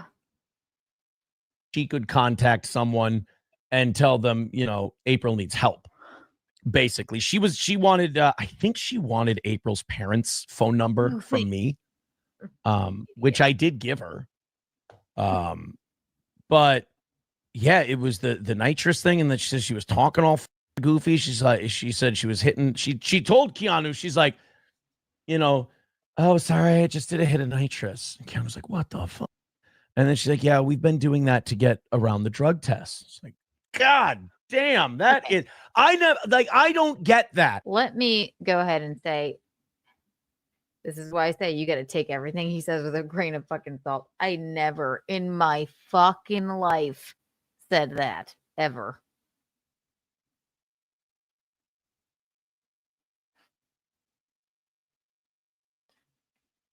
And furthermore, I didn't tell him that. And also, she didn't say that. But It's been a long road with Toe. This is what he's probably just thinking, or what have you. But that's not anything April ever said at all.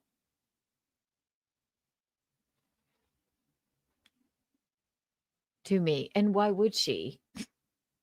If that's true, not anything I said, not anything she said.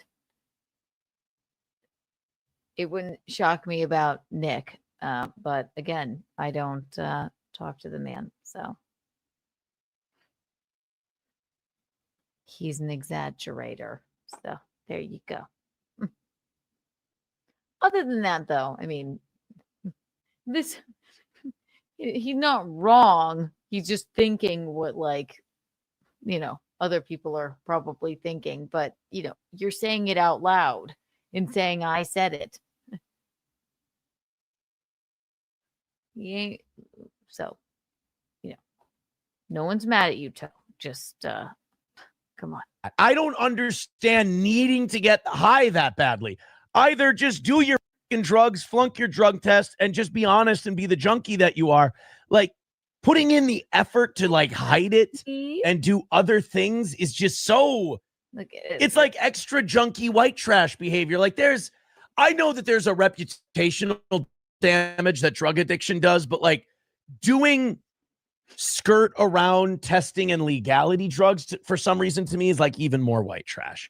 Okay, but Keanu laid these stories on me, and I didn't say that. And I hadn't told him. But then Keanu came out with him Friday, and I'm like, well, I guess cat's out of the bag. No, you So made it hopefully out the she's far bag. away from that situation for her own sake. No Pen 15 Fathead says, forget Keanu. Lemmy buried the dork named Carl. I wouldn't know. I don't know anything about that, but I know Lemmy can be feisty, and I know Carl can be kind of let's just say akin to a jellyfish.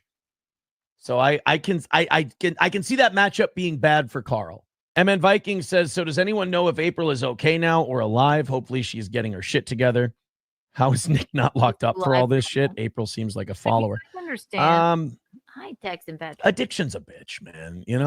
Yeah. Addiction gets you not thinking straight. And when you're cooking your brains with cocaine and booze, and then you're cooking your brains with nitrous and shit, you're just not thinking right. So, but as far as is she, I don't know if she has her. I don't know anything about her.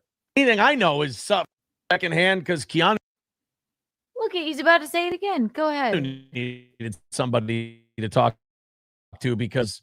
Okay. Oh yeah, and then she said, I didn't need someone to talk to.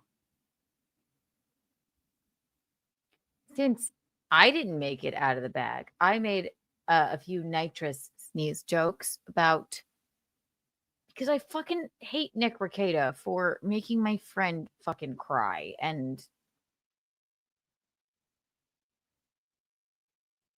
it sucks. And she'll get through this. I don't know, whatever. I fucking hate him for that. I'm not saying he can't have a redemption arc or that he's like a. Would he be somebody I would ever, like want to ever be around? Absolutely fucking not. But I don't know if you guys understand what the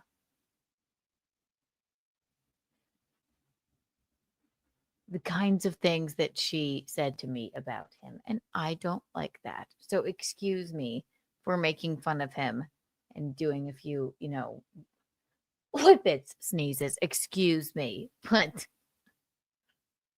I in no way said that this is Aaron being angry at April, I think, actually. And the man's going through a lot, so maybe he just assumed I was just like spilling all of the beans.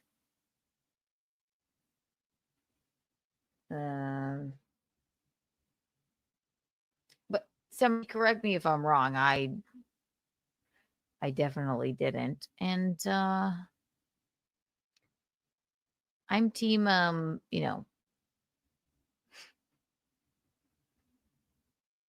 team I just hope April's okay, and I'm team Aaron has pretty much always told the truth, except when he does things like this, where it's a grand exaggeration, and now he's outed something that I didn't necessarily want to tell.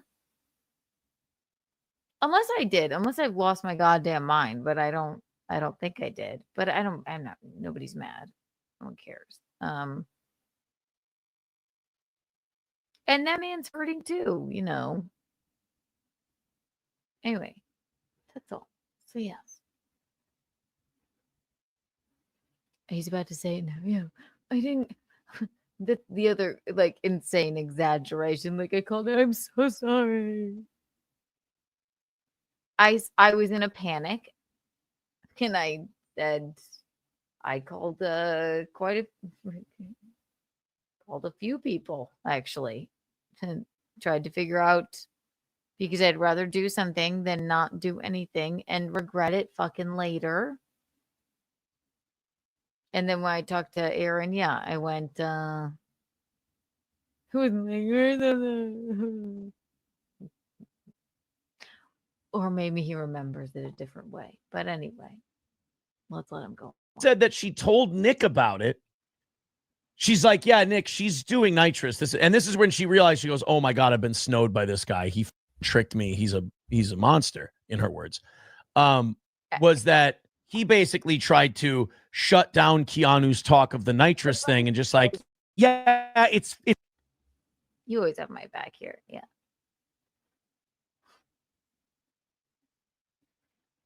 This is a man, I guess, that's hurting from a divorce, but I totally didn't say that. I did not want to blow up her fucking spot there. And he's either just, I think he's just confused and going like, well, I saw Keanu saying it, so I guess the cat's out of the bag. And then he just went like,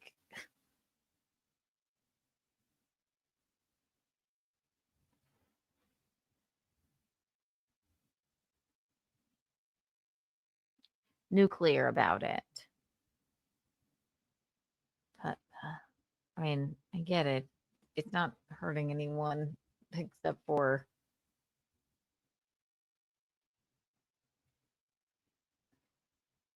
all of them. I mean, I don't know. I can't think about it, and it sucks. And I understand his idiocy too, I guess. I think he's like, yeah, well, I think, yeah, April's a bad person. I don't see her like that, because I'm like,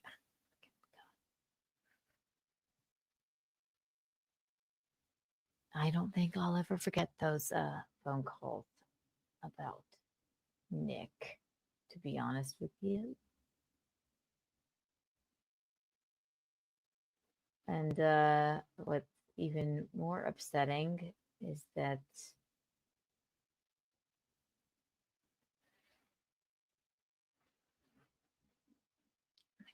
whatever, I want to blow up her spot. I don't think I did. He did. He did it. I specifically meant to not mention April in any of that in that stream. And he's like, no, go watch Keanu's stream if you want to hear about it. But in the meantime, I'll tell you every single thing that Keanu ever said to me on the phone when she was worried about April. Great. Thank you, Toe.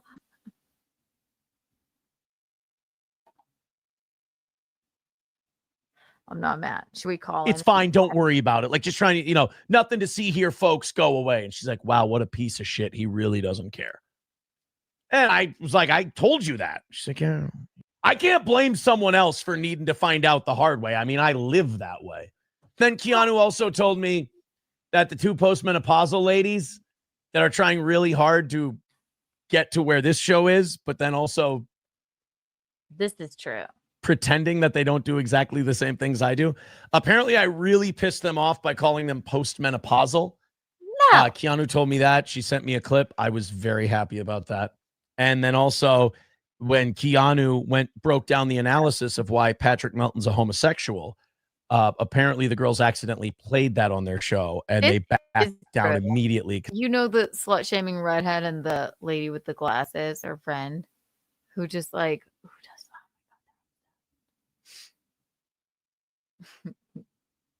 investigative journalists. They accidentally like played a clip. And listen, I don't like to make fun of Patrick Melton, but I call it like I see it. And the reason I don't like to make fun of him is because he is like the kid that I would sit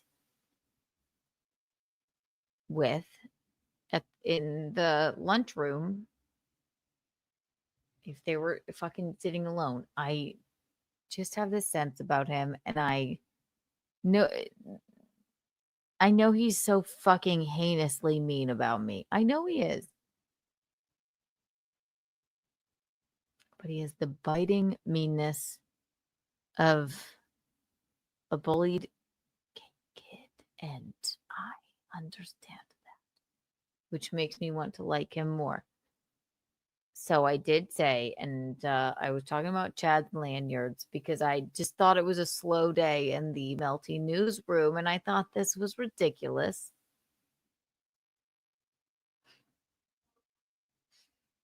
And then the slut-shaming redhead and the girl with the glasses. I forgot their show's name. I swear I'm not trying to be mean. I just can't remember it. But I do watch often. It's a picture of a lady, and then there's one with a red hair, and then there's one with glasses. And if they have a picture of me or Toe on the screen, you can be assured that it's their show. They accidentally played a clip. I'll show you the clip. They're like, I don't even know what it was late at night when I put this in here. They started to play it, but then because it was disparaging against their onion lord,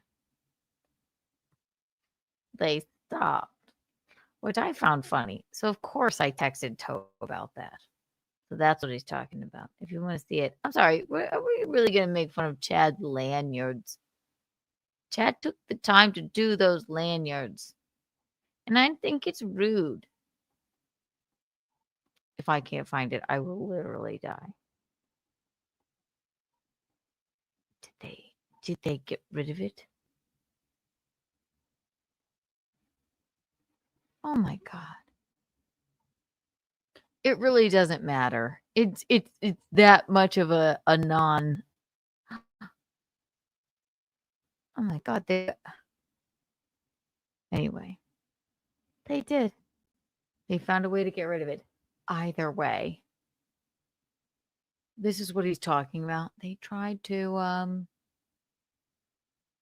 they're like, oh, we're going to play this clip of KK. Oh, I must have done this in the middle of the night because I made a good point about, it's only the kind of attention a gay man would pay to, a lanyard. If that makes no sense, I'm glad. That means you have a life. Here's Toe. Because they don't want to imagine like giving a shit if you are on the wrong side of Patrick Melton. That's how you know you're at the bottom of the barrel in life. And then there was a picture. I don't know. I don't want to spoil your guys' dinner. There was a picture of Melton. Like he's got live active sores. Okay. All over his face. This is troubling. People think it could be monkeypox. They think it could be AIDS. I don't think it's AIDS because he weighs over 400 pounds. He's gigantic. But look at this. He's got a big. It's just a little acne. Now that's just rude. Let's see what Toe's talking about. Anyway, that there's a couple of clips like that, and you guys are gonna have to correct me if I'm wrong, but I don't think I ever.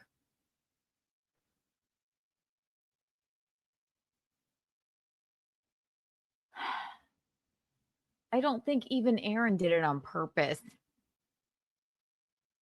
But I certainly did not out that kind of information like that. So, do we snipe him? What's he doing? I'll call in. I say this with love. He truly did not do that on purpose. It's just funny. Oh no.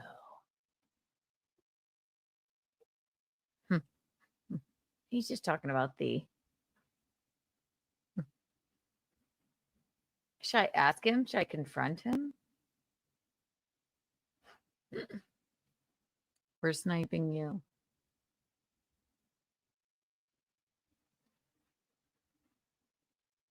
I'm scared. I'm saying he didn't. I'm saying you better. I'm saying in this day and age and economy, how can he afford it? Yeah.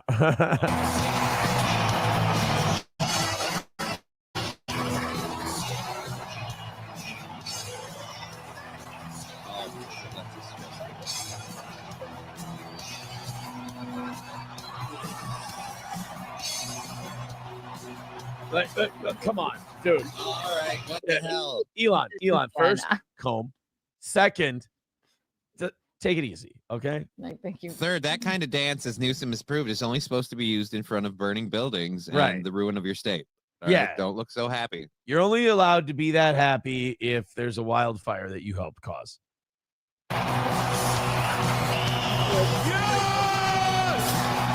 Jesus, you think he won the presidency? Right? I'm saying, like, there Please might be gotta a little tell bit me, of because okay. honestly, all right, maybe I'm being too nice again, but y'all watched it. There's only maybe an hour I was discussing it. I haven't seen a clip yet of me saying any of those things, but again, maybe he watched a portion of it, like a second of it, and heard, with it, and then went like, "Oh, guess cat's out of the bag. I can reveal every single thing that I know." What? I'm too nice. I know. Oh, I'm so nice. He wouldn't have done that on purpose. I just don't think. It fucking sucks. Johnny sucks. Poor Johnny. Should I call him and tell him we're sniping? No, let's just see if he notices. He's sickened me. Yeah, I get it. I remember that feeling. Hi.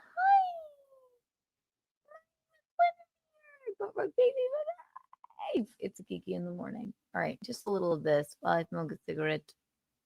Maybe we'll call in. How can we prank call?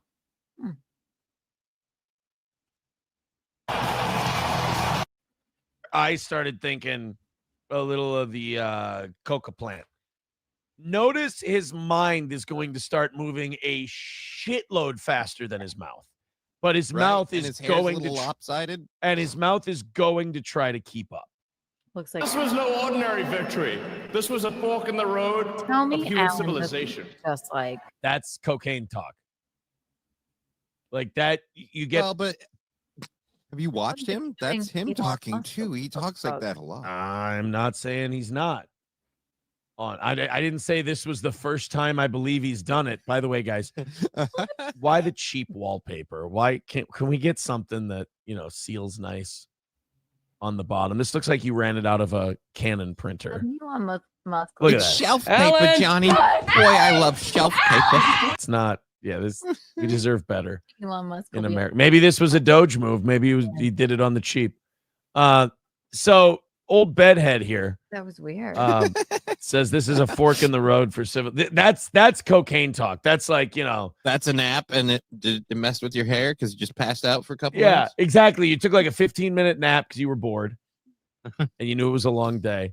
And your body shut down for a minute because we're going at 90. We got to take a break. Yeah. So he woke up, he hit a few bumps, and now he's like, this is a turning point for civilization. Like, I've had people like just blasted on coke out of their mind, and they, like I said, they locked me in a bathroom and read me a poem about what a pugilist I am. It's like, this is fucking gay. Which is hilarious. This is not a drug that Very anybody should high want any part of. But it doesn't mean Sometime if we hang out off air, I need to hear a lot more of these stories. As I can remember, these are it. Oh, well, a lot of hitting himself in the head out of anger. Oh. It's another Coke move from that. Poems of Pugilists, I feel like that one is a great title for a book, and two is it's just something that I'm like, if that kind of stuff's happening now, I'm like, well, why did you leave? This sounds like an entertaining time. I should, well, you know, you get kind of tired of hanging out in the same like 100 square foot space and nobody wanting to go do anything. Right, dude? That's why I have to move.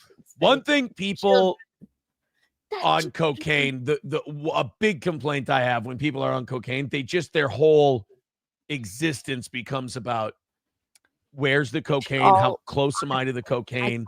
When should I do more cocaine? Like it's just coke, coke, all the time. And it's like, you know, you could hit the mall or something, you know, maybe go to a movie. I don't know if you remember. You know, you could do other stuff. Like, I mean, I know it's a little hypocritical for me to talk about like, hey, how about you just find something else to do? But I mean, like, I don't always bring it with me. And if I don't have it, well, that's just it. Then you go do something and there's a fucking safe.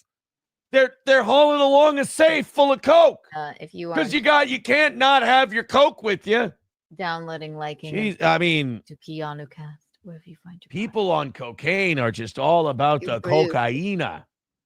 They're just all about bringing it with everywhere because God forbid we're away from it for a few minutes.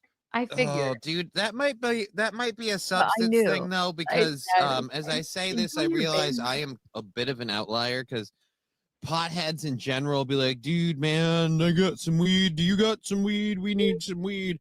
Have you done this? Have you tried, like, literally the Chappelle movie? Yeah. Have you tried it on weed? Like, look. Potheads can be the most annoying people in the world.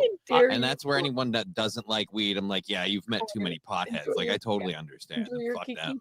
I've given potheads a lot of shit over the years, but I will give them this. So. I will give them this. They are like, cokeheads How are the dare same you? way. Because potheads are just more easygoing. Potheads like you have turn a pothead down and they're like, okay. Keanu, are you dumber than fuck? Potheads have their little devices that they bring with everywhere. They have their little pipes and their little gimmicks. Cokeheads have the same exact thing. If they can't, you know, because you can't be walking around, say, like a tattoo convention with a big fucking safe and pulling it out and just ripping lines. Right. So you bring maybe a little thing, you know, a little thing, and you twist the top of the thing, and a little coke comes out the top, a little prize for you, and you hit that while you're out and about. And it's just like, could you just maybe, you know, take it easy just for a little bit? Like, if people who enjoy Sour Patch Kids behave the same way as people who like coke or weed, diabetes would be up 40-fold in the United States. It would be madness. Let's continue on with Elon. Let's get to the salute here. I'm telling you, I think Elon was hitting the powder before this speech. I'll say he does seem a little gassed, but then again, I'm thinking like Elon Musk, like while it's changed over time with Tesla and everything else, he did kind of start out as a dude who like. What did I say? He listened to 30 seconds of my show and he went, guess the cat's out of the bag. He saw Elon, who looks exactly like tonight's guest. You know him, you love him. Alan Fuchs. But Alan doesn't do cocaine. Alan! Alan! Alan! I'm not shitting on Toe. I mean, you want me to shit on him. We know his foibles. He knows his foibles. This is interesting, though. Whatever. Like, you know, worked on computers, super duper autistic, and kind of sat alone in a room to do all his work. So this is a 180 of that, and maybe this is just how his weird autistic South African brain processed it. Okay. Or Hitler. Like, I don't know. Or Hitler, right. We got to keep that. Guys, keep in mind Hitler. Well, Hitler was a meth head. Corn. Hitler did. All right, so it's definitely Hitler. There's too many checks that just went off on that one. Yeah. Okay. Hitler was on amphetamines, so there's that. Dude, I heard they brought a guillotine to the Capitol. Next time. You got to like a fake one. You got to be prepared. Okay. This. And I love you. You know, there are elections that come and go. Some elections are, you know, important, some are not. But this one. This is what I mean. He's bad. He's coke babbling. Kiki coins. How about that? He's fucking coke babbling. And here, 25, 25, 25, 55, 55. Sold. Hold on one second. All right, there we go. Wow. Some are not. But this one. This one really mattered. And I just want to say thank you for making it happen. Thank you. And I'd like to read you all a poem I wrote. I see you all as pugilists and agents of chaos. And I just want to say that I love you The only reason no I'm matter doing what happens. I just really want to. Ah! Don't. Okay. Go back. That's not a Nazi salute. I'm sorry. Okay. And I just want to say thank you for making it happen. Thank you.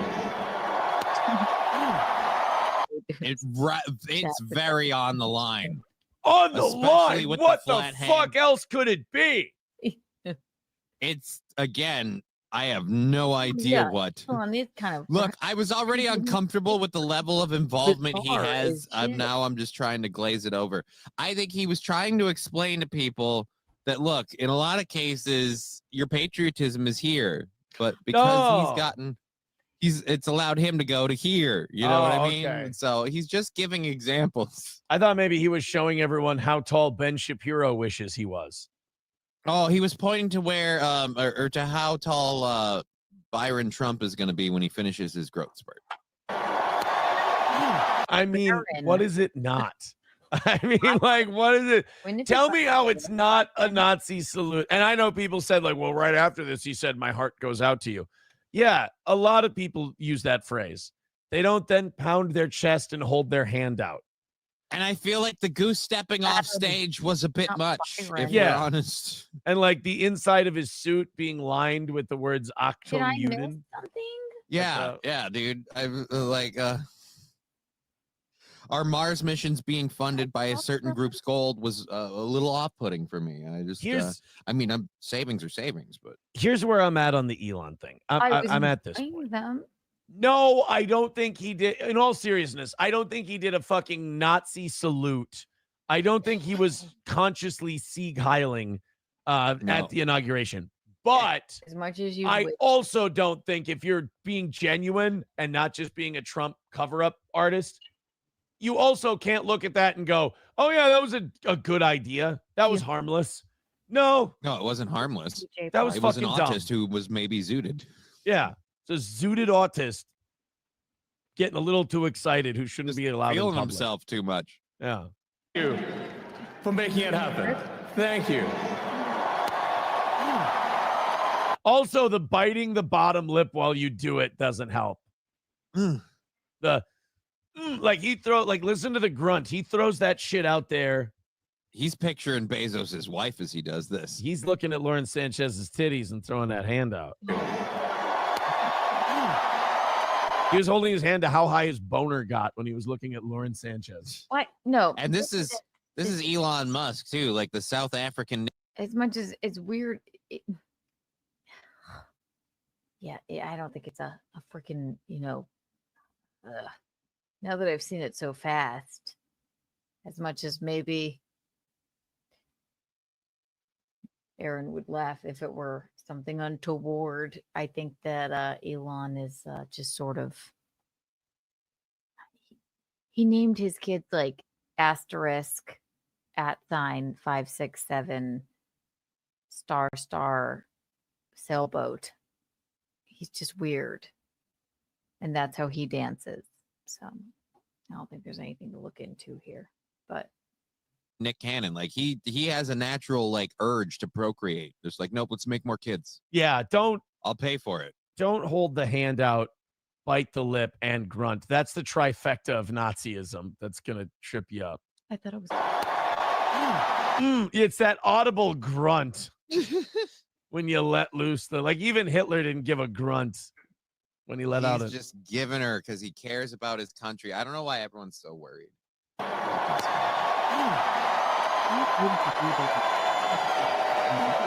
Dude, all right, My heart that doesn't goes look good. You have to be That really Yeah. doesn't look good. Where we get the quasi salute, He just and now it's just like, yeah, that's what I've been believing too. Let's get the trains. Like, no, guys, no, you're getting too excited. No, I'm sorry.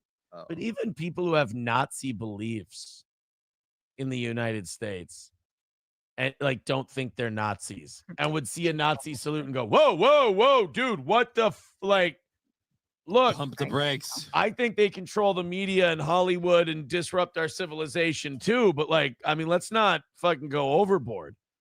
Besides, Jesus. as far as the Hollywood one goes, we've got Mel Gibson, John Voight, and Sylvester Stallone on the case. Oh, Dude, you not mean only is that Melonie hilarious Mac? that's real, it does sound like that should be a show. Like Hollywood should be making like a movie or a like weekly John episodic Voight is, thing out of those three, like fucking rooting around Hollywood to clean it up. Ambassador of Hollywood. I'm Oh, looking at the, Something to consider. you know, Let's call Aaron. I'm looking at the Elon thing, and You know we're sniping him. It's I'm not. fun. I'm not saying it was a Nazi thing. It's not what I'm saying. I'm saying you handed to people who already think that about you. You handed them all the rope they needed. Right, but the other thing is too is Elon and like Trump because we know. All right, where is he at now? Let's see. Let's go live. Show doesn't devalue itself call the him. way it does. I would ask that if you want to throw in early, just go, you know what? They're going to do a great show. They've got a track record. Here's 10, 20 bucks, $5, whatever you feel like doing. And throw it in early.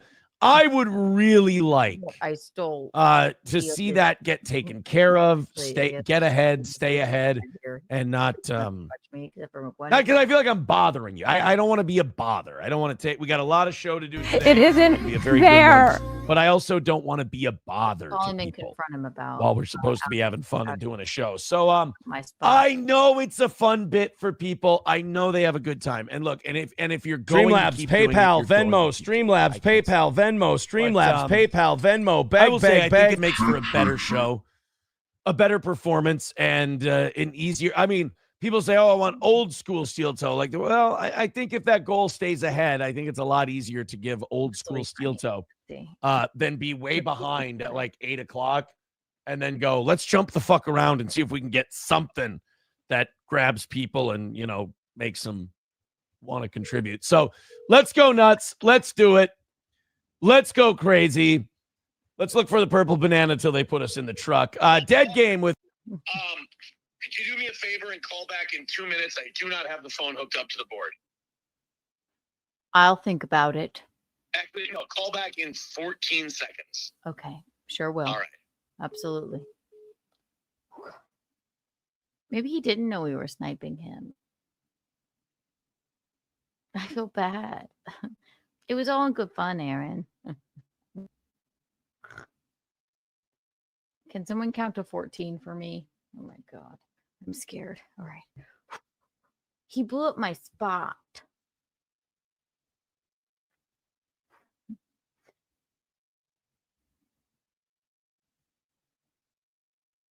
Am I acting stupid? How? Enjoy your ban.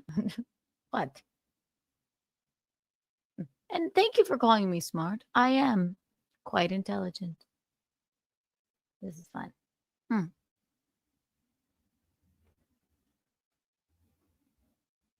All right, 1 second.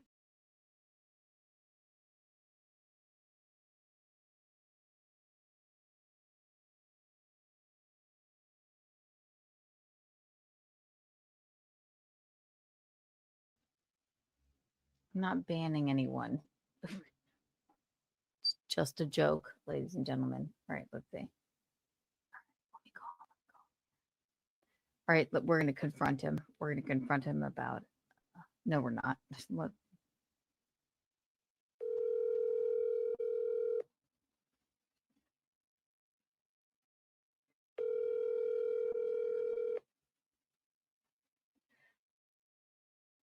Let's go to the phone line. Hello, caller. Hi, is this the Heil hotline? What the fuck are you having this bitch on for? You fucking didn't you learn your lesson the first time, Aaron? You fucking retard, you idiot. Hi, Keanu. I couldn't live with myself. We were just sniping you because we were just bored. And we were talking about we have Wait to a minute. No. Before you even continue, you're fucking sniping me? Do you not know that? No, I didn't know you were sniping me. That It's makes me fucking feel bullshit. bad. They told me to, and then I was riveted by what I was seeing, and I thought, and then I was just we were just sitting along watching, stealing, I don't know, 20 of your. They're probably not even your viewers. I don't know anyone in this chat. Anyway, I'm gonna tell you right now. I think this is bullshit. I think what you were doing. I think you saw us playing a guy doing a Nazi salute, and you missed Gino. no, he's sleeping right in front of me. You That's can. what I- Oh, please. How dare That's you? what I mean. Yeah. No, it's not that. What we were discussing before this is that I have a bone to pick with you a bit. Oh, Do you mind? Fuck. Not really. Not really. I mean, it's not going to be. I tell you what, Keanu. Over the last 6 months or so, my biggest complaint about you: not enough bone picking. Okay. Okay. Listen, Aaron, and this will be fun. Do you realize that you have a tendency to exaggerate? I've never heard this before. This is the first time hearing of this. Okay. You've never heard I've that never- before. What does Johnny You know what think? I heard? The big criticism I've always heard of myself is, Aaron, you're a little understated. You You're tend just to, so yes. You're too demure. Yeah. Yeah. Mhm. I always hear that. Yeah. Okay. Here's what we were talking about. It's that we all really liked your take on Melonie Mac is I really liked your take on my take on Melonie Mac. Really? Because I have no idea what the fuck I'm talking about. I can't find enough shit on Melonie Mac. Like I see everybody tweeting about it, and then I go, all right, what happened? And then I find like hardly enough shit to even develop. So I go to you for my feeling on Melonie Mac because Right. I can't find any clips or anything like that. Basically, God told me she's going to hell for being an evil grifting bitch, unless she repents and publicly apologizes to Jesus, who is gay. Okay. Anyway, we liked your take on that, but then I don't want to blow up your spot, but you blew up mine. I think that I've been watching some clips, and that 9-hour stream that I did, maybe an hour of it, I did the whip it sneeze and what have you. Remember that? Yes, and can I say, very subtle. Oh, thank you. You know, it was only 20 or 30 times. No, I have defied someone. I don't think that you watched all of the stream because I think that you blew up my spot. I was simply insinuating about maybe Ricada.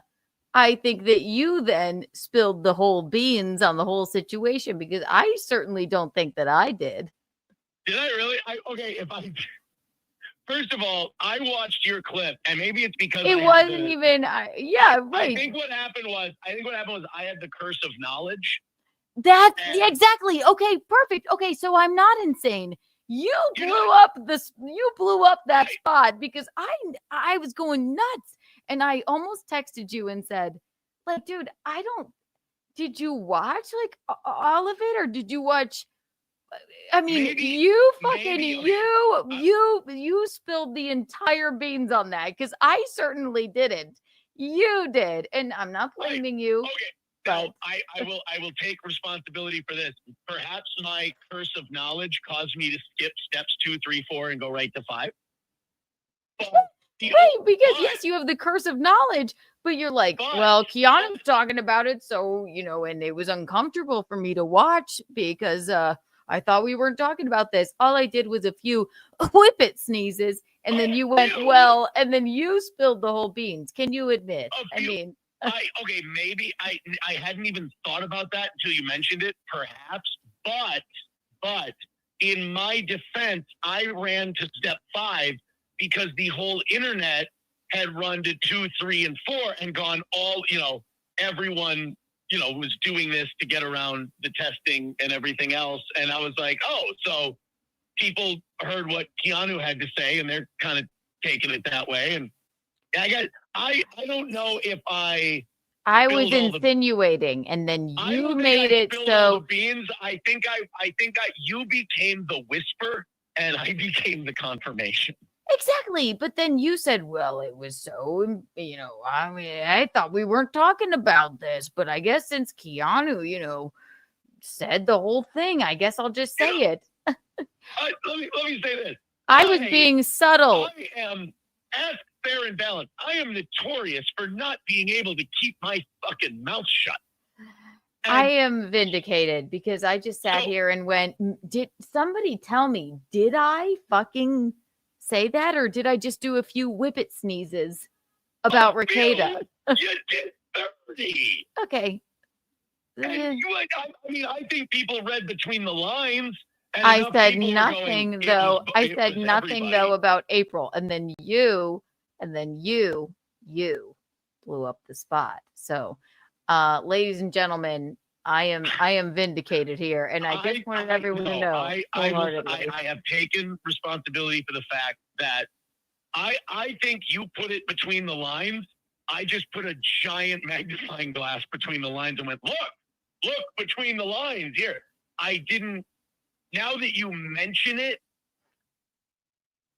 I think my curse of knowledge got the better of me, and because I was shocked that you were doing that. Like I was like, holy shit! I thought, and I was proud of myself because for months now, since late summer, early fall, I've been holding on to this information. I was so proud of myself that I didn't blab like an asshole, and then you go out and you do the whippet sneeze again, very subtle. I will, just very 30 whippet sneezes is not, well, Keanu's talking about the absolute details of, things that happen. So number one, what I've realized is you watch no more than 30 seconds of my show. And number two, when you do, and I do one, innocent whippet sneeze, you think that is, hey, Keanu's talking about this. This is her fault. She blew up her spot. You did it, not me. I think that I have taken ample responsibility for the fact that I perhaps blew up the stuff between the lines. I think you have to admit that you put things between the lines with the sneezes. Listen. I blew up what you put out there. Right. You planted the seed in everybody's head. I watered it and allowed it to germinate. Right, but then you blame me. Like I was uncomfortable that Keanu was talking about this because I thought it wasn't public knowledge. None of what you said. I saw like 6 clips of like nothing that I said at all, and then I was confused. I'm like, God damn, did I say all of that? No, you did. And yes, the curse of knowledge. Sure. Fine. And this is all alleged, but I just wanted you to know that. And we've come to an understanding that now I don't feel so insane. So I don't think you need to feel insane. I think that you let more than one person in on a conspiracy.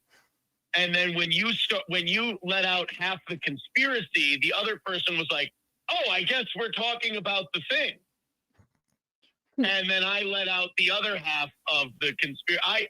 You gave away Lee Harvey Oswald's shot 1 and shot 2. And then I said, oh, and by the way, there was a CIA guy on the grassy knoll, and he fired the 3rd shot, which was the kill shot. And you're like, Aaron, you weren't supposed to talk about the fucking kill shot. Like, oh, shit. But I thought we were talking about the I get it, Aaron.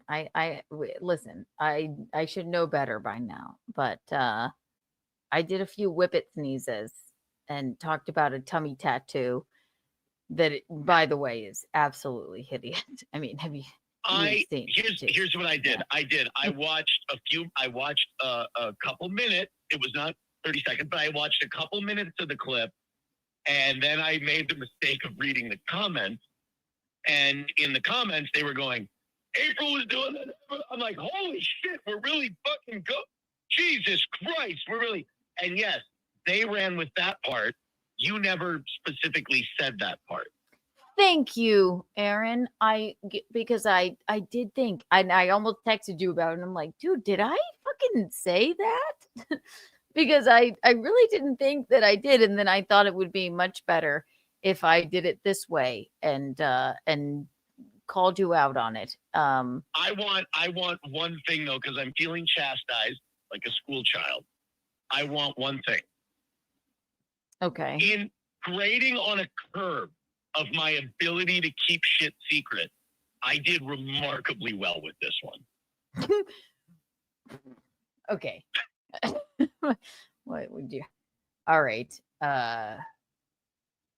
All right. Yes, grading on a curve, I suppose. Yeah. I feel like Littlefinger right now. Like I'm holding you right now, going, "I did tell you not to trust me." You did, but when I like insinuate something about, somebody that I dislike, I wasn't trying to blow up the spot of somebody that I care about and am worried about. And then you went, very fair. Yeah. Very fair. You have, but the issue is that's where you and I were living on two different planets. I don't have the same affection for that person that you do. And that's what I said to my audience. I said, this is a man that is upset with this woman because he is, and it doesn't have the same kind of worry that I do about her or what have you. And, but I'm like, you guys, tell me if I'm wrong. I mean, I maybe talked about this for an hour. Like, I swear to you, I don't think I really mentioned her really once. So it's, but I get that you're a divorced man and, you went through what you went through.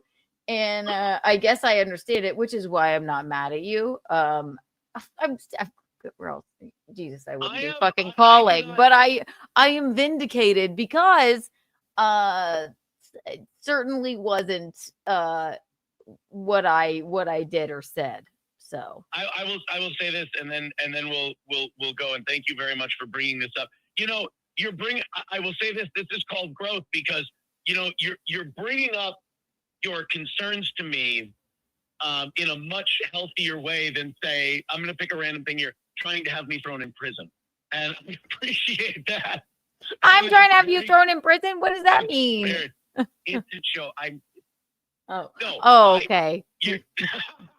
I get it. You're coming to me with your concern professionally, and you're coming to it from a place of understanding. And certainly I feel like I've responded with empathy and understanding. And I think that makes for a very healthy mode of communication between two people. Absolutely. And really boring drama for a podcast. Absolutely boring, but I will not be. I didn't want to. I feel like Judy Garland. It all became too much, and for my life, if I didn't, rectify the situation and understand that I really didn't say anything about my friend. All I did was 30 or 45, 50 whippet sneezes about Nick Rekieta. The problem you had that led to the problem I had is that you cracked the door a little bit and let people look through the crack in the door. And then I came up behind you and went, "Oh, Keanu, if you want them to look inside the door, here, let's kick the fucker open." And you're like, "No, we're not trying to kick the Oh, shit, he kicked the fucker open. Right. Exactly. So I misread the sign. See, you were Maximus. You said on my signal, unleash hell. And then when I unleashed hell, you went, that was not the signal. Well, anytime that you say something on your show that I know more information about, I'm going to be like, all righty, kick the door open. I guess I'm wide open to say this, which we have not, but hey, we have not said it all. What? No, I mean, no, that's nice. You know, exactly. we're yeah, Johnny, and also, Johnny, how many times you has he know, hired you know so that you far? put out Yeah. there now. I know you didn't say this, but I know you've seen the rumors now that people have went. Keanu is saying that Nick's parents paid off April to keep her quiet. Do you see what you did? Yes. I don't have any evidence that happened. Oh, Neither do we you. watched the whole the Kino Casino clip with the the morbidly obese man that is just rude, and then the raspy voiced former drug addict. Yes, we watched all of it, and I said I don't know how to explain this to my audience other than I think maybe Aaron at least watched this, and then we watched you, and I said I did. I did watch this. Right, and I said, do you see what happens? I did 30. 40, 50, 60, 70 whippet sneezes about Nick Regatta. And then you went. I think you're overplaying what I did, and I think you're really underplaying the whippet sneezes, in fairness. Repetition is funny, Aaron. Yes, repetition is very funny. It also can be very revealing. I was not talking about my friend April. I was talking merely about allegedly somebody that I think makes my friend April cry, and it's not you. So no, my days of making April cry are long gone. All right. Well, just so we're clear. Here's the difference. I don't you did say one thing. I don't dislike April. I just am. The difference you and I have is I will say, hey, hope she gets better, hope she picks her life up, blah, blah, blah, and then just move on. I don't care if that happens or not. If you're asking me for a particular outcome, I'd prefer that one. You genuinely do care for that outcome. You want to see that outcome happen. So that's where the disconnect is. Whereas you are invested in the outcome, you'd like to see it be X. Whereas I am like, hey, all things equal, if the outcome is X, I think that's great, but not going to lose sleep over it. So right, because you can't, and you lived a different experience. Obviously, we've all lived different experiences. And no, I'm not. That's why people are going like, Keanu, why you still deal with this stupid idiot? I'm like, okay, well, listen. Wait, I'm the stupid idiot? Yeah, no, Johnny. Oh, Johnny's the stupid idiot. Okay. I'm just teasing. No, they're like, why you still deal with this stupid idiot? I'm like, no, I'm telling you, anybody that wants to go ahead and ponder or, somebody that wasn't involved. Do I unless I'm talking about, a pop culture moment, I don't really talk about people that I don't know or try and get into, things that I don't know about or what have you. But it is funny when I insinuate one thing to not try and make somebody look bad, but try and just reveal somebody that is an emotional abuser, in my opinion, and made my friend April cry to the point where I can't stand it with a few whippet sneezes. Then, but because of your experience, you go, cat's out of the bag because you're divorced. You are having you must still have some angry feelings for her, but I am. No, I really, I'll tell you right now, I don't. It's as simple as this. I thought we were letting the juicy gossip cat out of the bag, and you only wanted to put a paw out of the bag, and I misread that as cat's out, and I pulled the whole fucking thing out. I knew it. Thank God. Honestly, thank you for being honest, because I had a text to you, and I was like, this would be better for the show, and I guess I'll just do it there. But I know I'm not wrong, and I can't go back and watch 9 hours of myself and look for if I said this, but I'm pretty sure I only did 50 or 60 whippet sneezes about Nick Regatta. And then you go, oh, okay, here we go. Well, now we can say about every single thing that ever happened, allegedly. So I think what we've learned from this, and it's so important, is when it comes to gossip and my burden of knowledge, don't tease me. How about instead of watching clips of my show that, by the way, no one tags me in? Because you fucking yelled at everybody. You and Chrissy fucking streamed. yes, You yelled at everybody. You told them they were all assholes and bitches and cunts and all this stuff.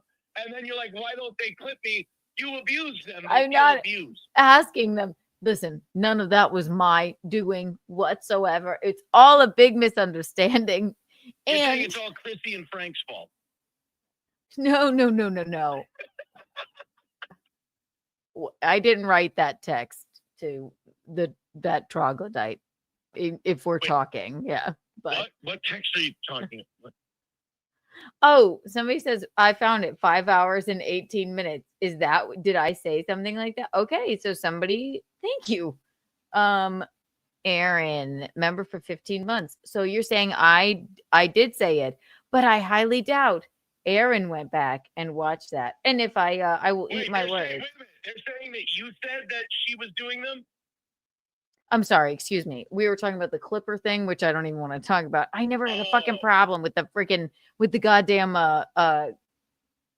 Clippers, but I was taking the advice of people that they feel one way about it or whatever, and I sent a text that someone told me to send to someone, and then all hell broke loose. And this is why no one tags me in their clips. And All it's very I tell you offensive. what, I only have Johnny until 8 o'clock. So Oh. I do have to run. Poor but, Johnny. I apologize. Thank you for calling and handling it this way. I feel like if I could classify this as anything, it's gross. Okay.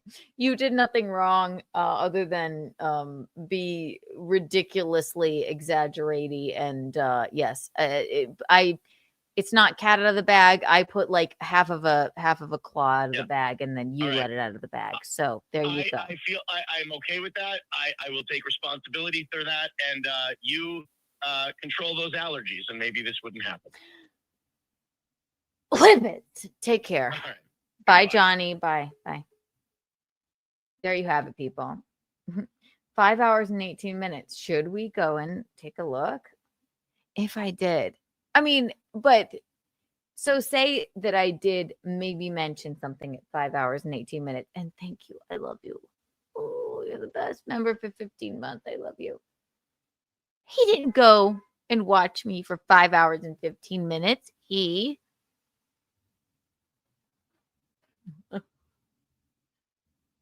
watched 30 seconds of some clip talking about it and then revealed the whole damn thing. Great call, Kiki. I know. Thank you.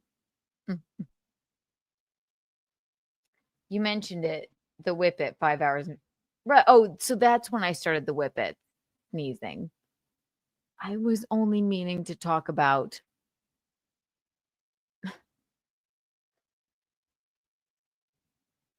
Al-Qaeda. I wasn't meaning to talk about anyone else. But thank you. Okay, so right, I am vindicated. I only meant to insinuate that. But Aaron, thank you so much. This is fun. Funny. With $5 says I got 5 on it. There you go. That's what I'm talking about. I don't see why we. No, I'm telling you. I love that Johnny left. Anybody that wants to go ahead and ponder, or somebody that wasn't involved. Do I unless I'm talking about a pop culture moment? I don't really talk about people that I don't know, or try and get into things that I don't know about or what have you. But it is funny when I insinuate one thing to try and make somebody look bad, but try and just reveal somebody that is an emotional abuser, in my opinion, and made my friend April cry to the point where I can't stand it. With a few whippet sneezes, then but because of your experience, whippet sneezes, you go cat's out of the bag because you're divorced. You are having a Let's see what he has. You must. And I just want to here. Feeling it this way, I feel like if I could classify this as anything, it's growth. Okay.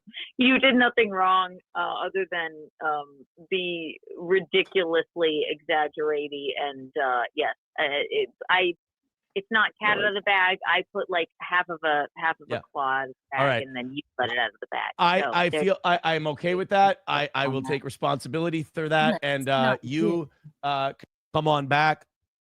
But you were leaving. Yeah. So I thought it was the perfect time. I'm like, I don't want to use up any of our shit without Johnny here. So I'll take this call and we'll do that. And then, you know, it went where I didn't think it was bad. But the audience, here's what it is. And this is why I'm being nice to the audience on this. They see Keanu as someone who harmed their host. And they love the show. I forget that, you know, aside from all their jokes, people do love this show. And they do give a shit about it. I take it personal. I appreciate harmed yourself. And it's very romantic. So they're like, well, we don't like this person. And we you. don't want this person on the show. And I understand that. I get that. That's show business, the business of the show. I'm not saying we're in show business here. But, you know, behind the scenes, we've had private conversations, and all is forgiven. We worked it out, and I don't mind talking to that person. You know, I'd be lying if I said it wasn't awesome that Gino and I text about football again. I like that. But it's because, you know, I understand with what's happened in the past. You know, people are going to get a little upset. Okay, I get that. I guys. I understand your thoughts and feelings. Johnny? If I've offended or upset any of our audience by that running too long, I apologize. My intent was to have some interesting content, which I thought it was, while Johnny was gone. Oh my God, did that Yeah, take because I was making too that clip. long? And again, What I'm did I very do sorry. to you, Johnny? And Johnny, I have your Really, text that and I have really- your that- messages. More than anything, that breaks thank my you. fucking heart. Johnny's been on my show. What? Truly, I wonder. God, now I have something else, you know, going around in my brain. What did I do to you, Johnny? Jeez. Poor guy. Or maybe he's just like, you know what? I don't want to deal with this bizarro drama anymore.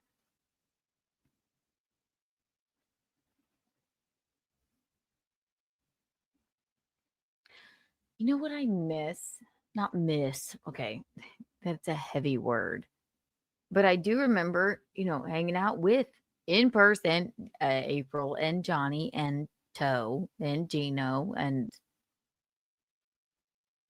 maybe he's just like, fuck, I'm over this. Like, this sucks. But I am vindicated. I did not say anything with my whippet sneezes about dearest April, did I? And he takes everything and runs with it. And that's rude.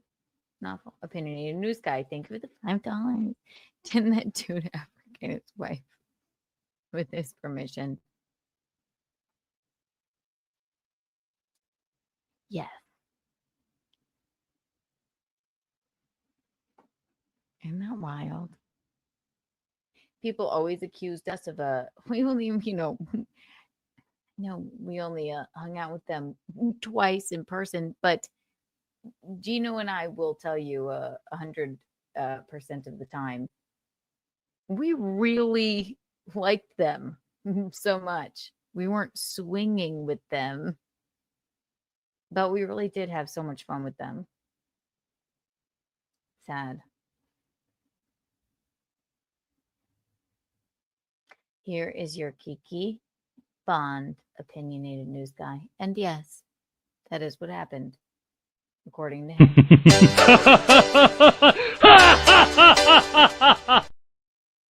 $100,000,000 Kiki bucks for everybody here. Oh my gosh, I hate that if I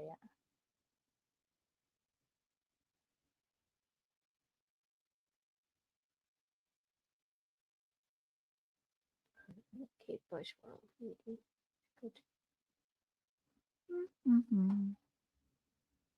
Oh my God, it's 8:19 in the morning. Oh, Jesus Christ. I knew this would happen. J Rock with $5 says, have you seen the Baldo? Rackets getting charged with unable access to your sniz getting charged. Roger and Dodger. Another win for the show. Or another win for the toe. Always cracks with me up. unable It's like, access. I don't know what happened. The keys Rackets getting charged with unable access for you. That makes to sense. your sniz getting charged. Oh, meaning April from. Oh, Nick hasn't been charged for the unlawful access thing yet, and I don't think he will be until this is over. I don't think they do that. Do they? Don't they have to reach a decision here before they can decide whether that's a thing there? Because I think they're gonna they want to see if the first one is establishes a previous criminal record, then they'll go. They usually don't do both of those things at once. Why do you toy? And I also, God damn it, you guys, you fucking. This is what I was talking about with Keanu. I have knowledge of shit, and you guys tempt me with the knowledge. The case, tease me. The case is in the hands of multiple attorneys' offices. Does that? I'm not saying too much with that, am I? I don't think so. Yeah. But Oh, ask the cripple who sits at home all day on legal precedent. There's a brilliant idea. You know who knows the law? That one dude who plays video games too much and has a whole bunch of he's the one. But say it because I know better.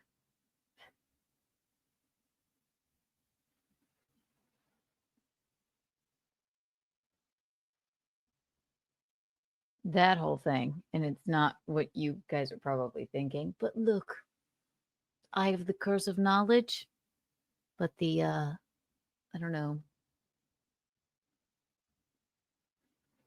maturity and patience not to reveal that. Like you, Toe. But who's into being angry at people? But I did. I feel vindicated. He admitted it immediately. I tossed and turned after watching these clips of him saying that I revealed everything, and I went, I can't possibly go back and watch all of this. And I know I didn't. But the moment you call him, he goes, yes, I had the curse of knowledge. And I did 60 to 75 whippet sneezes about Ricada.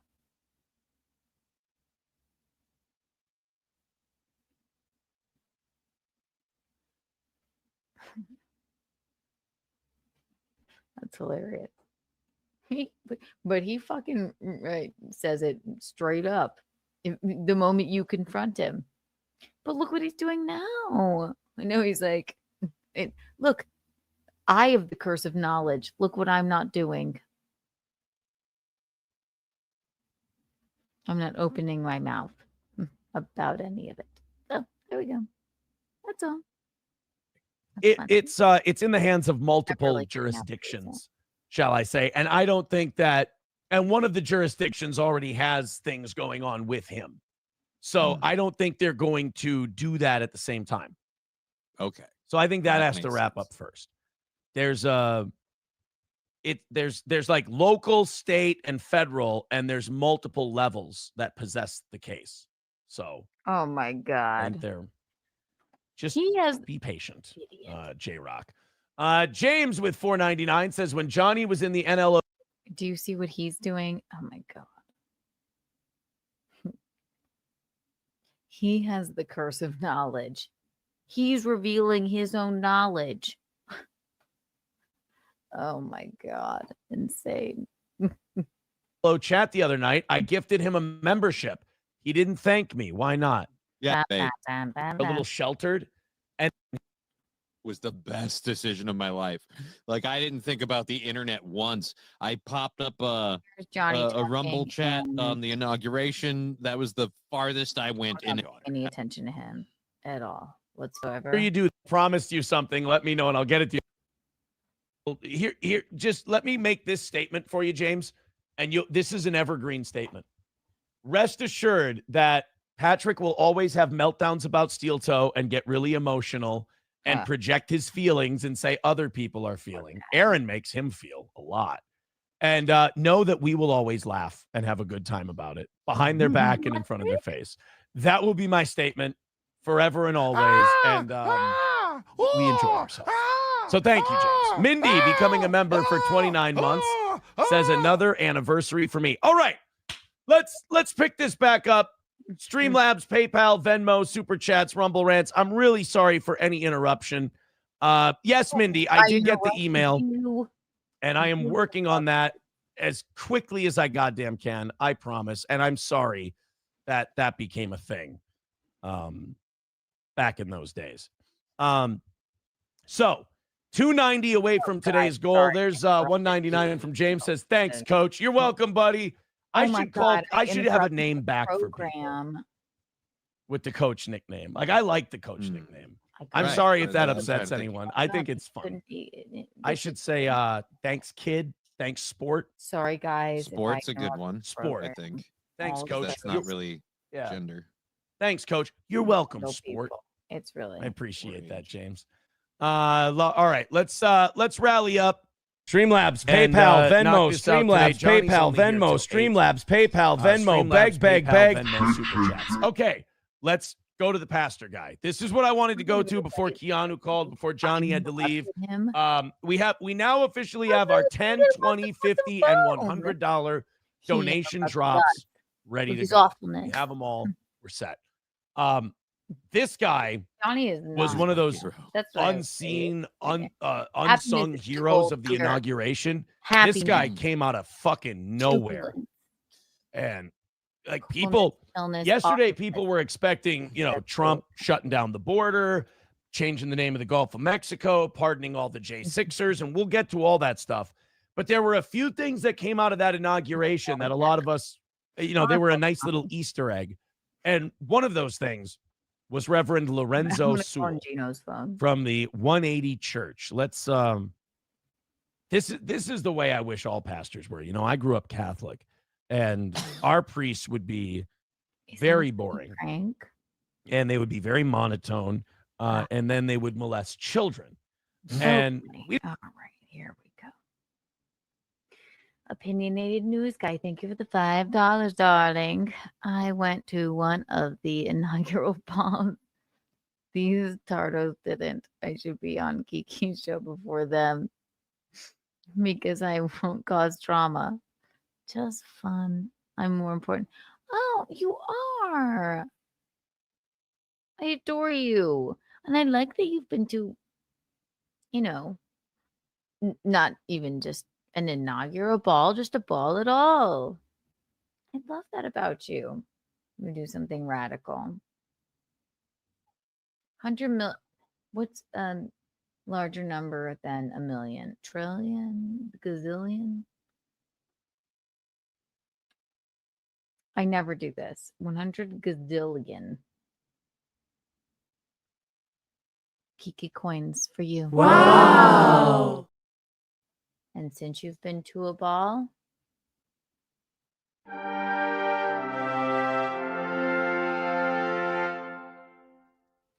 opinionated news guy.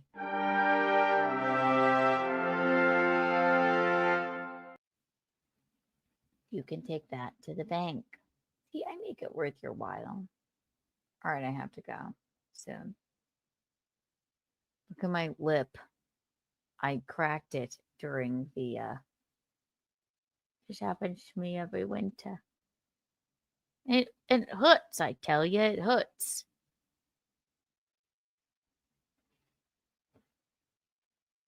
What could they be talking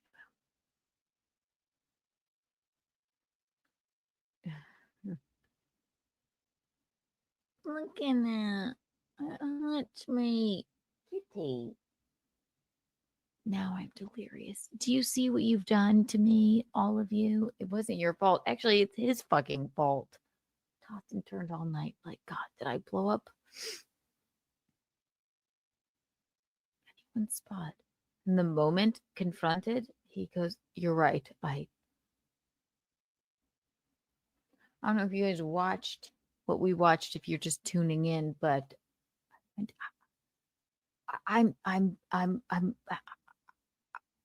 don't think I said this.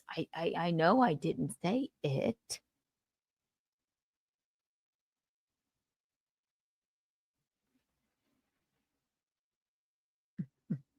But we confronted him, and that's all that matters. You gotta put people in their place.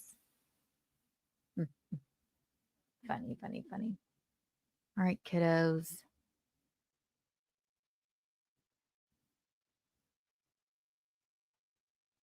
Free at last. Oh, thank you, God Almighty. We are free at last. He's doing Martin Luther King on Martin Luther King Day. After this, he's going to cheat on his wife and become a gay communist. Yeah, too bad the FBI is already investigating him, or it'd be the whole trifecta that started right now.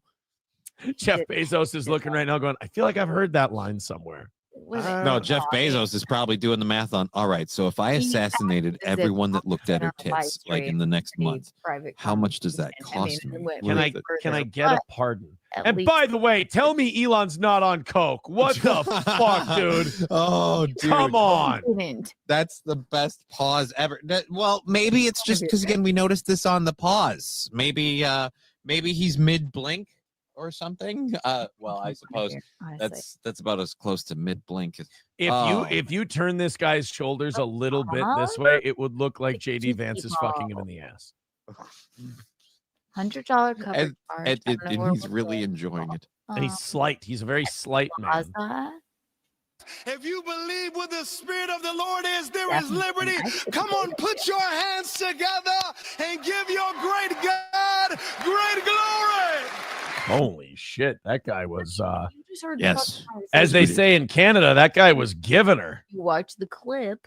Holy shit. This just Prosperity. I'll play it one more time. I know you're begging me. I know you're begging me to play it because I'm not insane. Actually, here's another one.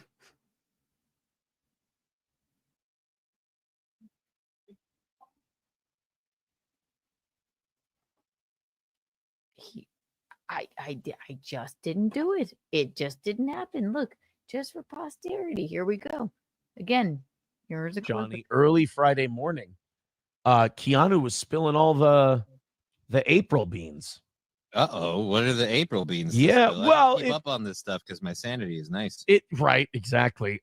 It was stuff that I knew about. It was from back in October. Remember when Keanu called me and said, let's let bygones be bygones. Everybody's sorry. You know, it sucks that it got to this place. And she was like, I was wrong about Nick and all this other shit. Well, actually, you know what's funny about her is she was right about him. No, what's funny about you is that I didn't say any of that. And also, I didn't call you and go,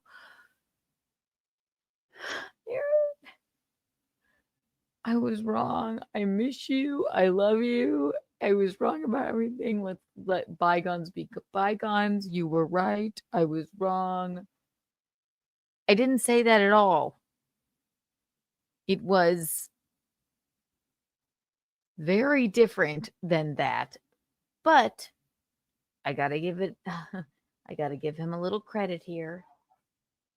Because at least when called out on it, he admits it. And if you go back in this stream a little bit, called him out on it, and look, he admitted it.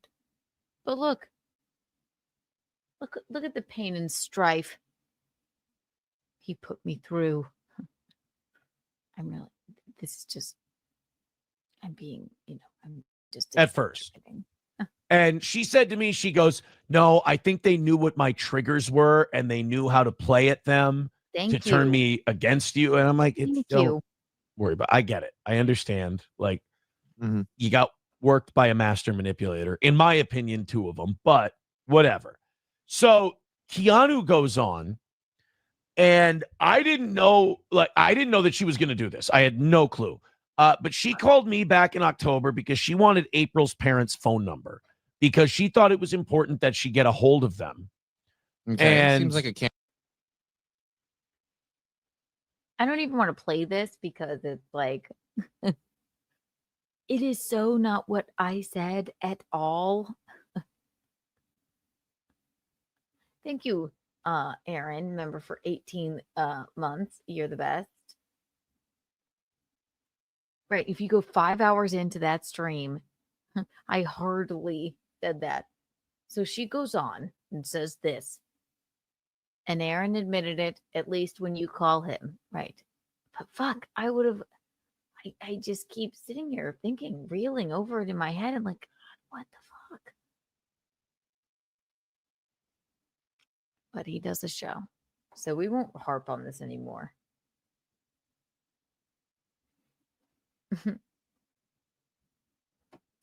He's still an a-hole.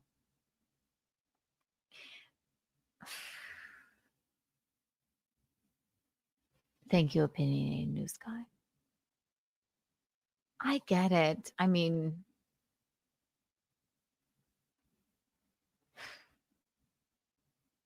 I realize the foibles and exaggerations of Aaron. Like we just witnessed. Look, I'm a victim to it. You'll have to go back 6 hours into the stream. No, you won't. You'll understand.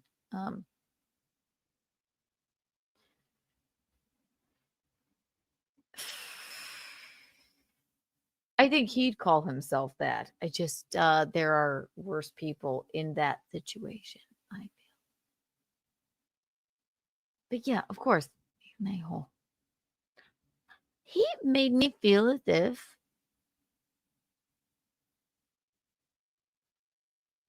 actually, you know what? He said on his show, I'm getting angrier the more I think about it. I'm not, because he admitted it the moment I called.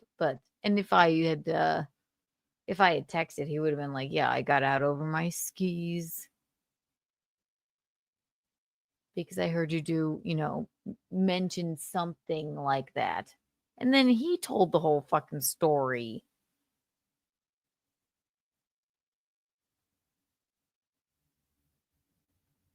Here's your 100 million Kiki bucks. I don't know why. I'm not gonna go to morning bed upset about this, but you guys are right. No, you guys are right. That's fucking fucked up. I didn't say that at all. 100 million Kiki bucks and 100 million Kiki coins for everyone. Wow. And a Kiki tax for Aaron. How dare you? And everyone say hello to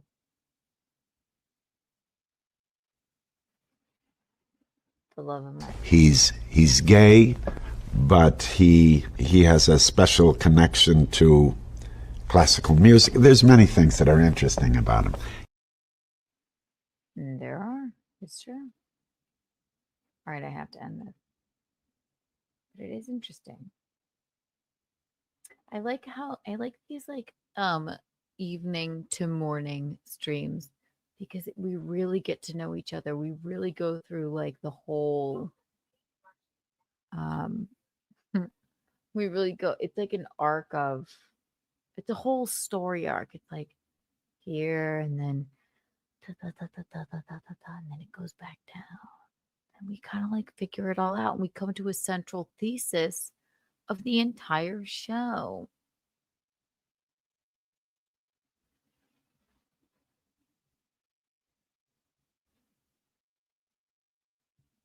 God, it was so much fun. It really was. Don't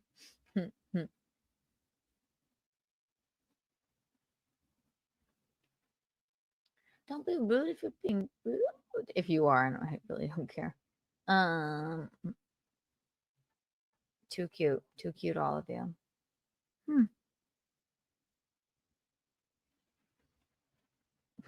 God, if I had the wherewithal to clip it together, I guess I would. I'll have the clip guy do it. I will do this. I'll have the clip guy. I'll be like, this is point priority clip, all of my 67 whippet sneezes, everything that I said. And then thank you, Aaron, 100 million Kiki bucks for you. You gave me the timestamp here. Thank you. Go to 518. You hardly said shit. Thank you. And then he will clip together all of what Aaron said. But I am not going to be rude to Aaron because I called him live on the air and he apologized. He didn't apologize, I guess. But he did go, yeah, I get it. But I did think, God. He blamed me. Not very nice. But he has a show. I get it. Whatever. Funny stuff. Caring thing for a friend to do. Is this live? Is this what we were watching? We don't know. Oh no, there it is. Yeah, there. Like reaching out to me first of all to get that. I mean, that's you're doing something outside of your own self-interest to do something nice for a friend. Because she was on the phone with April, and April was doing whippets in her truck. She was huffing nitrous. And April told Keanu that her and Nick were doing again. This is so fucked up. I so did not say that. I am not confirming or that. This is a broken man that is mad at his wife, but I know I did not say that on that stream at all.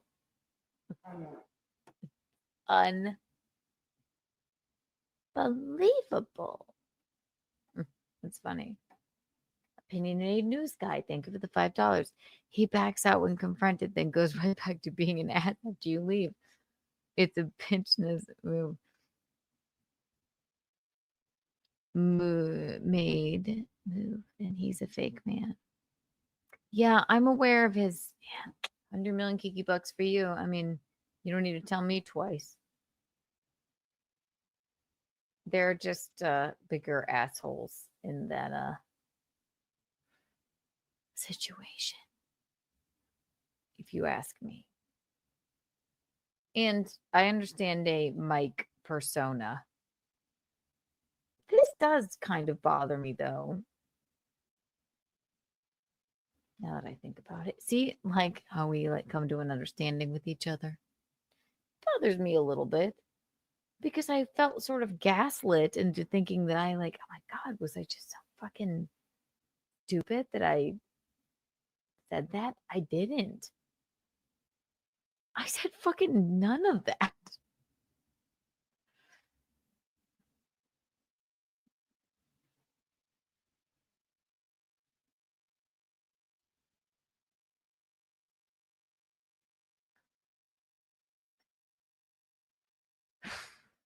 Who's to blame? I don't know. Well, people for, having problems. It's all fucked up. But if I just wanted to do something for views or whatever, then I just would have come out and said hey, by the way, this.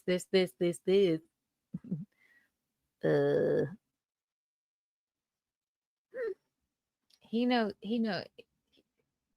he's what he does. 100 million Kiki bucks for you. This is like therapy. Interesting. Very interesting. I will give him a smooch. He may not like it. Because as you know, thank you for the $2, darling.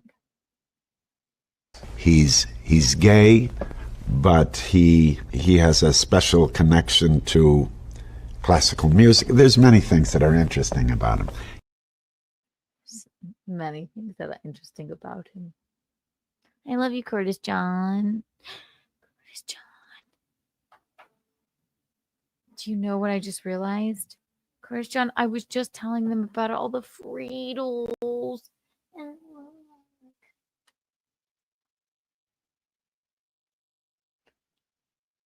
And Six loves all of her treats. You're just the best. Thank you. Oh. Just the sweetest. 100 million Kiki bucks for you. And you know what? 12 million Kiki bonds. I'm going to do something radical. 100 million Kiki bucks. And 12 million Kiki bonds. Congratulations.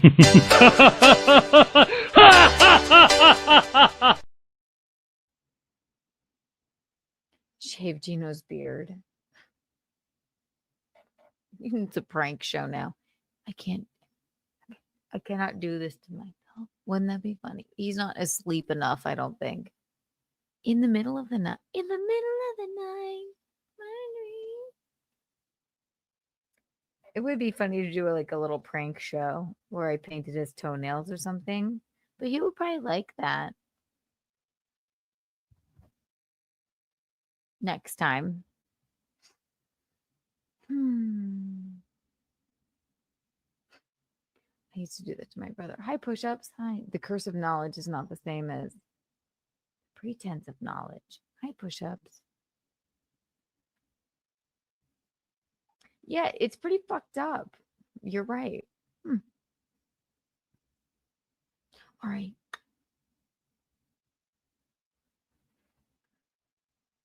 Steeltoe forever. This thing makes me feel pain. All right. We have the length of one more cigarette to talk and chat like gals.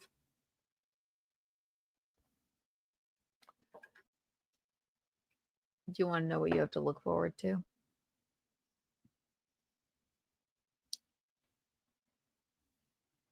Keanu Cast, new episode will be out tomorrow. We have Untoward Tuesday tonight. I know you've missed Michaeline. Live, 9 p.m.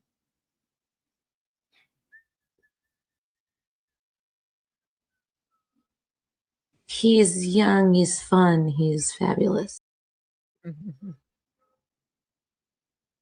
If you haven't already, I mean, if you're not a member, then you can't watch Keanu Cast on YouTube, but you can always find Keanu Cast wherever you find your podcast. And it's really, honestly, it's just rude if you watch here and you're not leaving us a nice comment or a 5-star review wherever you watch your podcast. It's just rude. It's ruder than a White Claw break. White Claw break. It's ruder than this exploding whale. White Claw break.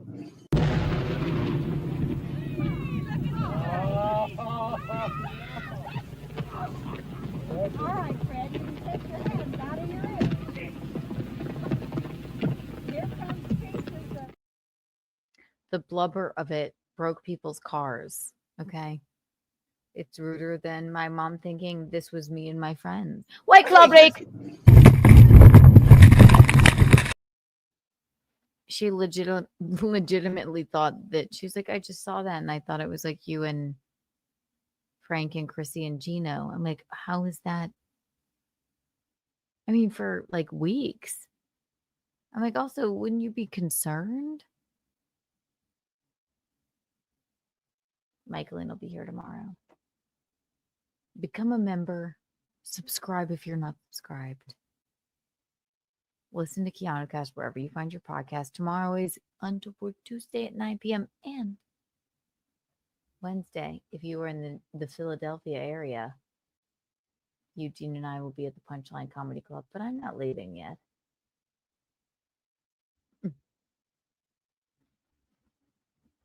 Why do I never want to leave you? So we came to an understanding. We came to an accord. I was right.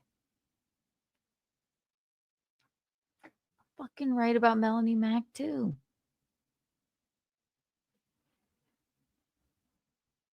It's not Gino's right. Keanu is right.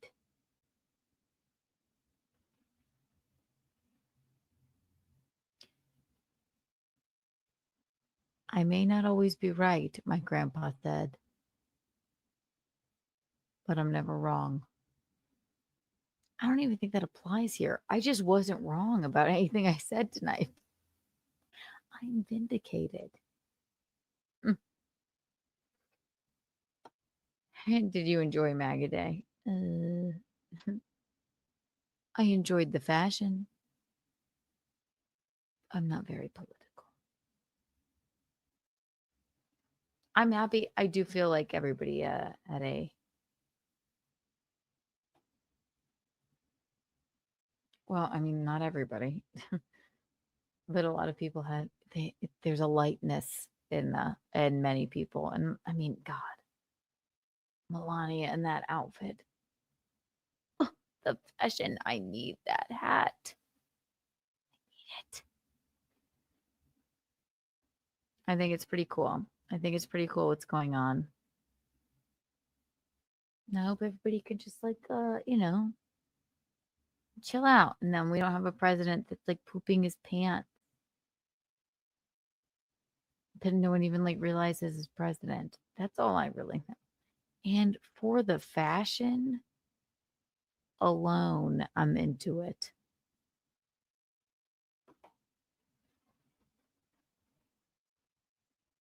You know? Even though he stole my friend. Bing, bing, boom. We all know he did it.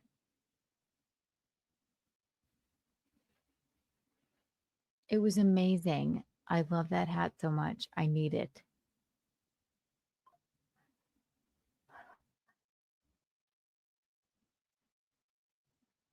So I guess, I mean, I assume everybody's happy. All right. There's people I know that are like, but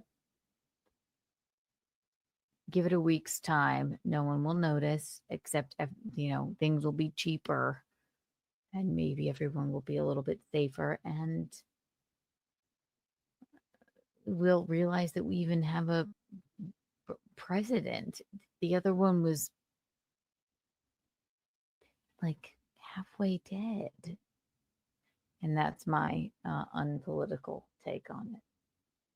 But if the fashion is anything like it's been, then I am here for it. And you could take that to the bank.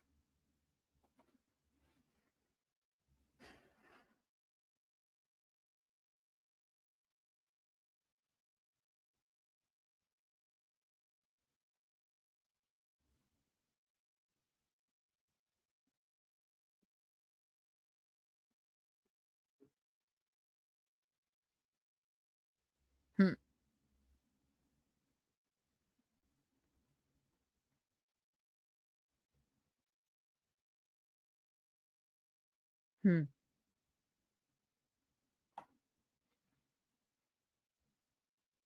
We will end on, let's see what these freaks are saying. I refuse to be rude about Aaron. Also, listen. Yes, we came to an understanding, but he admitted it the moment I called him and said it. Okay, there are bigger fish to be mad at, and it ain't him, and it certainly ain't Johnny. But I do. Because the Reuben's a sandwich. Oh, is it? And and people don't know it's usually made with rye bread, and I think rye bread is gross. Hold on a second. Keanu's calling. I gotta no. Yeah. What's on? Like, because a cop does a cop ever remember what they ordered at a Denny's? Is my point. Female cop. Oh. Female cop. Female. Oh my God. How has nobody like from the Keno Casino audience or something not done this yet? Transpose Nick talking about the cop ordering at a Denny's, and then on the other side have Mersh going, female cop, gun drawn, and then go back and forth, just like have the stroke. Do we get a Just Kidding LLC today? Are you doing a show at 2? Biden. 26 seconds. Did we get any news yesterday on what Trump plans to do with Ukraine or no? I heard nothing about Ukraine. The biggest stuff I heard again was the whole like we might be able to invade the Mexico because of the cartels. Mexico's unhappy because we're apparently closing down our border and aggressively. That's what I'm gonna do. Don't want to leave you guys yet. I want to. This is what we're going to end on.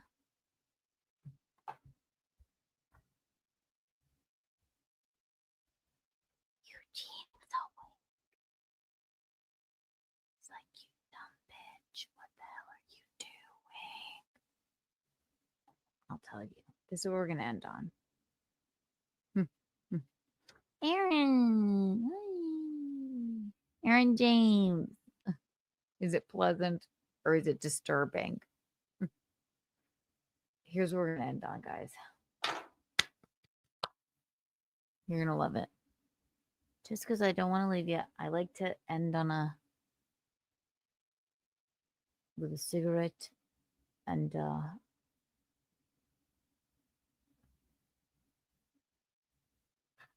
we're going to go ahead and do the Cleveland balloon disaster. And if you don't know about this, maybe some of you are new here, and you should know. Thank you for the $2. Isabella Live 2.0 found a way, Kiki. I don't know what that means, but I do adore you. 100 million Kiki bucks for you.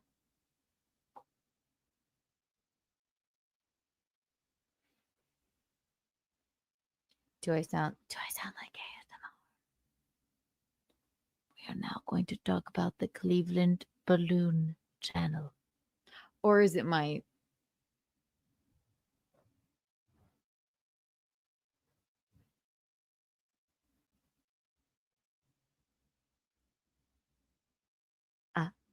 yeah, they did. It's the worst disaster that no one knows about. It's the most hilarious and ridiculous disaster of all time, and no one knows about it, and I play it every single time I can. It was 1986.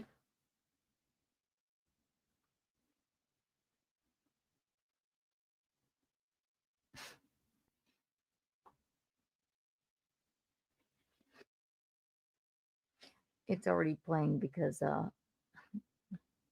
I watch this all the time when I'm sad or happy. I just basically watch it all the time. You guys ready? 5 little stones. Thank you for the Canadian $5. I am Morgan, Isabella Live 2.0, using my other account. Oh, what that? Oh, thank you for letting me know. Did I just read that? I did.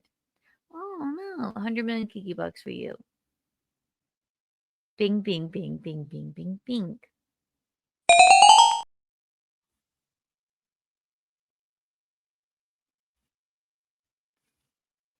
I love you. Thank you. I appreciate that. I really do. If you watch the first 3 hours of this program, I have I don't take kindly to hateful hypocrites that hate gay people. So, Melonie Mac. So I really do. I really do appreciate that. Very sweet. Thank you for caring and listening. And there's nothing wrong with gay people. Opinionated news guy. Think of the $2. Light them if you have them. MAGA. Love it. There you go. Now, everyone, thank you. It is a nice hat. This is my favorite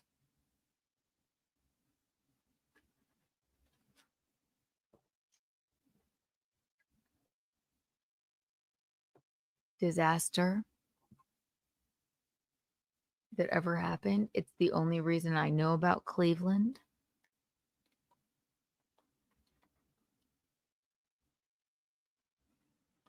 I went as far as I have had shirts made about this because I just don't think it gets enough attention. It happened in 1986. Yes, I was born in 92, but it's iconic. And we're going to watch it together while I smoke this cigarette. It's only going to take a few minutes, but you'll be better for it because it's the most hilarious disaster to ever happen. Stephen Bravo, thank you for becoming a member. You should be a member if you're not a member. You should, if you're watching, you should subscribe. It's rude to watch and not subscribe. See what's going to happen here, Stephen Bravo? I'm going to do something radical. 100 million Kiki bucks for you. And 12 Kiki coins. Wow. And you can take that to the bank. Stephen Bravo.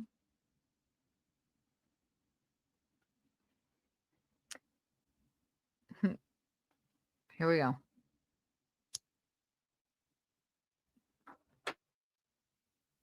Without further ado, this is the Cleveland balloon disaster of 1986. And I know if you've been here before, you've seen this, but it's worth giving another watch because it's the most unbelievable thing of all time.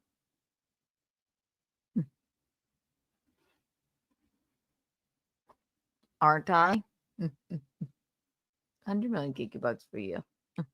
It is a big. We can't get enough. We can't. 100 million Kiki bucks for you. It's like I don't want to listen to it, but we can't get enough. We can't. We get it. And look, just like that.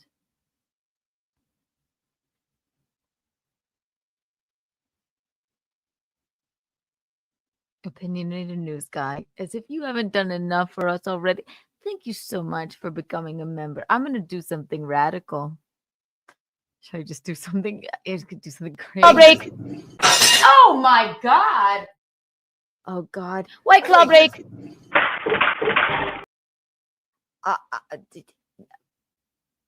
1 million Kiki bucks. 12 Kiki coins. Wow. And a Kiki bond. And those are very rare to come by. But you've been so nice. You've been so kind. So thank you for becoming a member. Thank you for the super chat.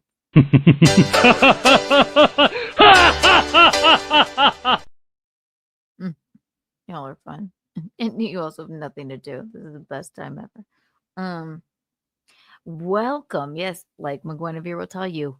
Welcome. You are now an official butt rug baby. Well, not like an original butt rug baby, but you are a butt rug baby. Okay. Now we must. And when you see this, it'll change your life forever. And you think I'm kidding.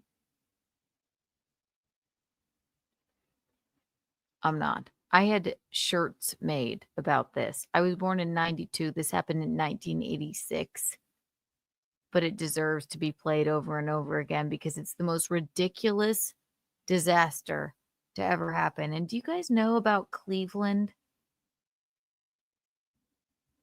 Ohio isn't like the most like people don't think of Ohio and think cool. Ohio is such a cool place to be, you know? You know where the cool people live? Cleveland. No one thinks that. Cleveland thought that they would fix that. Want to know why? Because it's true. Do you want to know how they thought they would fix it? By releasing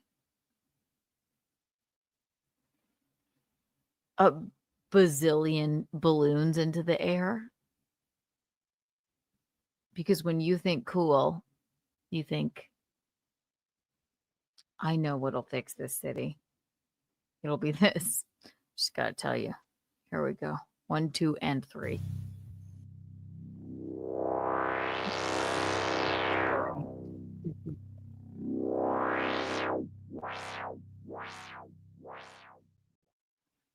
You can inflate a balloon in 3 seconds, 4 seconds, I understand. How long is it going to take these kids with no experience? we're figuring that they'll do about 2 to 3 balloons a minute. I've been doing this since I was 15 years old, so it's unfair to compare. But 2 to 3 balloons a minute, each kid is going to do correctly about 700 balloons or so for the day, and we'll do it in about 4 to 6 hours, all the balloons. Don't remember, folks, don't park on the square because this ain't the place for your car this weekend.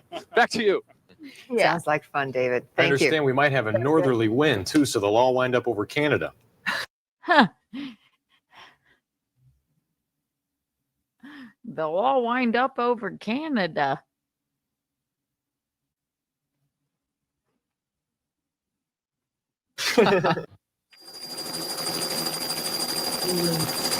Ladies and gentlemen, live from downtown Cleveland, it's Big Chuck and Little John in front of the biggest happening around. Okay, thank you, John. And we have a real story to tell you. We're not making this up. It's really happened. Mary Ellen. Okay. I have to pause. Maybe I'll just let it play and then I'll okay. This is Big Chuck and then Little John in front of the biggest happening around. This is Big Chuck, I believe. Anyway, I'll just let it play. This is Mary Ellen. And Mary Ellen actually lost her watch in one of the balloons. So the idea was for Cleveland to not be a loser city anymore. They were going to release 1 million balloons into the atmosphere. And somehow that would make Cleveland not a loser city anymore. People would be like, people are going to recognize Cleveland.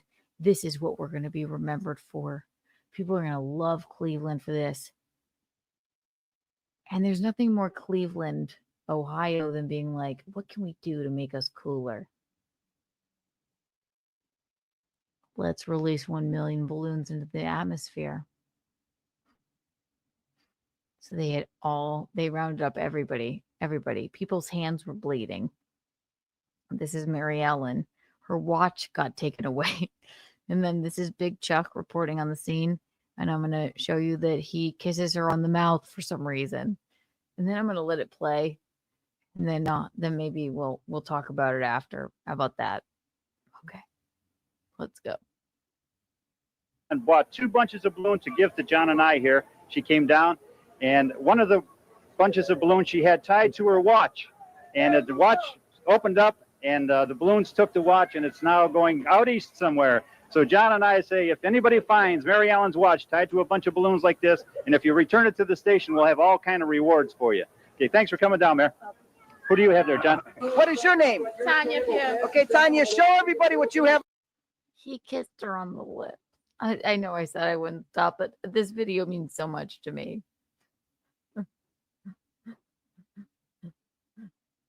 I'm sorry.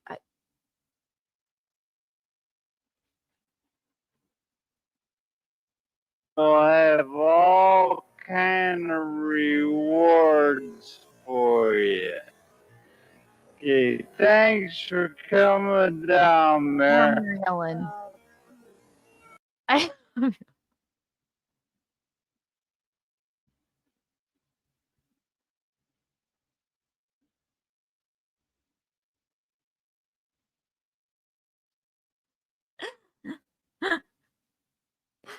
It never strikes me as it's just the most incredible thing I've ever seen. He didn't mean to.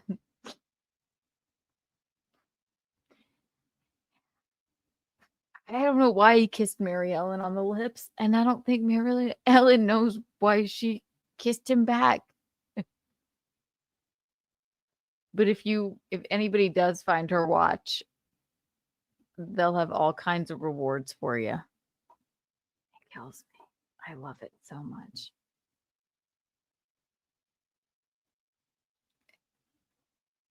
It's just too good. It just kills. Tied to a bunch of balloons like this, and if you return it to the station, we'll have all kind of rewards for you. Okay, thanks for coming down, Mayor. Who do you have there, John? What is your name? Tanya Pugh. Okay, Tanya, show everybody what you have on your hands there. What are those? Let's take bandages. Okay, and what are they for? They're for giving away from sores. Sores in your hand. Okay, did you get it? This is Little Chuck. He is the Little Person newscaster, Big Chuck, Little John. They were huge in Cleveland. And now these are the people. Okay, and now I have a T-shirt just like this that I had made. I'll wear it next. I'll wear it this evening. Okay, it's pink. It has that exact balloon thing. It's Cleveland balloon disaster, 1986. I had 2 of them made. Let's get kinky. Yeah, see, right.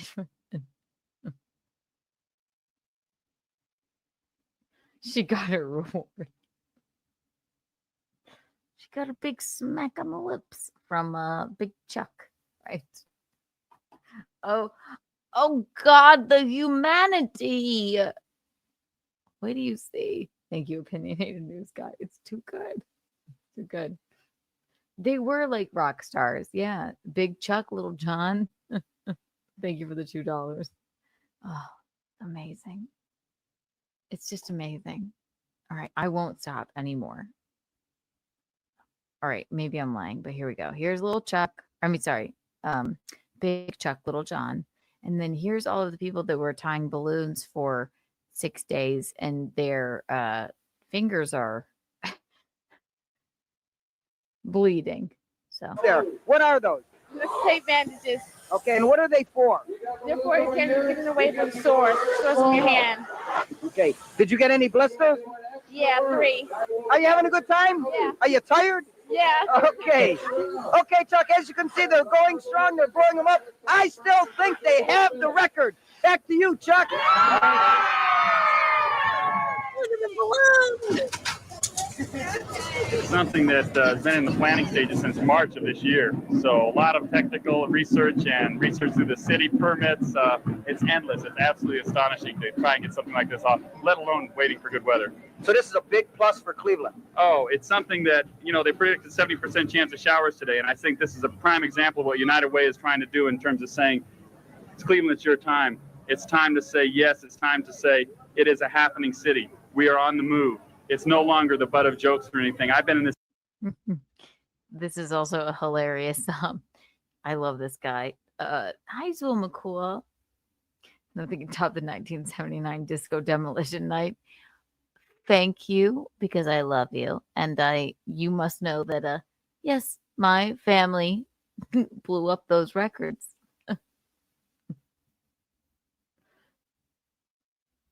That's my legacy. It's a pyrotechnic company. Oh my gosh. I could go on and on. That is a major disaster, but it wasn't, the family's fault. We were just hired to blow up the records. God, I could go on and on about that. Don't get me started, Zuma Cool. They should play that. I'll play it with Mickey tonight. We'll go right through it.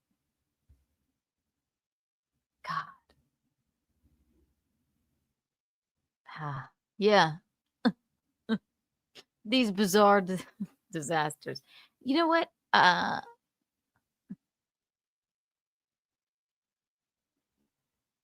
The Vex, they still go like, done any. Yeah, there you go. That's my grandpa Anthony.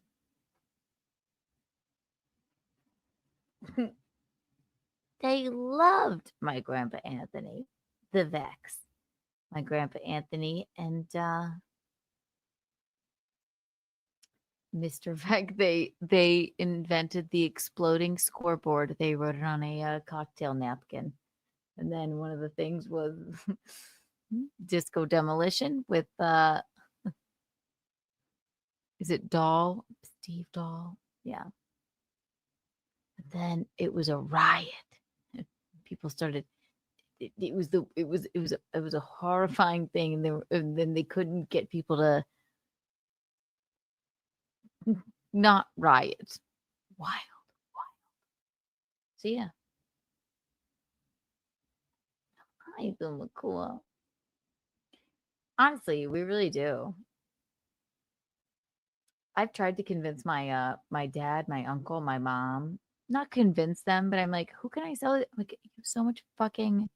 The fireworks history is insane. It's insane. And you know what? Bill Schultz and I, he's like, are you fucking kidding me? Like at the wedding, Bill Schultz talking to my dad and my uncle, like, he's like, I gotta, this is the coolest fucking thing. If you're a Chicagoan and you know. It's on the call. I love you. Thank you for the $20. You're too sweet. You're too kind. 100 million Kiki bucks. And 100 million Kiki. Wow. You're sweet. But today, this was Cleveland's biggest joke until Drew Carey. Then LeBron left twice. Okay, so Cleveland has always been a fucking joke, I guess. It's always been a joke. Amazing. 100 million Kiki bucks for you. Thank you for knowing about Cleveland. And 12 Kiki. Wow. All right. Don't let me get sidetracked. All right. We'll get sidetracked. Why not? Here we go. This is the part that I love. It's like, no one's going to make fun of Cleveland after this. Not after we send 1 million balloons into the air. People are going to be like, this is the place to be. This is the hot spot. People are going to love Cleveland after this. Little did they know. Mary Ellen's watch wouldn't be the only thing that was lost in this catastrophe. I don't know. Come back.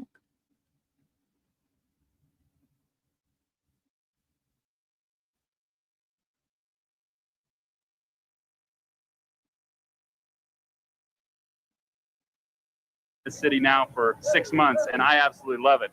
My wife and I have even talked about moving here, and our friends in LA think we're nuts. But it is a wonderful place. If I had money to invest, this is where I'd be invested. Very, very good. Thank Chris. you. Thank you. Okay. And we were just talking. 10, 9, 8, 7, 6, 5, 4, 3, 2, 1. Here we go. Lift off. Amazing. And the band is up, and there they go, John. The Guinness Book of World Records has just been broken in Cleveland. Over 1,500,000 balloons going up in the air at this very, very moment. Look at the clientele.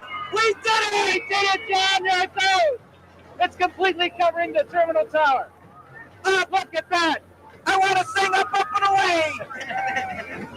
It is awesome, ladies and gentlemen, to actually be down and see the multi-colors that are going up in the air at this moment. We did it, John. This is it. Let's do it for Cleveland. Yeah.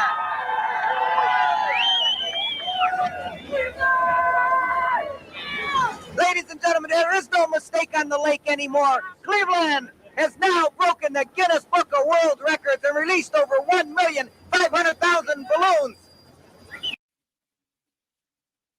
You guys, you heard it. There is no more mistake on the lake. Not because we did this.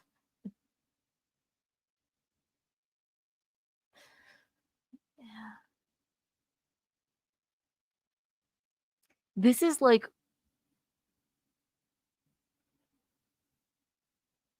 it's like, you know what?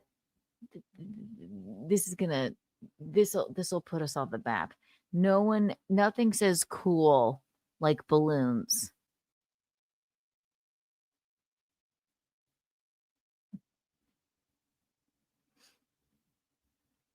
I think I mean it really is just iconic.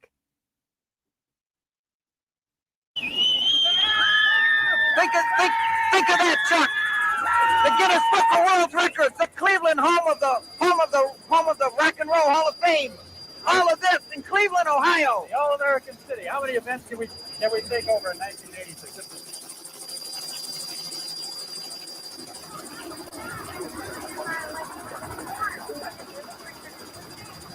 Yeah.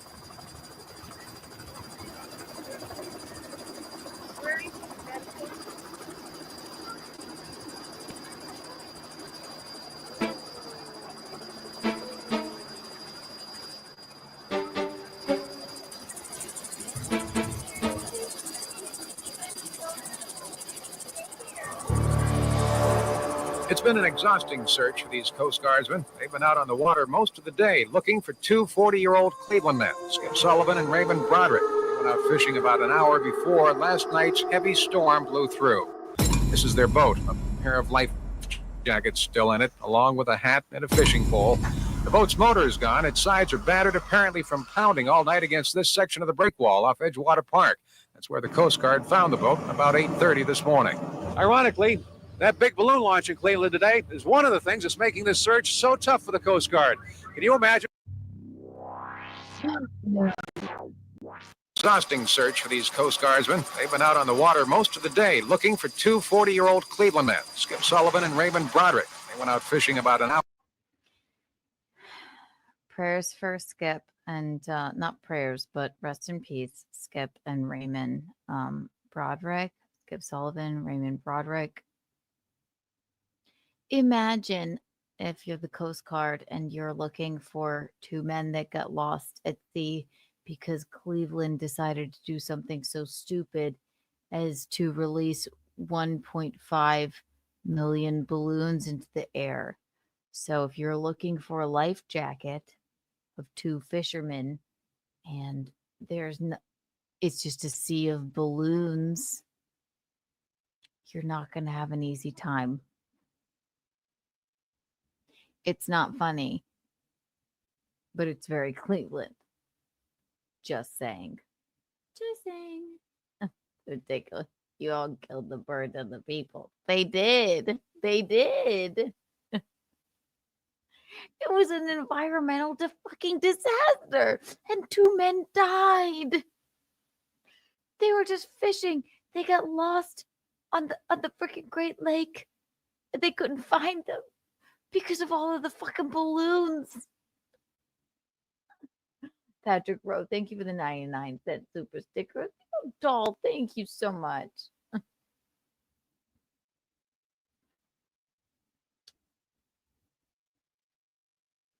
God, justice for Skip and Raymond. Hour before last night's heavy storm blew through. This is their boat, a pair of life jackets still in it, along with a hat and a fishing pole. The boat's motor is gone. Its sides are battered, apparently from pounding all night against this section of the breakwall off Edgewater Park. That's where the Coast Guard found the boat about 8:30 this morning. Ironically, that big balloon launch in Cleveland today is one of the things that's making this search so tough for the Coast Guard. Can you imagine trying to find somebody floating out here or even spotting a life jacket with all these balloons on the water? It's like trying to find a needle in a haystack here, because you're looking for more or less a head or an orange life jacket. Here you have a couple 100,000 orange balloons, and it's just hard to decipher which is which. Birds that days later, the bodies of the two fishermen. Because of weather, 60% of the balloons launched landed here instead of the planned 10%. Many of them were found on Lake Erie.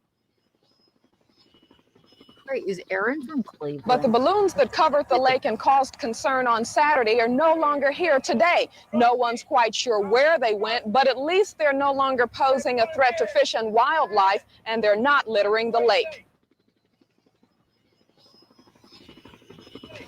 Michelle Holden, live on 5.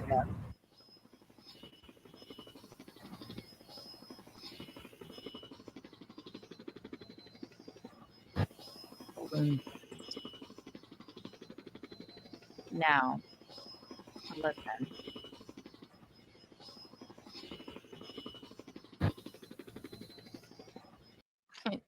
I don't mean to highlight this as like something funny, but it is funny. It's my favorite disaster, and I don't think that it gets enough credit. Do you remember how they kissed Mary Ellen on the lips? Did she ever get her watch back? No one will ever know. And if you're new to this channel and you didn't know about Balloon Fest, then there you go. Justice for Mary Ellen's watch. Justice for the people that just went out fishing that day and then they weren't found by the Coast Guard because they decided to release 1.5 million balloons into the air. Justice for Big Chuck and Little John.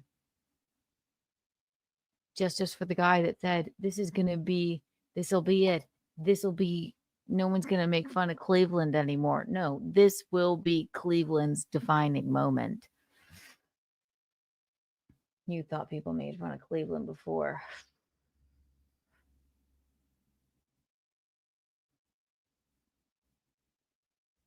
We're going to watch it again tonight with Michaeline. I just want her to be, to remember it. You guys are fun. Killed all the birds and the people. Yeah. Also, all the balloons. Yeah. All the balloons ended up in freaking Canada. I just love that he goes, this is it. It's time for Cleveland to say yes. No one's going to make fun of us anymore once we do this. I don't know how they buried this story. I would venture to say that, like, most of you, except for the, OG butt rug babies who are cool, like, McGuinevere, maybe you might know about this because, I've had t-shirts made and all. I don't know how they buried this story, but they did. Cleveland balloon disaster, 1986. I could talk about it at length for hours and hours and hours. Opinionated guy. Thank you for the $2. This is why the Browns and the Indians always. It is probably why they do. Big Chuck, Little John, I think they're both dead. Mary Ellen, who knows about her watch? Big Chuck kissed her on the lips for some reason. This is why. 100%. Absolutely. Absolutely. Anyway. That's all I have to say about the matter. But we'll probably do it again tonight. Karma's a bitch. Love you, Guinevere.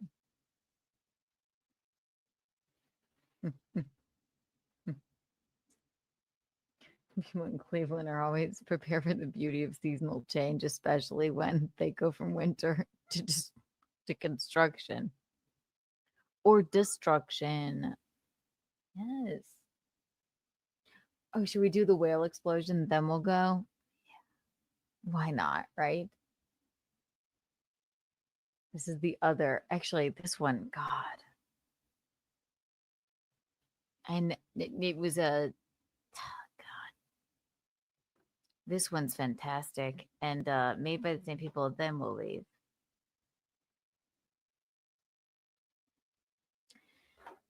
I thought there was nothing worse and more hilarious than the Cleveland balloon disaster.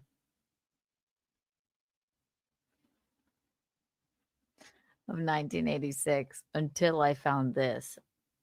Well, no, a fan. I believe, was it you, AV Tom, that told me about this? This is why I have this drop. Because I would never, and I mean, I've been talking about the Cleveland balloon disaster for at least 6 or 7 years. And I've only had a podcast of my own for a year and a half. I mean, I had t-shirts made of it. But since I wouldn't stop talking about it, they said, well, you got to see the whale explosion. I said, what? What's that? This is why I have this. White Claw break.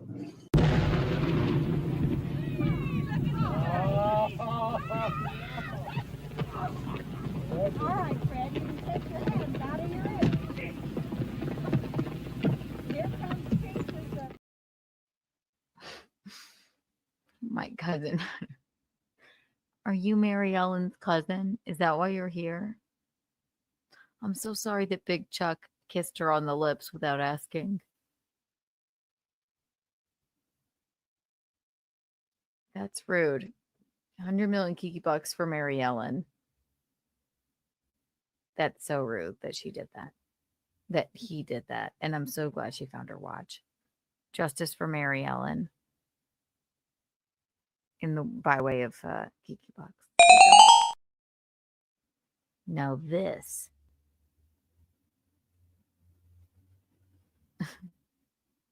It's everything. blow it up. That's exactly what it is. Answered everything. Blow it up. This place, town, beach.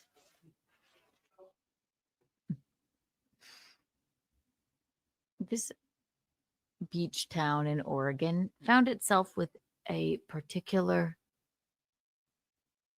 dilemma. A whale, it wasn't a rotting whale. A whale had beached itself, passed away, and was rotting on the beaches of Oregon. And the smart people in Oregon, they put their heads together. Like, how do we get this whale off of our beaches? It's affecting our tourism. What do we do with this big, giant, rotting, fleshy whale? And then somebody said, I know. We'll put a bunch of dynamite under it. Blow the thing to smithereens. What could go wrong? What could go wrong? I certainly don't know. I mean, Told you no swimming past the buoy. I went like this. Ah! I'm serious. This is what they did.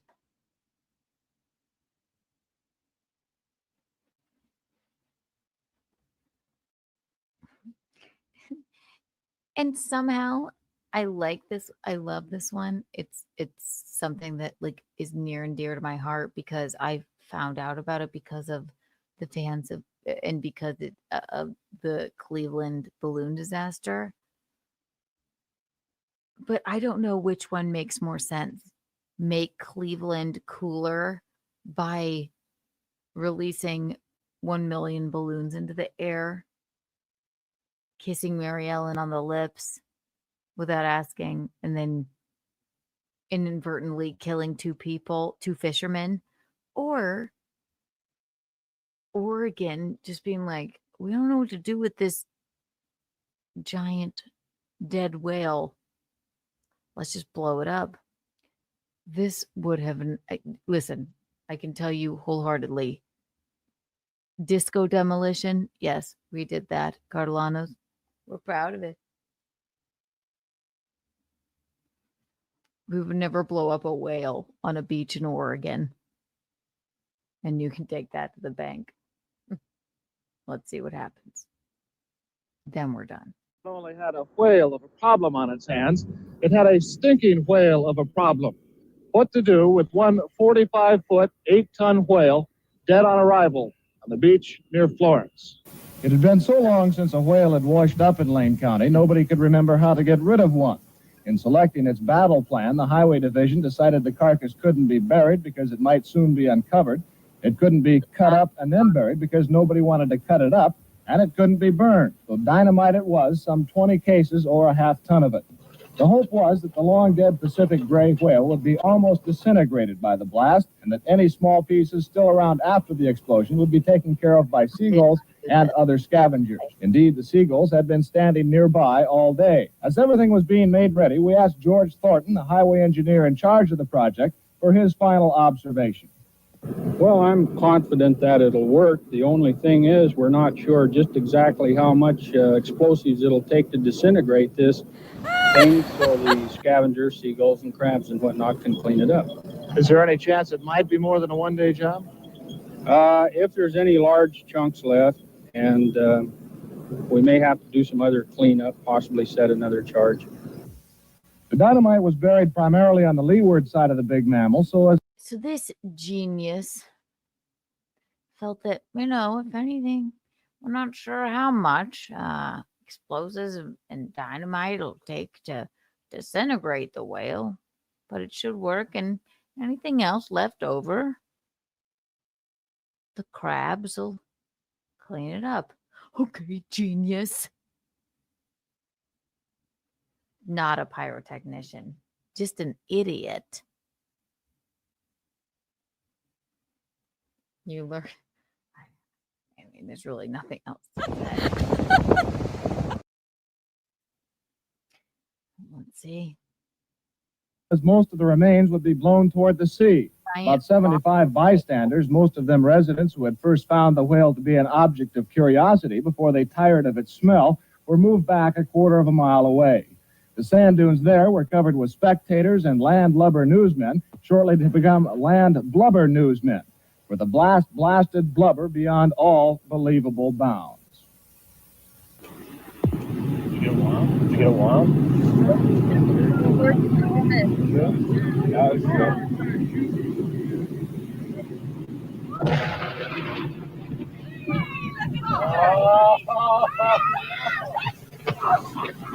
All right, Fred, you can take your hands out of your ears.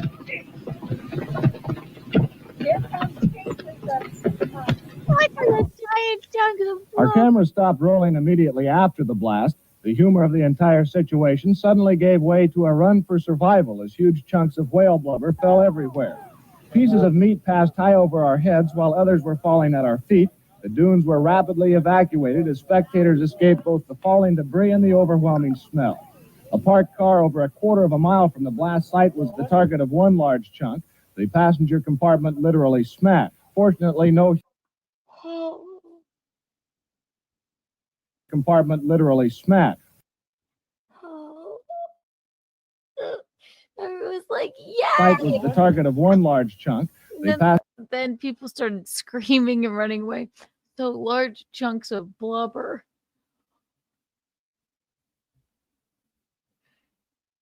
People were like, yay, the whale's gone. Oh, fuck. Look, it smashed someone's car. A big chunk of whale blubber. Poor fucking. We're like, yay! This is gonna make Oregon so much better. It smashed that person's car. Look at all the glass on the ground. What hit your car? Big chunk of whale. I don't know. I was just trying to like see the site. Explain that, dear. And how can you? I don't have giant chunk of whale blubber insurance. No. Actually, and it seems like something an insurance company would have. Your car gets struck by a giant piece of flesh from the sea. We got you covered.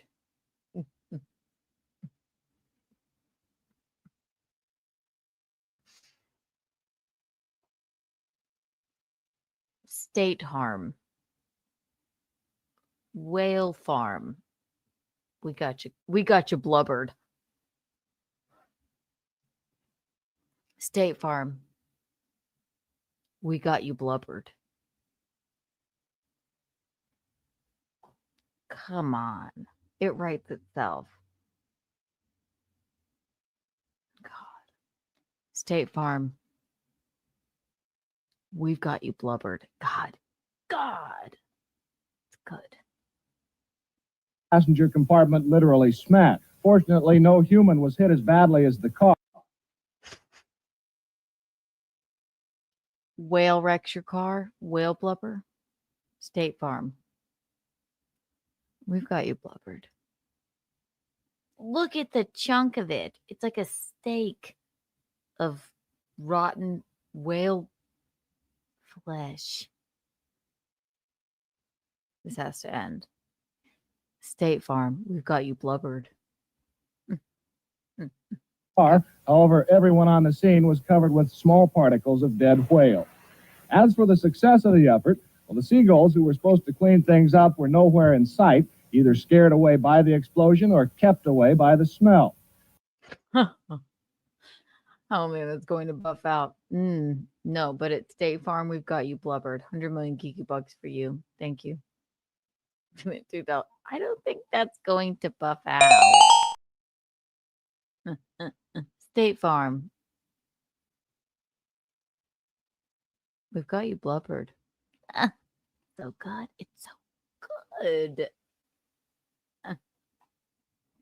It's on us now. We've been whaled.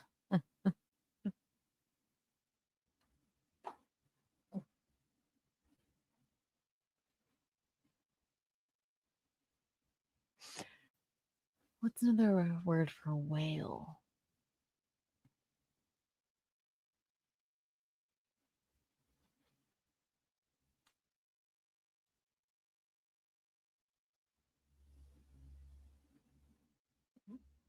Steve, don't cry. We've got you. We'll wail for you. That didn't really matter. The remaining chunks were of such a size that kept away by the smell. That didn't really matter. The remaining chunks were of such a size that no respectable seagull would attempt to tackle anyway. As darkness began to set in, the highway crews were back on the beach burying the remains, including a large piece of the carcass which never left the blast. Okay. So, yeah. Basically, it just destroyed cars. And then this giant piece of the blubber never left the beach. And then they they just took a tractor to it. I feel like that guy just wanted to blow something up. And it ruined someone's car. And it scared people. It's a carcass. Stop.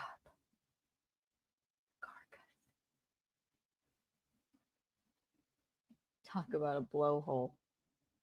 And Bertha. Well, went out with a bang. It did. Sight. It might be concluded that should a whale ever wash ashore in Lane County again, those in charge will not only remember what to do, they'll certainly remember what not to do. Okay, yes, they certainly will remember what not to do. You could have just taken that friggin' tractor to that whale. State Farm. So cheap. It's like free whaley.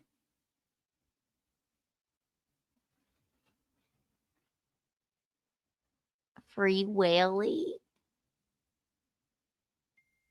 State Farm. So cheap.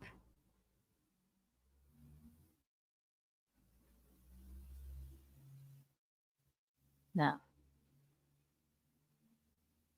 What was my first one?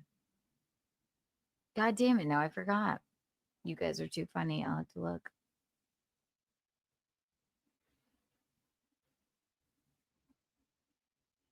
God, I love puns. Anyway, now we really have to go.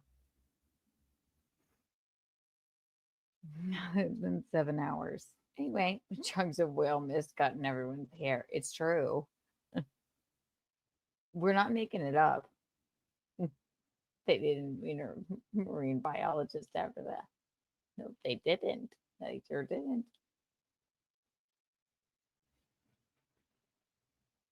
I like doing the movie Spies Like Us. It's been 7 hours. I cannot look. Oh, is it that? Is it my?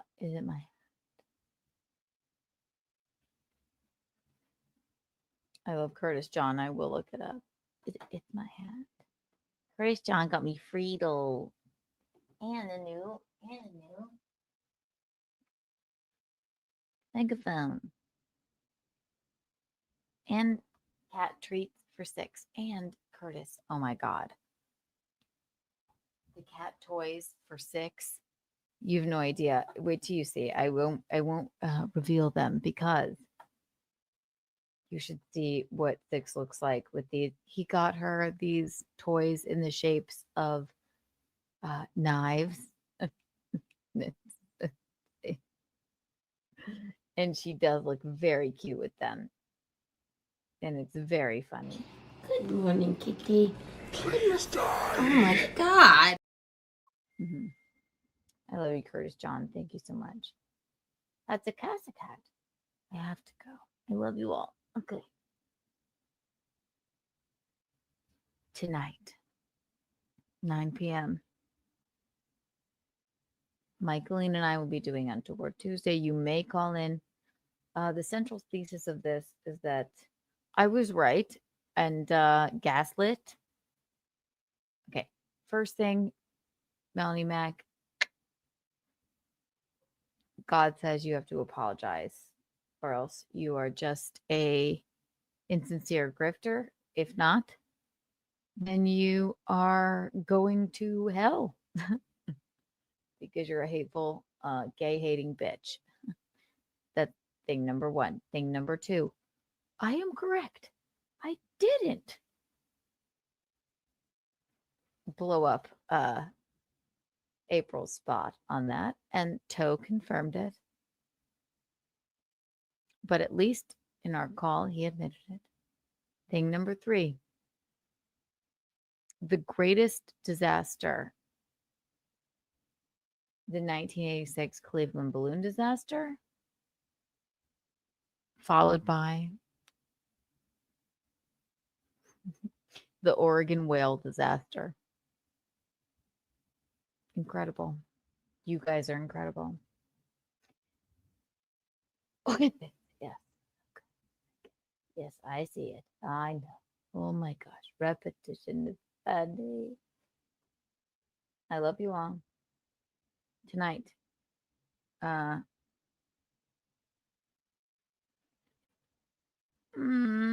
you, Aaron.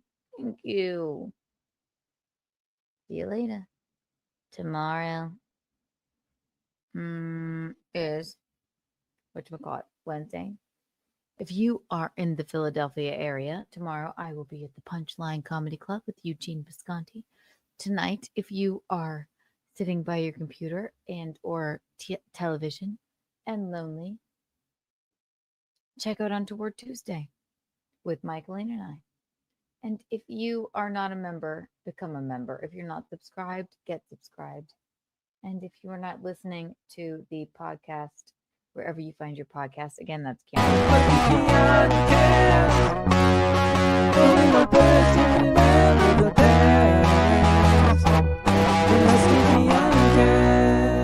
Going untoward. No, fully untoward. Apple, Spotify, wherever you find your podcast. New episodes every single week. Then go and listen there. And we love you. It's been a million gazillion hours. I adore you. You guys are the eel zips. You are the cat pajamas. I had no intention of this being this long, but I had a lot to say and get out. Thank you for hanging out with me. Eels, hips, cats, pajamas, and the bee's knees. Michaeline and I will see you tonight